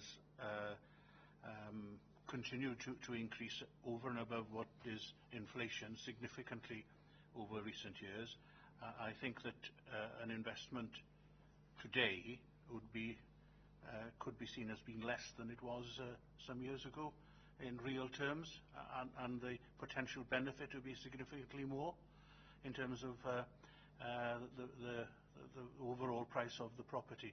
So I think that there are aspects to this that, contrary to perhaps the case that Councillor Stoddart has put before us, which in many ways make the continuation of an existing system the fairer way forward. Just my views and observations. I'll bring John in, and then Viv, I'll give you an opportunity to come back. Okay. Thank you, Leader. My only comment was, if we are going to review this as part of the HRA working group, we need to consider potential state aid implications if a certain option was chosen. Okay, thank you. Viv, 2 minutes, okay? 2 minutes. Is that okay? Well, thank you. More or less in order of the comments, you mentioned about communal parking. Yes, that does look more attractive. Having said that, if you certainly come to this estate of mine, you will see there's a mixture of very valued communal parking, but also individual off-street sites. Okay. So it is a hodgepodge now, okay? Councillor Lewis showed an illustration of how attractive off-street parking can be, and that is part of my argument, because it's not just to the benefit of the owner-occupier, it's to the benefit of everybody visually on that estate. It improves the whole look of the estate. We're told indeed that this valuation at the moment has been long-standing. But valuations, as we know, can go up or down. So I certainly think that does need looking at. Mr. Cook mentioned about Pembrokeshire housing, and affordable housing is of less value. Well, that is correct. But also, in terms of an owner-occupier, if they pay the 5,000, which is the example I've given, they also have to invest in actually creating the space in contractors' pay, etc. So if, for instance, that costs another 5,000, there's been an investment there by the owner-occupier of 10,000. Now, he or she may recoup that when they come to sell, but they may not.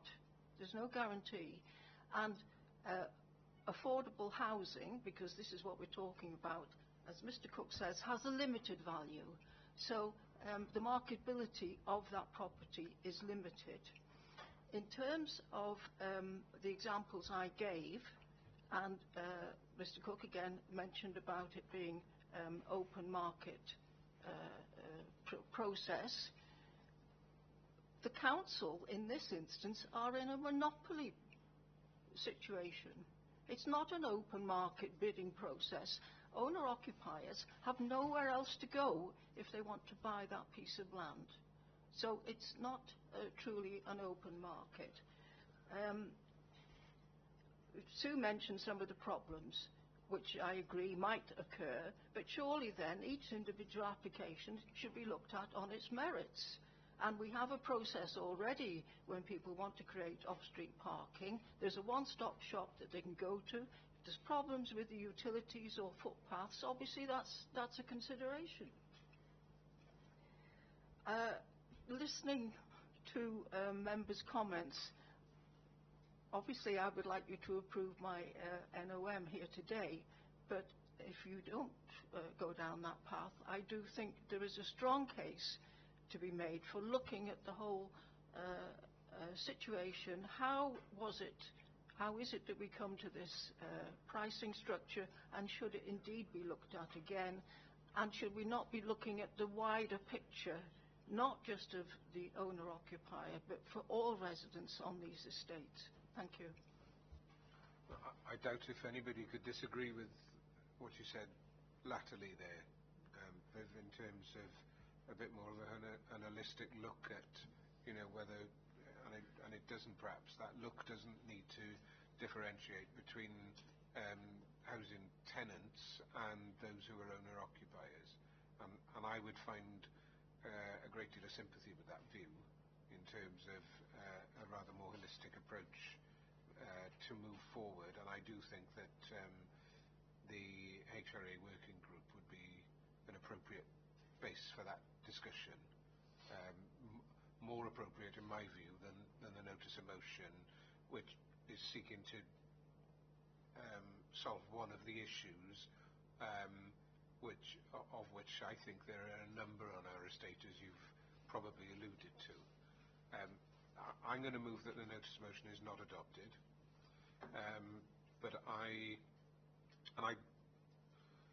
what I could do is perhaps make an amendment that this issue is passed to the HRA working group for further discussion and consideration.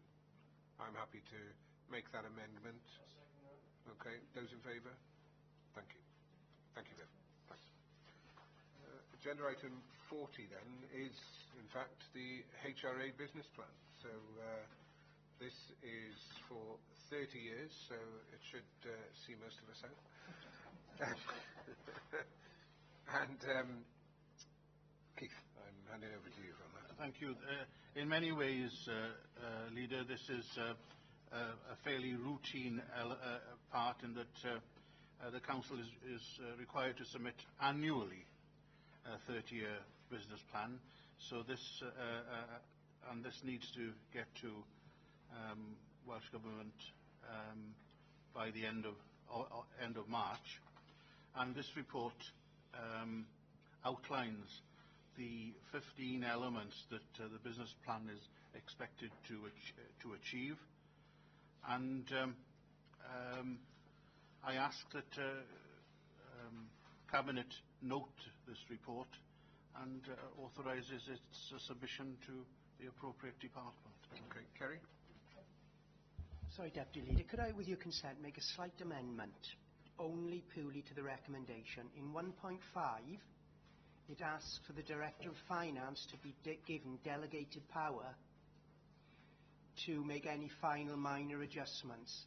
As an oversight, I note that isn't reflected in the final recommendation. Could we just amend the recommendation to include a reference to that, please? Absolutely. That's fine. Yep. Moved on the same basis? Yeah, that the HRA business plan for 2017-47 is approved for submission to the Welsh Government by the 31st of March 2017, and any amendments delegated to Director of Finance. Okay, I'm happy to second. Those in favour? Thank you. We've got agenda item 41, which is to consider excluding the public from the meeting for the following items of business in accordance with Section 100A, Part 4 of the Local Government Act 72, as they involve the likely disclosure of exempt information as defined in paragraph 14, Part 4, Schedule 12A to the Act, and that the public interest in maintaining the exemption outweighs the public interest in disclosing the information. I so move. Second. Second. Those in favour? Thank you. Thank you very much.